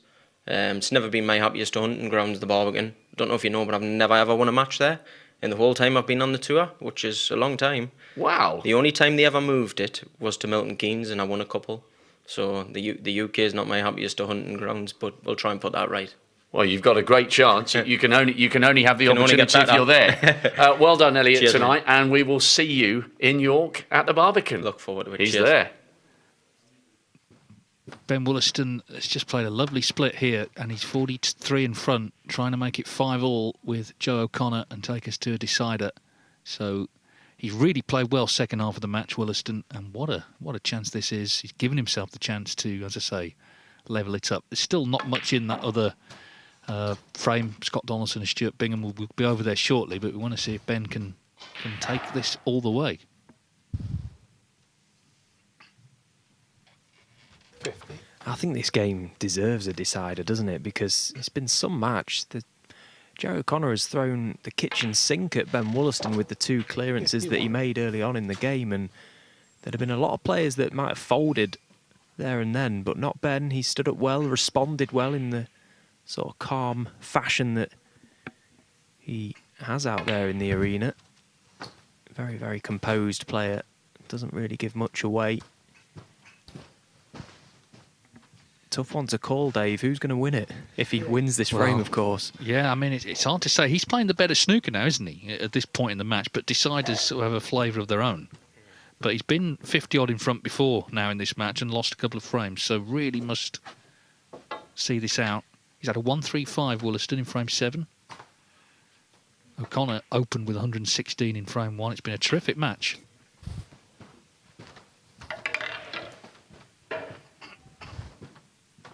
$59.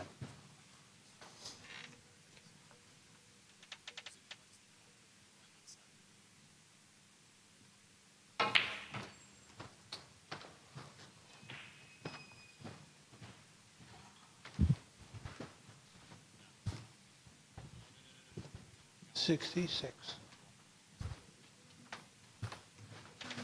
So, one more red and a colour. But he'll want an extra red as well. And we are going the distance here. Been a great break this from Ben. As you said, Dave, the split to the main pack of reds was delightfully played. got himself into a great position and looks to have taken the chance now.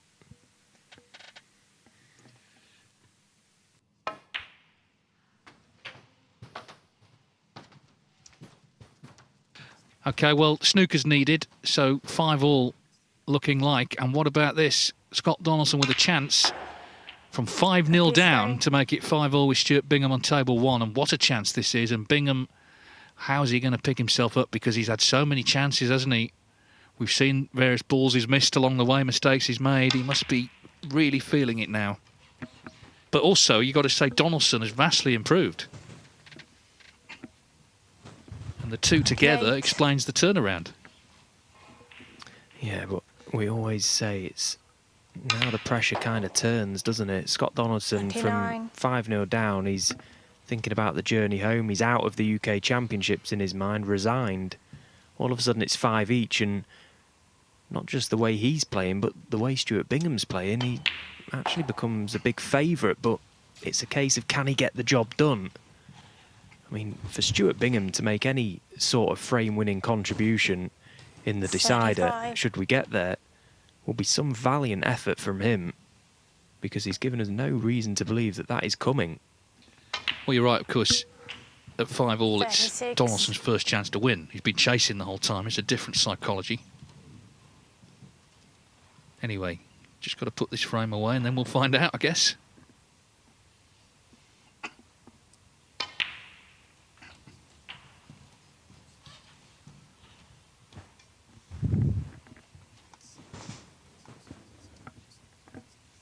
$42. 2 more pots for 5-all. Quite incredible. 43. All credit to Scott Donaldson. His head never dropped.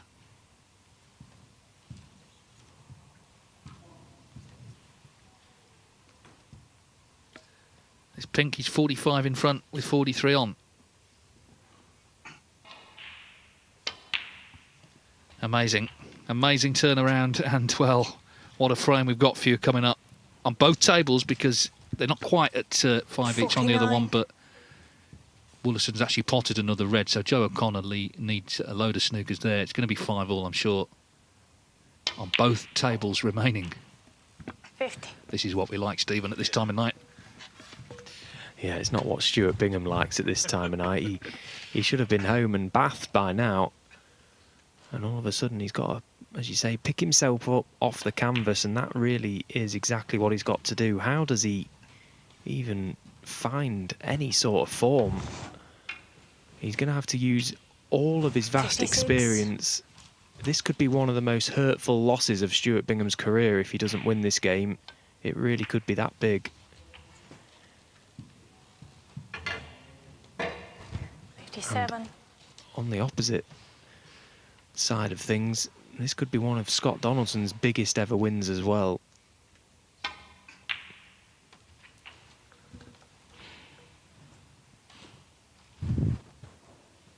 $64. Been a very inspired fight back, hasn't it? Every credit to Scott Donaldson at 5-0.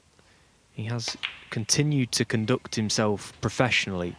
That's all you can do at that stage. You've got no intentions, of course, of winning the match, but just try and go out with your pride.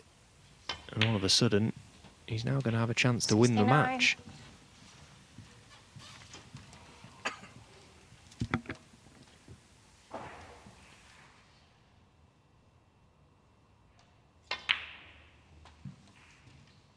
$73.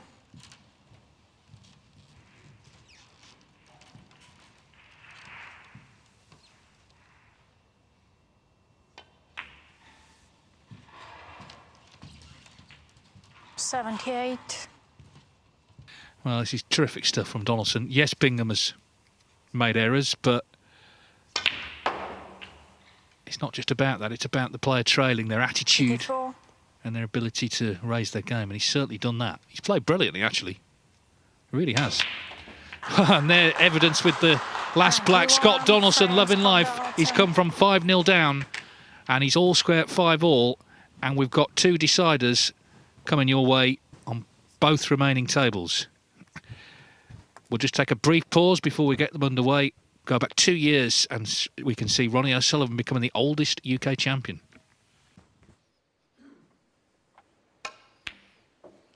$117. Right-handed, left-handed.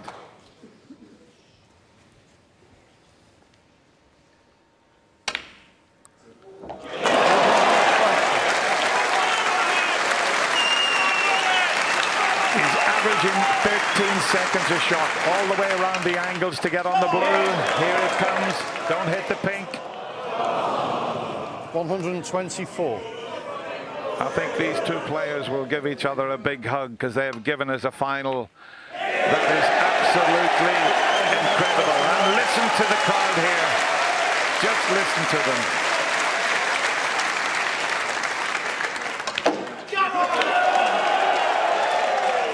Don't go in the pocket. It doesn't matter. The crowd are on their feet. The players are smiling. Isn't that lovely to see? But you can't take it away from the genius that is Ronnie O'Sullivan. He becomes the 2023 Mr. Q UK champion. Brilliantly played, both players. Well done, boys.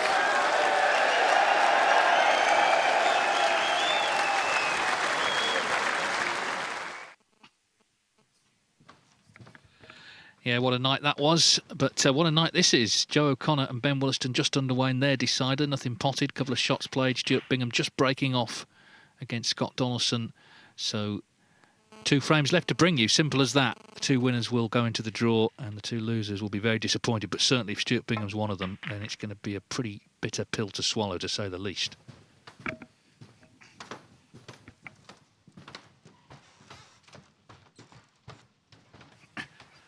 Well, we're going to go to table 1 because I think this is the story, really, isn't it? The fact that it's turned around the way it has. But we'll keep across O'Connor-Wollaston as well. So, a chance for Bingham. And I think from the evidence of what we've seen, particularly in the last 5 frames, if he gets within a foot of this red, it'll be a pretty decent shot. He is really struggling. And that is a superb pot from Stuart Bingham. It really is. The poor safety shot from Scott Donaldson. The last thing he wanted to do was catch a baulk colour. Now, what can Stuart do? He's got to muster on all those years of experience here. And straight away, he's missed the black off the dot. Bingham 1. Yeah, there's been just a few too many of those, haven't there, this evening, those sort of shots. I mean, he was taken to a decider in the last round by Liam Pullen, but of course he wasn't 5-0 up. He actually won that decider with a break of 85, but this is a very different scenario because the match was basically over. I just wonder if Scott will play the aggressive shot here. He does have reds in open play, but this black is ideal to send that cue ball side cushion into the main cluster. Is it time for Scott to roll the dice, or does he try and chip away at them? I suppose at this stage of the game, he doesn't really need to play the aggressive split. He's got himself into this position, but has he landed? No, I don't think he has. And I bet he wishes he's played the split now.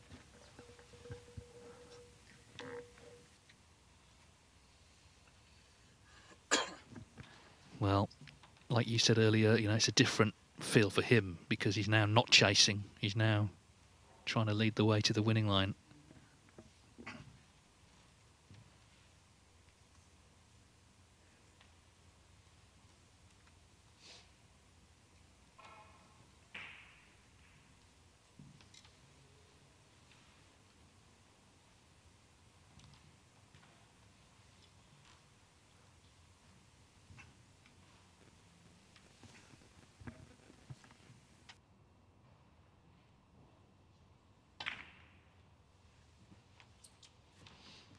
Scott Donaldson 8.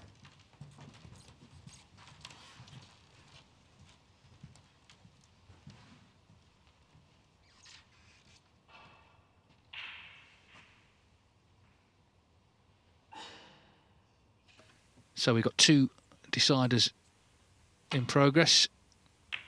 And we want to make sure we're just showing you what's happening in the other one. It's not a lot so far, 8 points in it. It's quite an open table, actually, but 8 points to Ben Wollaston. He came from 4-1 down there. That's been high quality as well, that match. And that's a great safety shot that Bingham's just played on table 1 as well. Every shot must seem so tough for him, stood behind them at the minute. He's probably seeing double, but he saw the edge of that red, and that's a thunderous long red from Ben as well.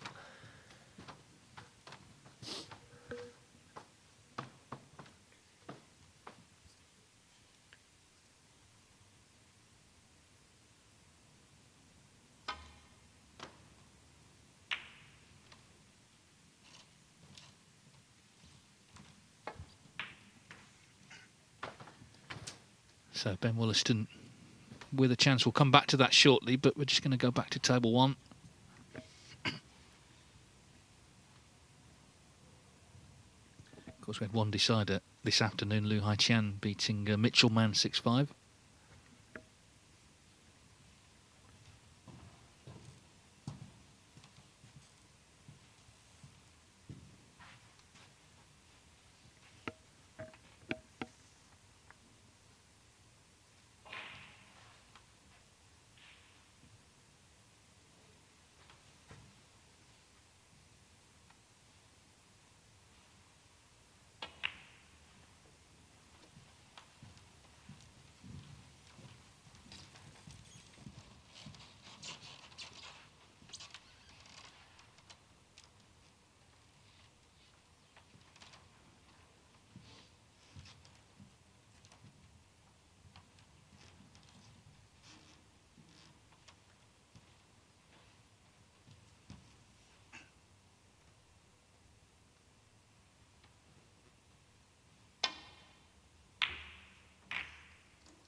Yeah, another good safety from Donaldson, keeping the pressure on.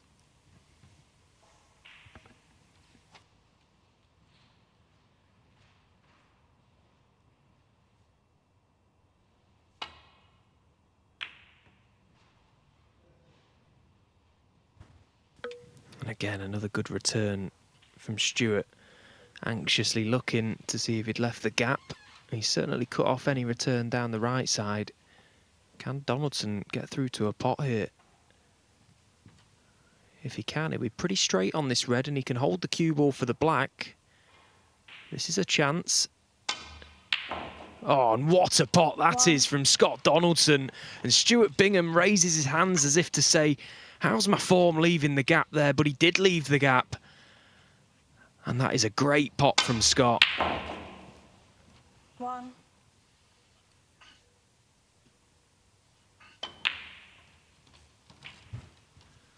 Well, and now all of a sudden he does get the chance to win this match from 5-0 down, would you believe it? Something I certainly didn't think would be saying this evening, Dave. No, it's been 9. pretty incredible. What's been incredible is the way he's improved. You know, he was just really struggling, and it just looked like the match was petering out. And frankly, a lot of players would kind of given up, wouldn't they? But Scott Donaldson, he's a quiet lad, but clearly full of determination.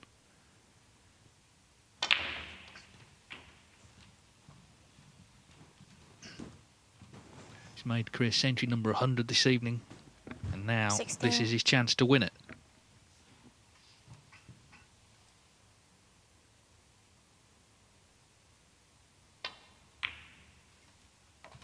17.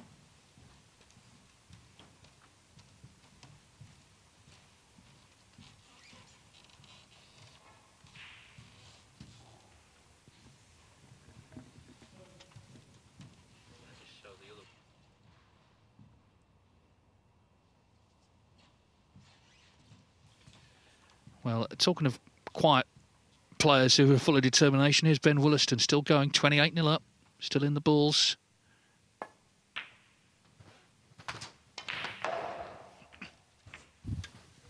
Yeah, and actually Ben won't mind that black being on that top cushion now. We're quite happy to just chip away at the reds and take the points away from Joe. At least take the reds in open play. I mean, 2 brilliant matches, both for different reasons.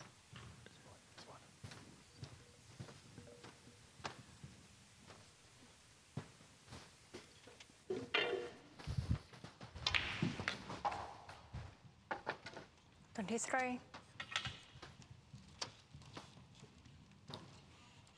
Well, we're going to leave these two up together because clearly, we don't want to miss a shot now. So, eyes everywhere here.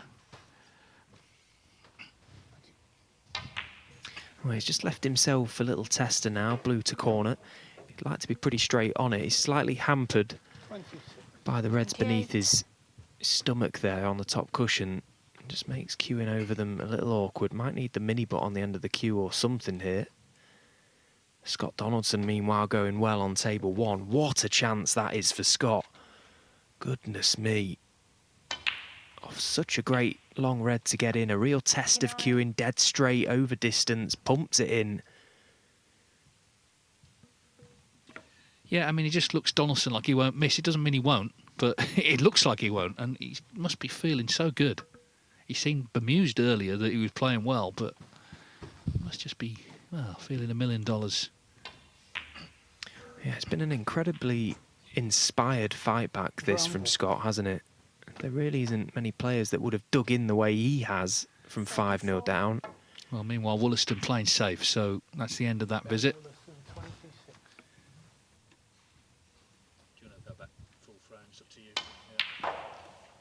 35. We'll be back with table 4 shortly. Let's go back to see if Scott Donaldson can take this out, and you've got to fancy him to do it. Yeah, and every shot is getting the care and attention that it requires here. Every ball is a pressure pot at this stage of the match. Stuart Bingham must be absolutely crippled in his seat. All he can do is hope and pray, and 42. even that might not be enough. Heartbreaking. Yes, I mean, people have lost from 5-0 up in best of 11s before, but it is a rare event. Certainly a player of Bingham's class and record seemed very unlikely when he was holding that advantage. 43. Oh, the drive back to Essex is going to feel like a lifetime, isn't it? If he loses, he's got to stay focused here because anything can go wrong at any moment.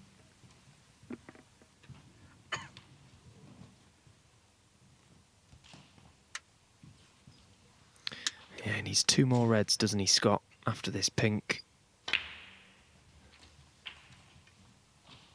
And it's take your pick, really. He's got 4 reds in open play that are just sitting, waiting for him.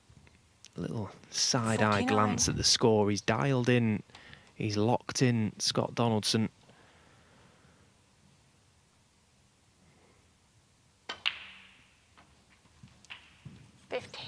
I'm pretty confident that this will be quite an emotional victory for Scott. It takes an awful lot out of you as a player to come through any match, but to come through it the way he has done, if he converts these next 2 pots.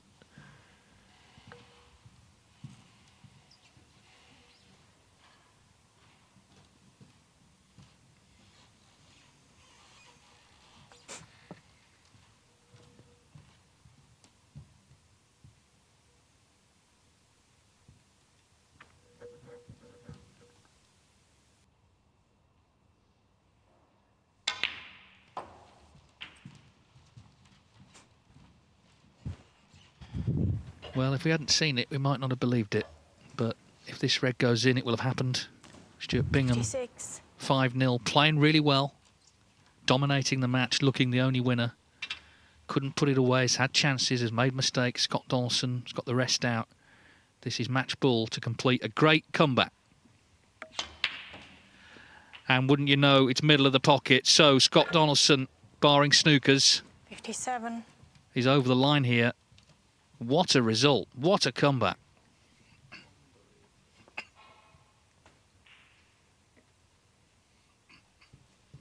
And you have to say, of course, as well, what a sickener for Stuart Bingham.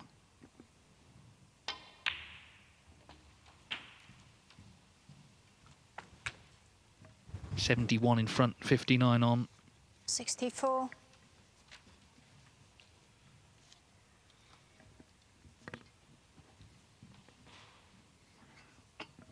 I guess he'd like this in.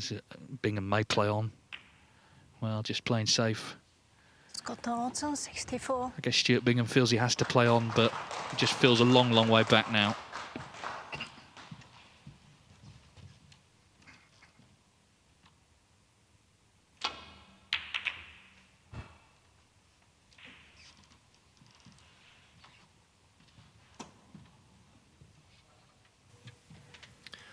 Well, it'd be interesting to hear the thoughts of Scott Donaldson and what he feels, what he's gone through in this game.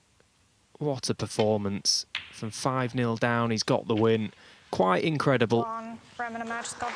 Yes, brilliant performance from Scott Donaldson. He looked down and out, trailing 5-0. He has completed a remarkable turnaround to qualify for the final stages of the UK Championship. He's beaten Stuart Bingham 6-5.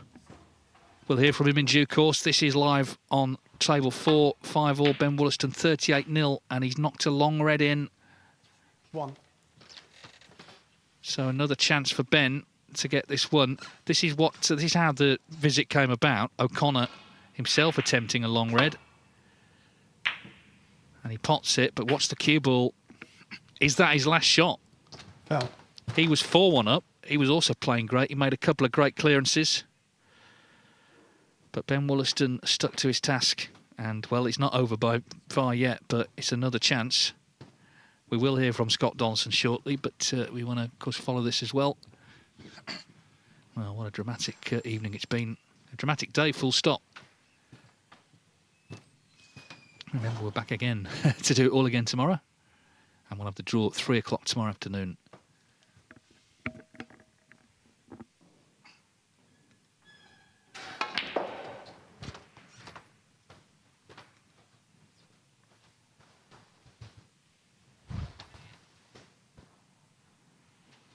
Well, sort of no man's land, I think, this.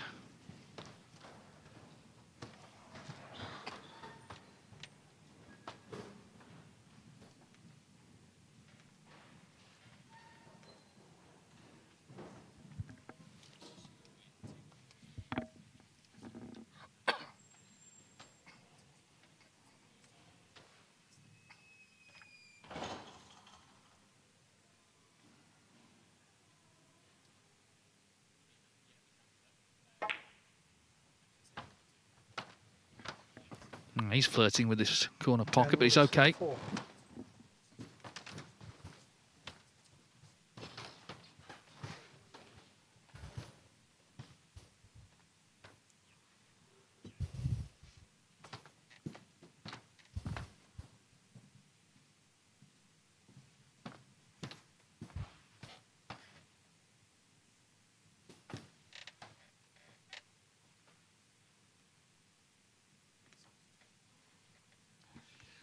Well, Scott Donaldson has come back. He's now got to find the words to explain what happened there. If he can find them, we'd love to hear them, because it was a remarkable turnaround, and he played so well, that's the thing. He really did. Let's hear from him now, then.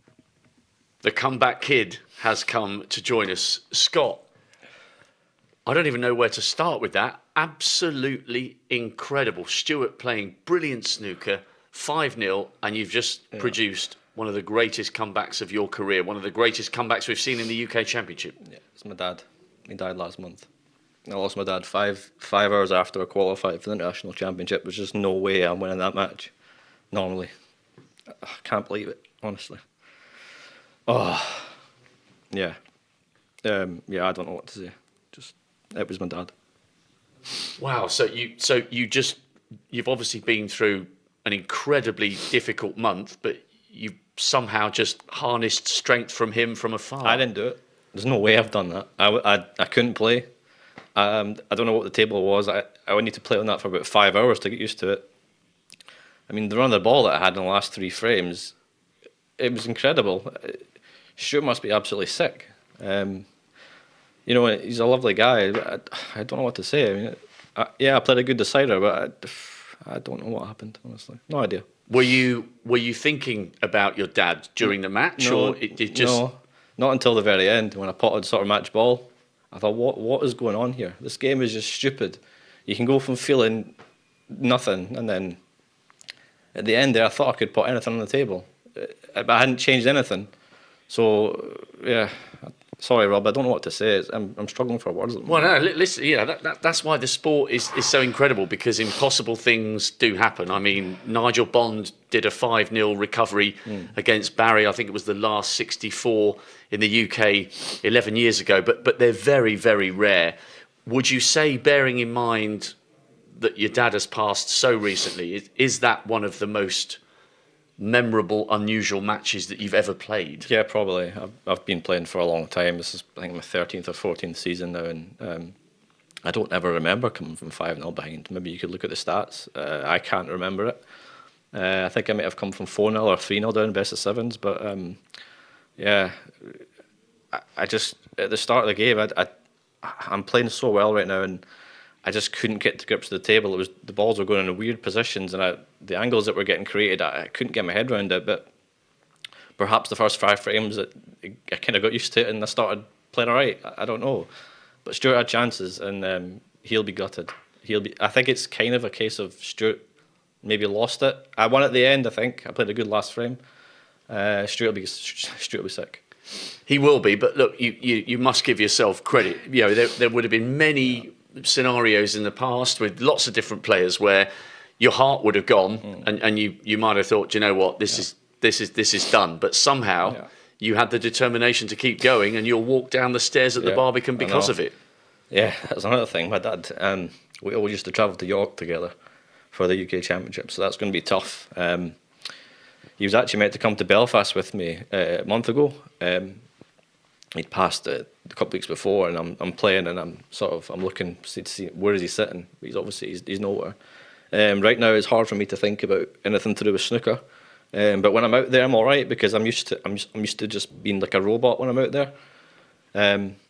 So that's the kind of the advantage of this game. But yeah, I'm looking forward to it, of course. You'll need to bring a couple of really good mates with you to York. So that's obviously going to be a big emotional moment. My wife will be with me. She's everything to me, and yeah.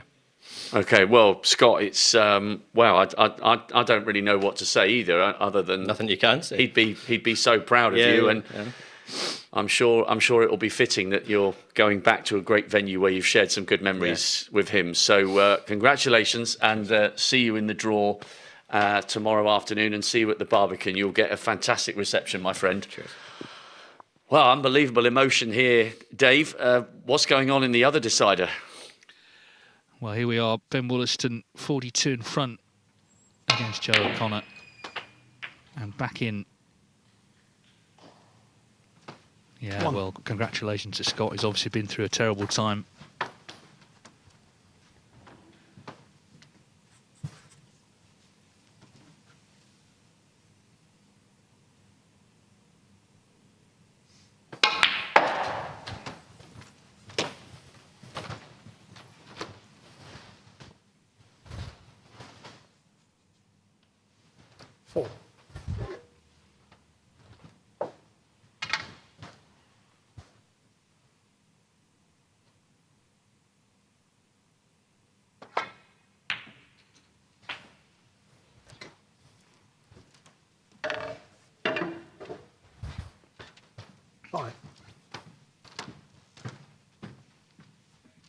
Well, Pink will put him 53 in front, so another couple of balls needed.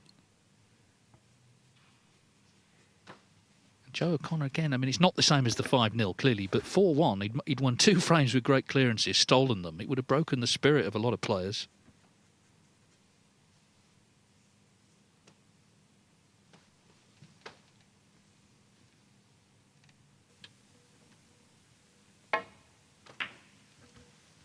Yeah, he's battled really hard, hasn't he, Ben?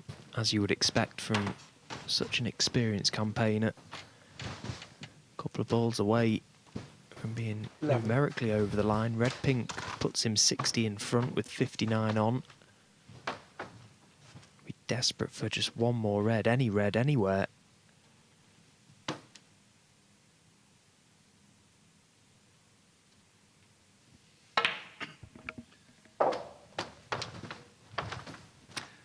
So, once again, we have match ball. Our third decider of the day, Ben Wollaston, will just focus on the pot here, rather than worrying too much about position. 60 in front, 59 on. Not done yet, but looking good. We've had over 700,000 views since we started on Monday here with the commentary. So, 18. It just shows that the appetite for watching all snooker, not just, of course, the main event, but following the twists and turns of how players get there. And we heard from the interview there with Scott, 18. you know, what it means. Obviously, players have things, as we all do, going on off the table, away from the game, and the two are not necessarily always going to be separate.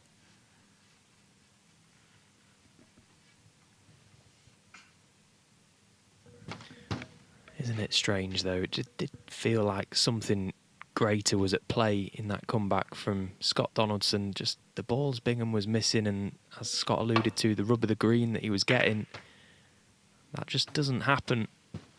Incredible fight back and an incredibly emotional evening for Scott.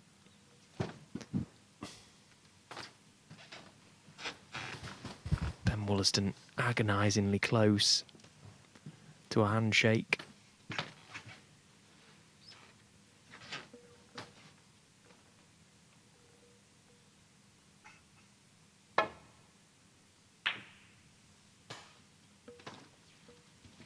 Well, there was a match on day one. Matthias Baranowski from Poland, he needed a couple of snookers in a decider and got them. So, you know, it can happen. Joe O'Connor, remember in the Championship League, I don't know whether you were commentating, I was, we played Jusser, and he needed something like 3 snookers against him in a frame and got them. So he can do this, but it remains to be seen whether he will do it here. At the moment, of course, he only needs 1. Yeah, I remember that game with Jusser very well, actually, because Jusser played a lot of bad shots, really, in terms of where he left the object balls and where he left the chances for Joe to lay the snookers. I can't for a second believe that Ben will gift easy opportunities like that.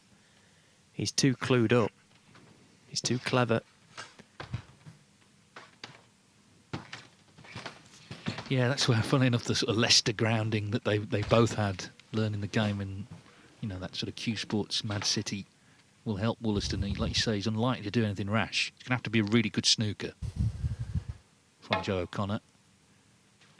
Well, that doesn't help his cause. Wollaston knocks the red in, so that eases the pressure. Oh, that was very calmly knocked in, wasn't it, from Ben? Just full length of the table, drop the red in. And there'd have been a sigh of relief, you can guarantee.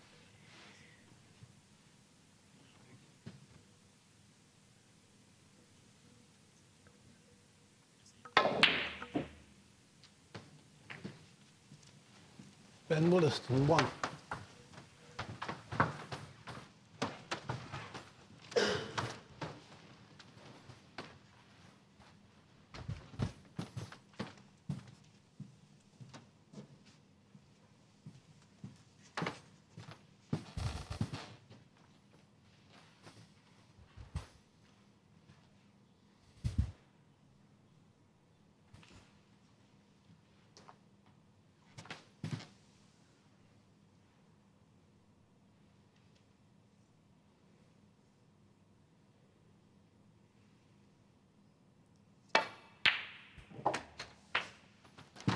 Well, that's a good pot from Joe.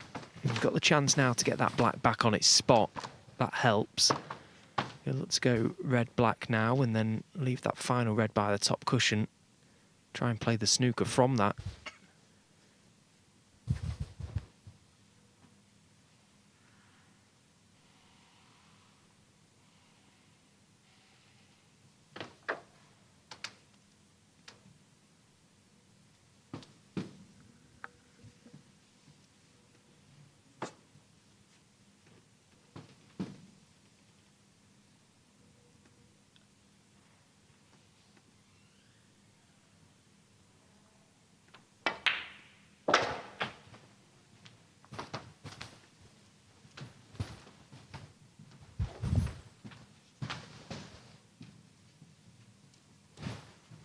Seven.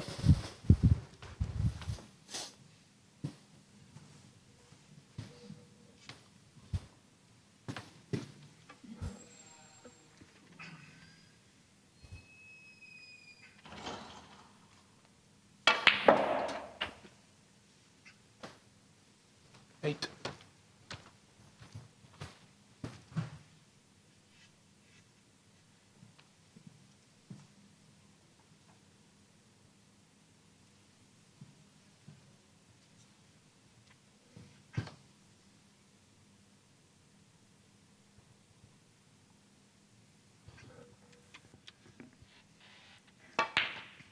Well, it does feel a little forlorn, but as long as the red's on, of course, the free ball can come into play. That's what he'll be thinking, although he's snooking himself here, I think. That's not ideal. 15. Yeah, that'll annoy him.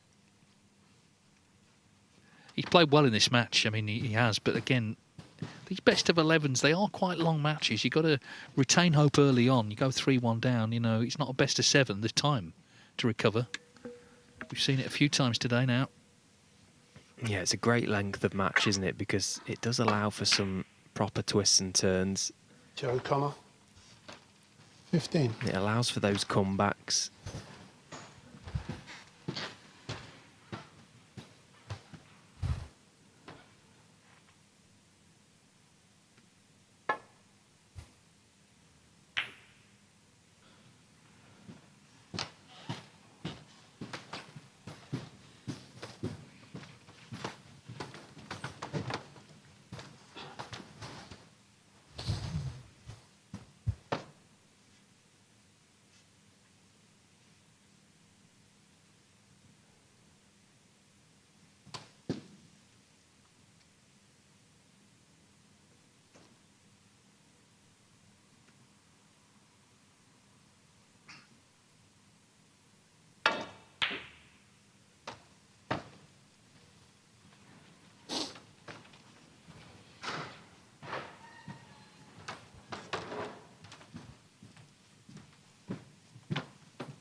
Well, that looks to be a full ball snooker. The blue is the ball that's causing Ben problems here. I just wonder, can he get enough of the left side cushion to catch the red, or is the middle pocket in the way? He won't want to hit this with too much pace. He'll be trying to nestle up to the red, presumably, for fear of missing it and leaving a free ball. Not sure if this is on. Will it slide too much on this new cloth? Yeah, it has done. Foul. Joe Connor 4. I think yesterday there's every chance that he hits the red playing that shot. Cue ball would have come off a little squarer.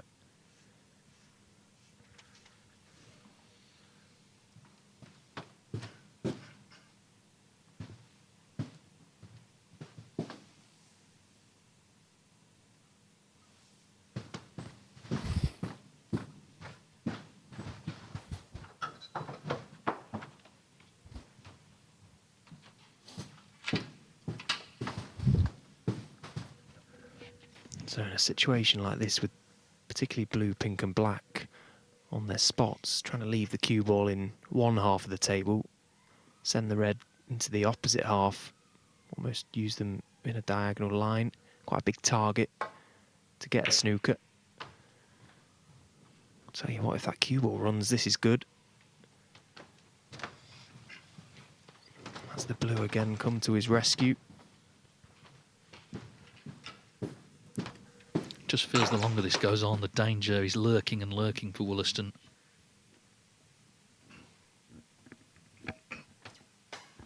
We've already seen unlikely things can happen.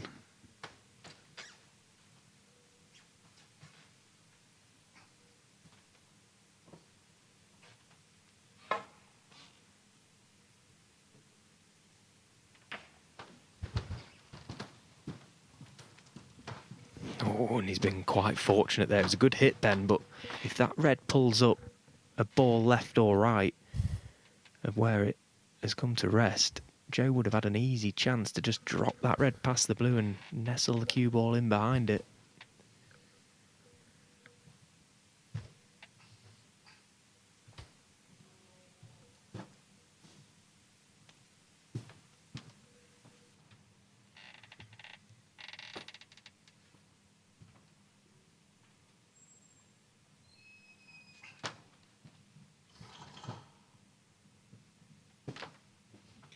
Well, all I'll say is day 2 has got quite a lot to live up to, but I'm sure they will do their best. Of course, we've got young Artem Zhuzhin from Latvia taking on David Lilly. Louis Heathcote against Long Jihang. Noppin Sengon, Pang Jungzhu and Ryan Day Hossein for fine the afternoon. More matches to follow in the evening.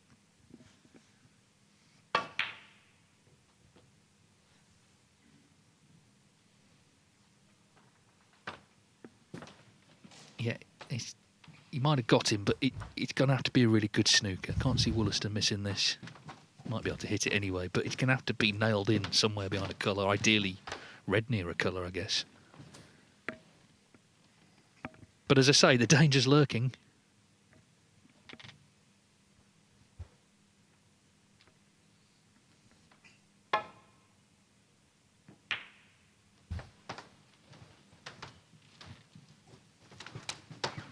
I don't know. I'm not sure whether Tatiana, his wife, is refereeing at York. I'm sure she will be because she's, you know, one of the top refs. But in recent times, it's felt like sort of Ben has been the second most famous member of that household. Has been turning up to support her, refereeing. But he's a fine player in his own right. Let's not forget at the Crucible, he beat Mark Selby in round one, as Joe O'Connor did the year before.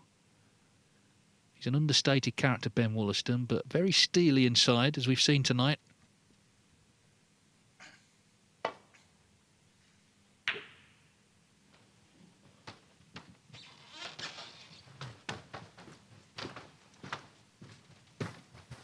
And this little exchange could potentially go on for quite some time where that brown is situated, because if Joe can't nail a good snooker on Ben, he's got every chance of just playing a containing shot, sending the red to that corner of the table, knowing that he can't leave a pot on for Ben.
Well, he was watching that red. It's just come away a little from the pocket.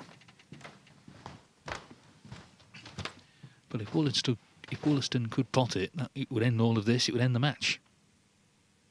At the moment, it's 2 snookers needed. It was 3. O'Connor got 1. Oh, and you've got to be careful of the cue ball. Knocking the brown in or going in off. He's come very close to the brown. Oh, things can happen at this time of night, can't they? That cue ball's running loose. Oh, it was never nice to see Ben jack up the back of the cue there and dig deep on that. It was clearly dead straight. Didn't want to run the risk of dropping the red in and following the cue ball through. As you say, when that cue ball's running loose, anything can happen. Very nearly chipped that brown in, didn't he?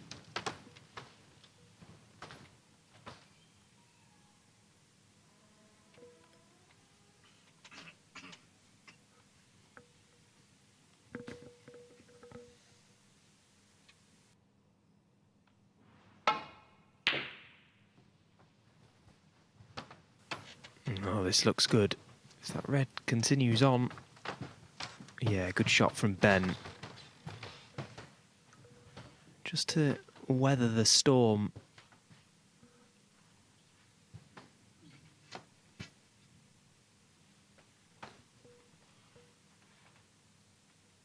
Oh, Joe playing the swerve here. This could finish anywhere.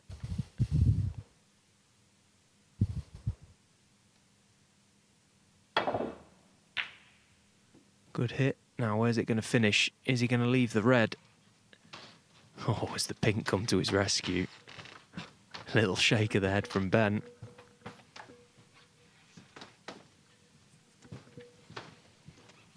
I just feel at this time of night there's twists to come yet. Ben, of course, hopes not. I'm sure Tatiana's watching as well and hopes not. But until they shake hands, there's the chance for Joe O'Connor.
Well, that time he did leave the chance, Ben, for Joe to just push that red beyond the blue.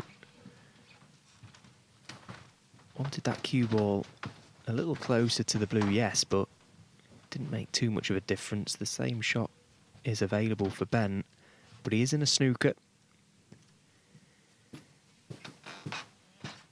You would expect him to hit this. It's quite a big target with that red being close to the side cushion.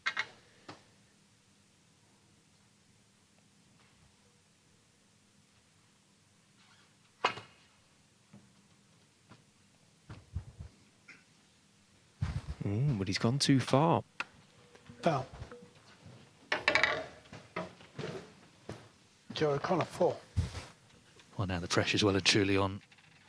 O'Connor needed 3 snookers. Now he only needs 1.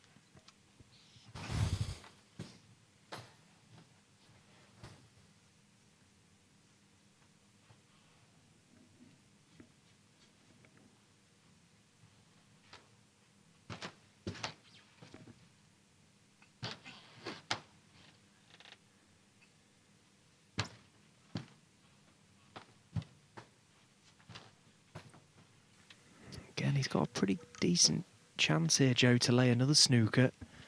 Send the red down the table. If you can try and control that, get it close to the black, the green could be a good snookering ball for the cue ball. I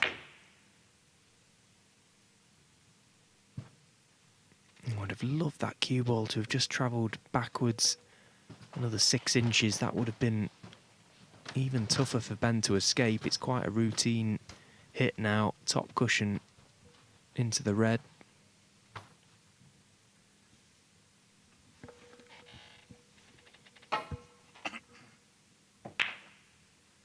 Oh, where's this black?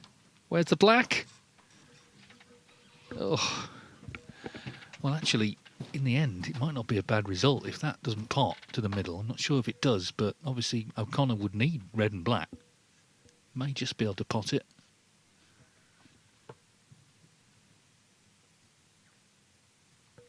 It's always quite deceiving, isn't it, when a ball goes close to that middle pocket on screen. They look quite simple, but when you're out there, it looks like there's no opening to the middle bags at all. I'm not convinced that black pots, but it's harder to see from here. Anyway, Joe still needs the 1 snooker.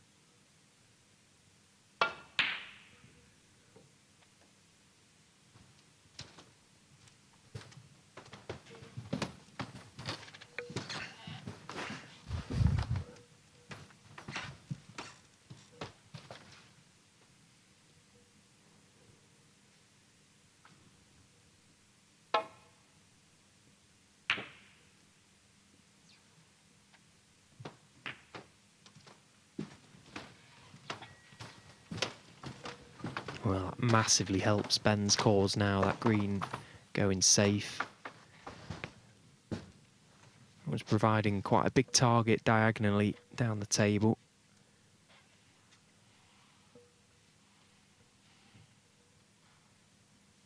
Joe running out of balls to try and snooker in behind now.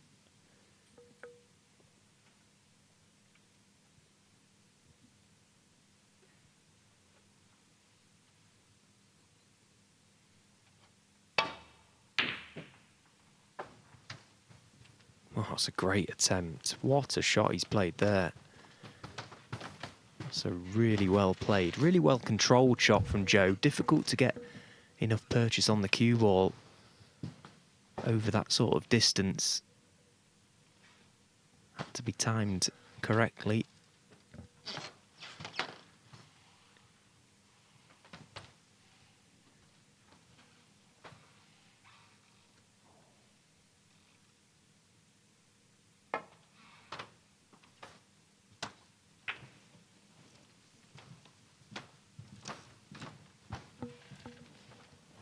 Good shot from Ben.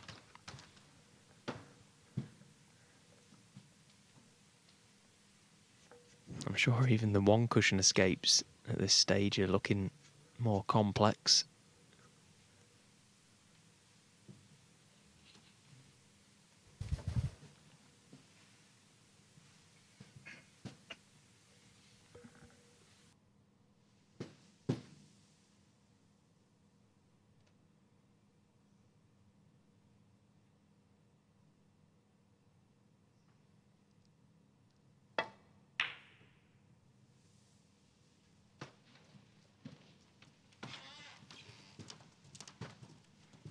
Of course, he could have potted red and pink, and then it would be 1 4-point snooker to tie. But has laid the snooker instead, or attempted to.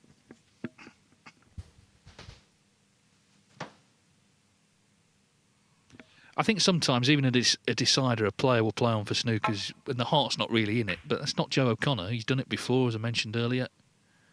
There's a sort of bit of Selby about him, isn't there, in this situation, this scenario? He's giving it a real good go. He's really making Ben Wollaston earn the win, and he hasn't got there yet. 38 in it. A possible 35 on, but black may not pot to the middle. Yeah, and it might be tough for Joe to keep this red out and keep it on the table, so it might now be the chance to pot the red and take the black, preferably if it pots, pink if not.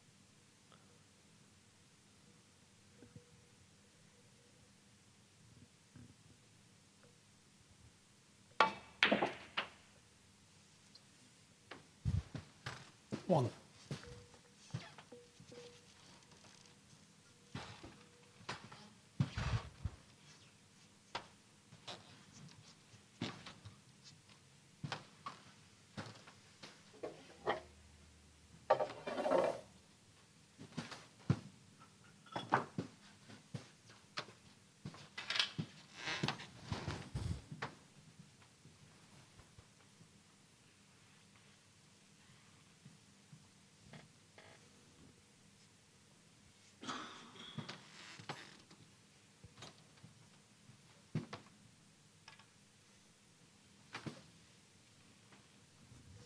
The only downside to Joe potting that red was he's running out of balls to snooker behind, as we mentioned. Needs to pot this pink. He has to knock this pink in.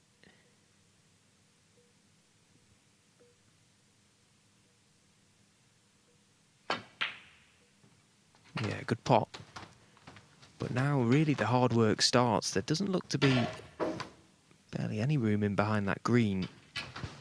So in reality, he's only got blue and pink available to try and lay the snookers in behind now. And of course, that's not difficult when they're pretty much in the middle of the table.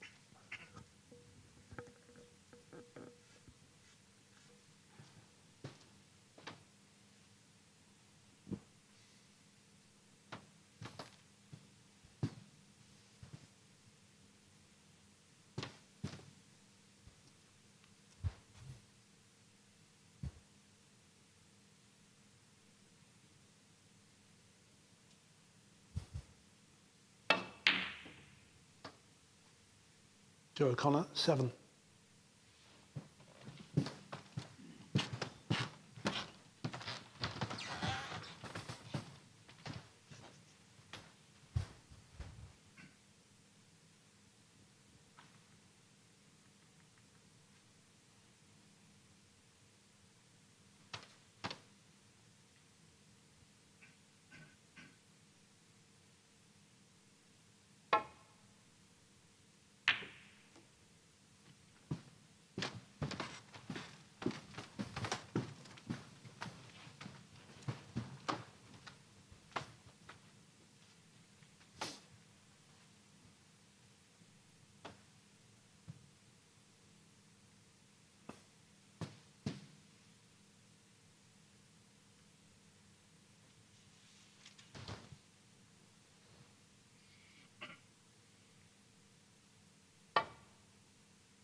Well, Ben Wollaston with a chance to pot the yellow, but how's he feeling? Because it's been a while since he was able to pot anything. It would give him some breathing space. It would put him 33 in front, 25 on, so it'd be 2 4-point snookers to tie. Yeah, so that's a bit of relief. It's not over yet necessarily, but just, as I say, breathing space. Yeah, that was a great pot, actually, all things considered. Hadn't had a pot to go out for a long time there, Ben. Joe did a great job of keeping it tight. Too.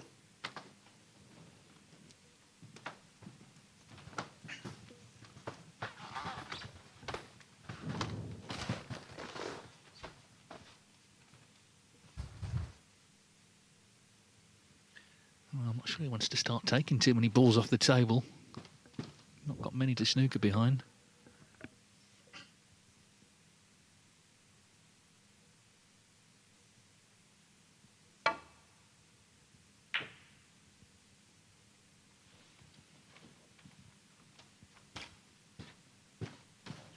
But a chance, well, with the brown over the pocket as well, if you can see this green, to finally get it won. Can he see it? It might be a slight swerve, actually. Well, he couldn't see it, so there's the answer. What a game of cat and mouse this is, late at night here in Wigan.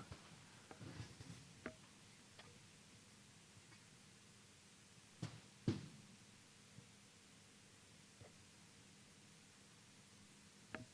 know, we call it Judgment Day. It's like they've sent the jury back out to reconsider their verdict. Oh, hang on, this could be dicey. Put the green over the brown. Not nice.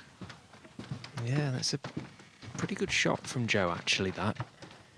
It's just give Ben something to think about here. He absolutely doesn't want to go anywhere near that brown.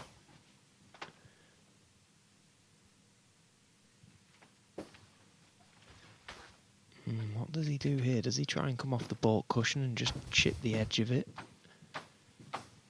Surely he can't risk going side cushion. There's every chance he could pot the brown. Well, he is going. Needs to be very careful with this shot. If he doesn't get this contact absolutely perfect, there's every chance he pots this brown.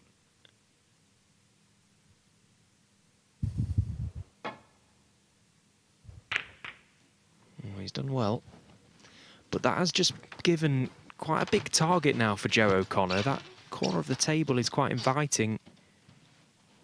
I just wonder again if he's got a similar shot to earlier. Just push the green past the blue, drop tight in behind it.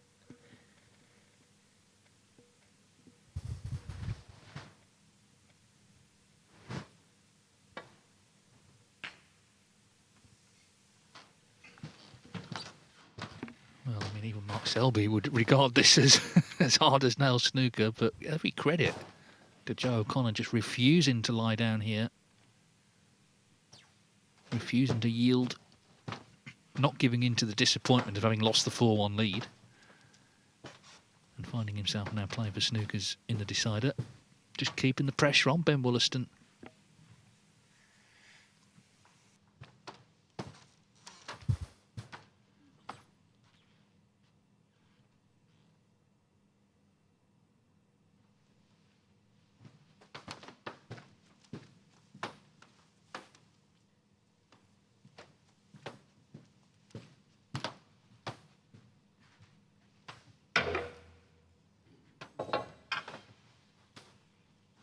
So this cue ball has got quite a distance to travel. He's got to be accurate here.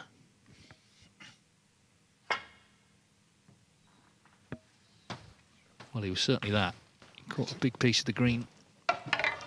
He'll sleep well, Ben, I think, if he wins this match. If he doesn't, then he may never sleep again. And you could see the little trudge back to his corner because he knows exactly where he's going to be the next time he comes to the table, and that's in another snooker.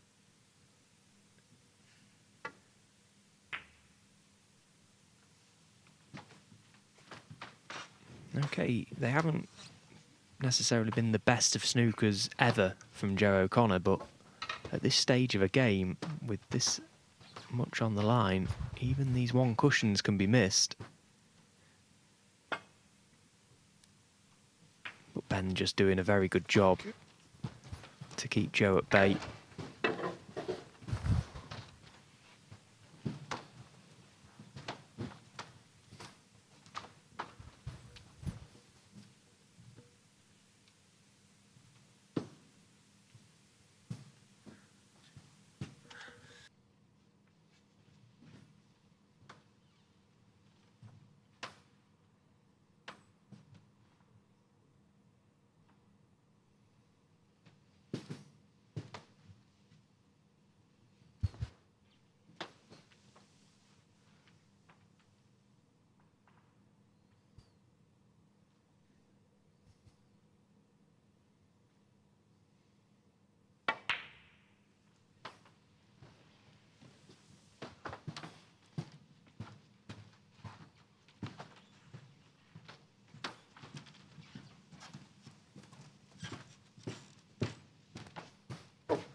Well, as I said earlier, that brown being away from that corner pocket now is a really inviting target for Joe. Chance here to screw that cue ball off the baulk cushion in behind that brown, send the green down the table.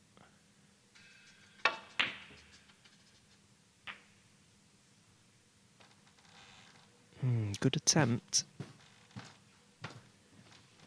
Ben get past the brown. The body language from Joe tells us that he might be able to just.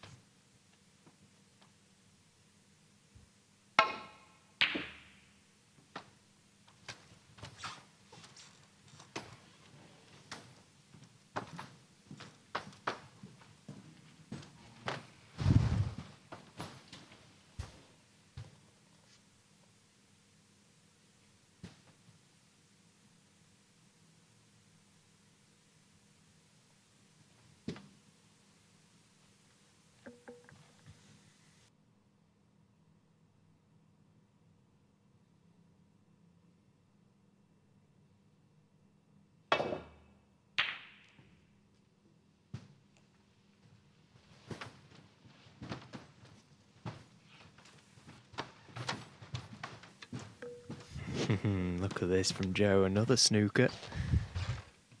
He's doing a good job of finding these.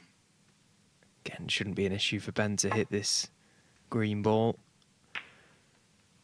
But all of a sudden, these three colours in particular, the brown, blue and pink, have sort of manoeuvred into positions where quite big targets on this table now. Yes, the black is out of play, has been for a while. But brown, blue and pink are big balls.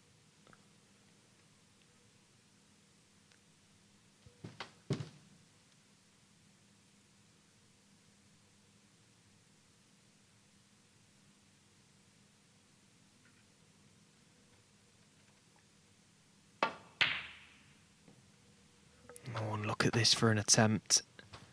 Oh, look at that for a shot. Fantastic shot from Joe O'Connor. Not just the cue ball, but to direct the green past the brown, back down the table. Ben can't get to this top cushion. This is a tough escape.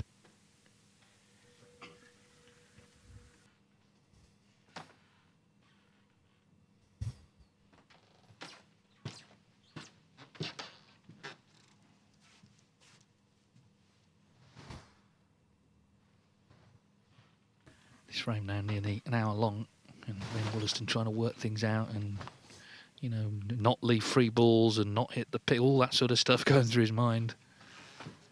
A match that seemed about half an hour ago he'd won. Yeah, it's 2 4-point snookers to tie, isn't it? So the absolute last thing Ben Wollaston wants to do is hit anything other than the green or the brown. But he certainly doesn't want to hit blue or pink.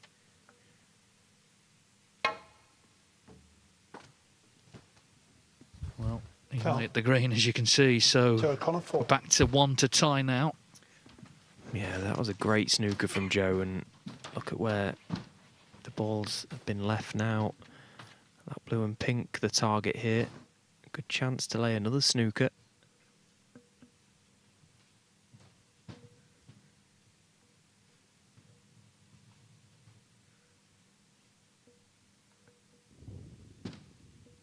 Try and just stun that cue ball in behind the pink. Send the green somewhere over the right side of the table.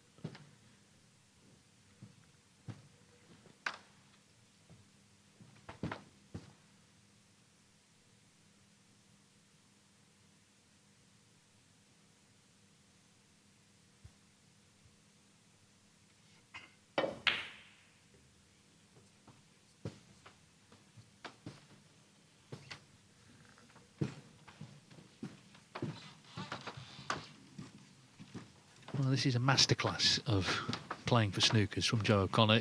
We don't know whether he'll win or not, but I reckon it's about 40 minutes, you know, since Ben Wollaston potted what we thought was frame ball. And here we are, still battling away.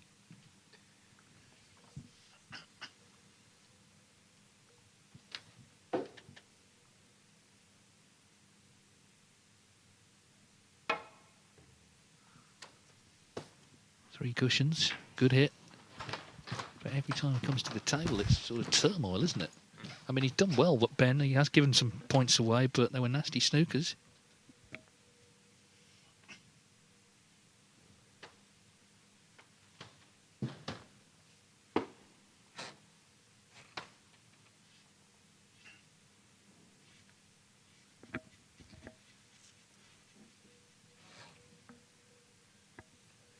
As we enter Thursday, the second judgment day, this one isn't done yet. They might have to delay the next session, the way this frame has gone. The 1 PM matches could be at risk.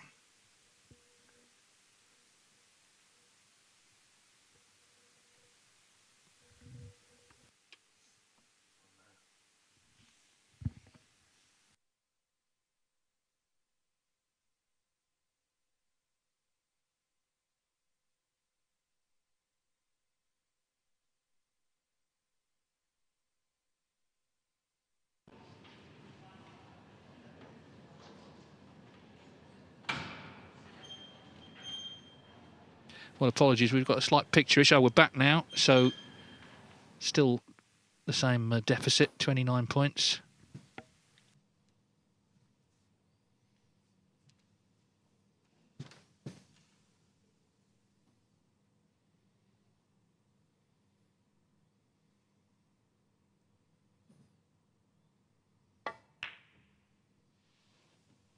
Well, it's a 65-minute frame, this, and not done yet, clearly.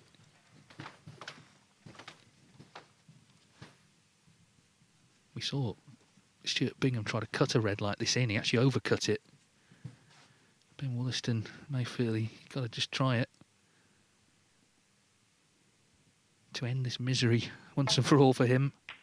Is it in? It is. So again, breathing space, and the brown is on as well. 32 in front, so 3 snookers needed. But if this goes in, then Joe O'Connor's valiant fight is at an end. There it is. So Ben Wollaston will be so relieved. You've got to credit O'Connor the way he put him through that.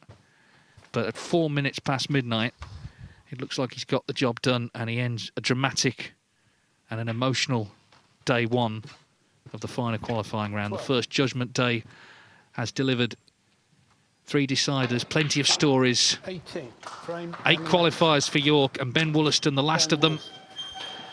Well, what a fight that was from Joe O'Connor, but credit to Ben Wollaston. Remember, he was 4-1 down, but kept his head and battled through the playing on for snookers.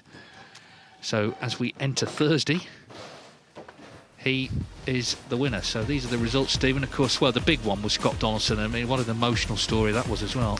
Yeah, incredible night of snooker, wasn't it? I mean, you'll not see many matches like that between Scott Donaldson and Stuart Bingham. 5-0 down, an inspired fight back from Scott, and then the emotional outpour from the passing of his father not too long ago. A very, very emotional night for all, but a great night of snooker across the board. Some brilliant matches, and that final result at the bottom there, just to be updated, Ben Wollaston coming through an absolute grueling deciding frame against Joe O'Connor.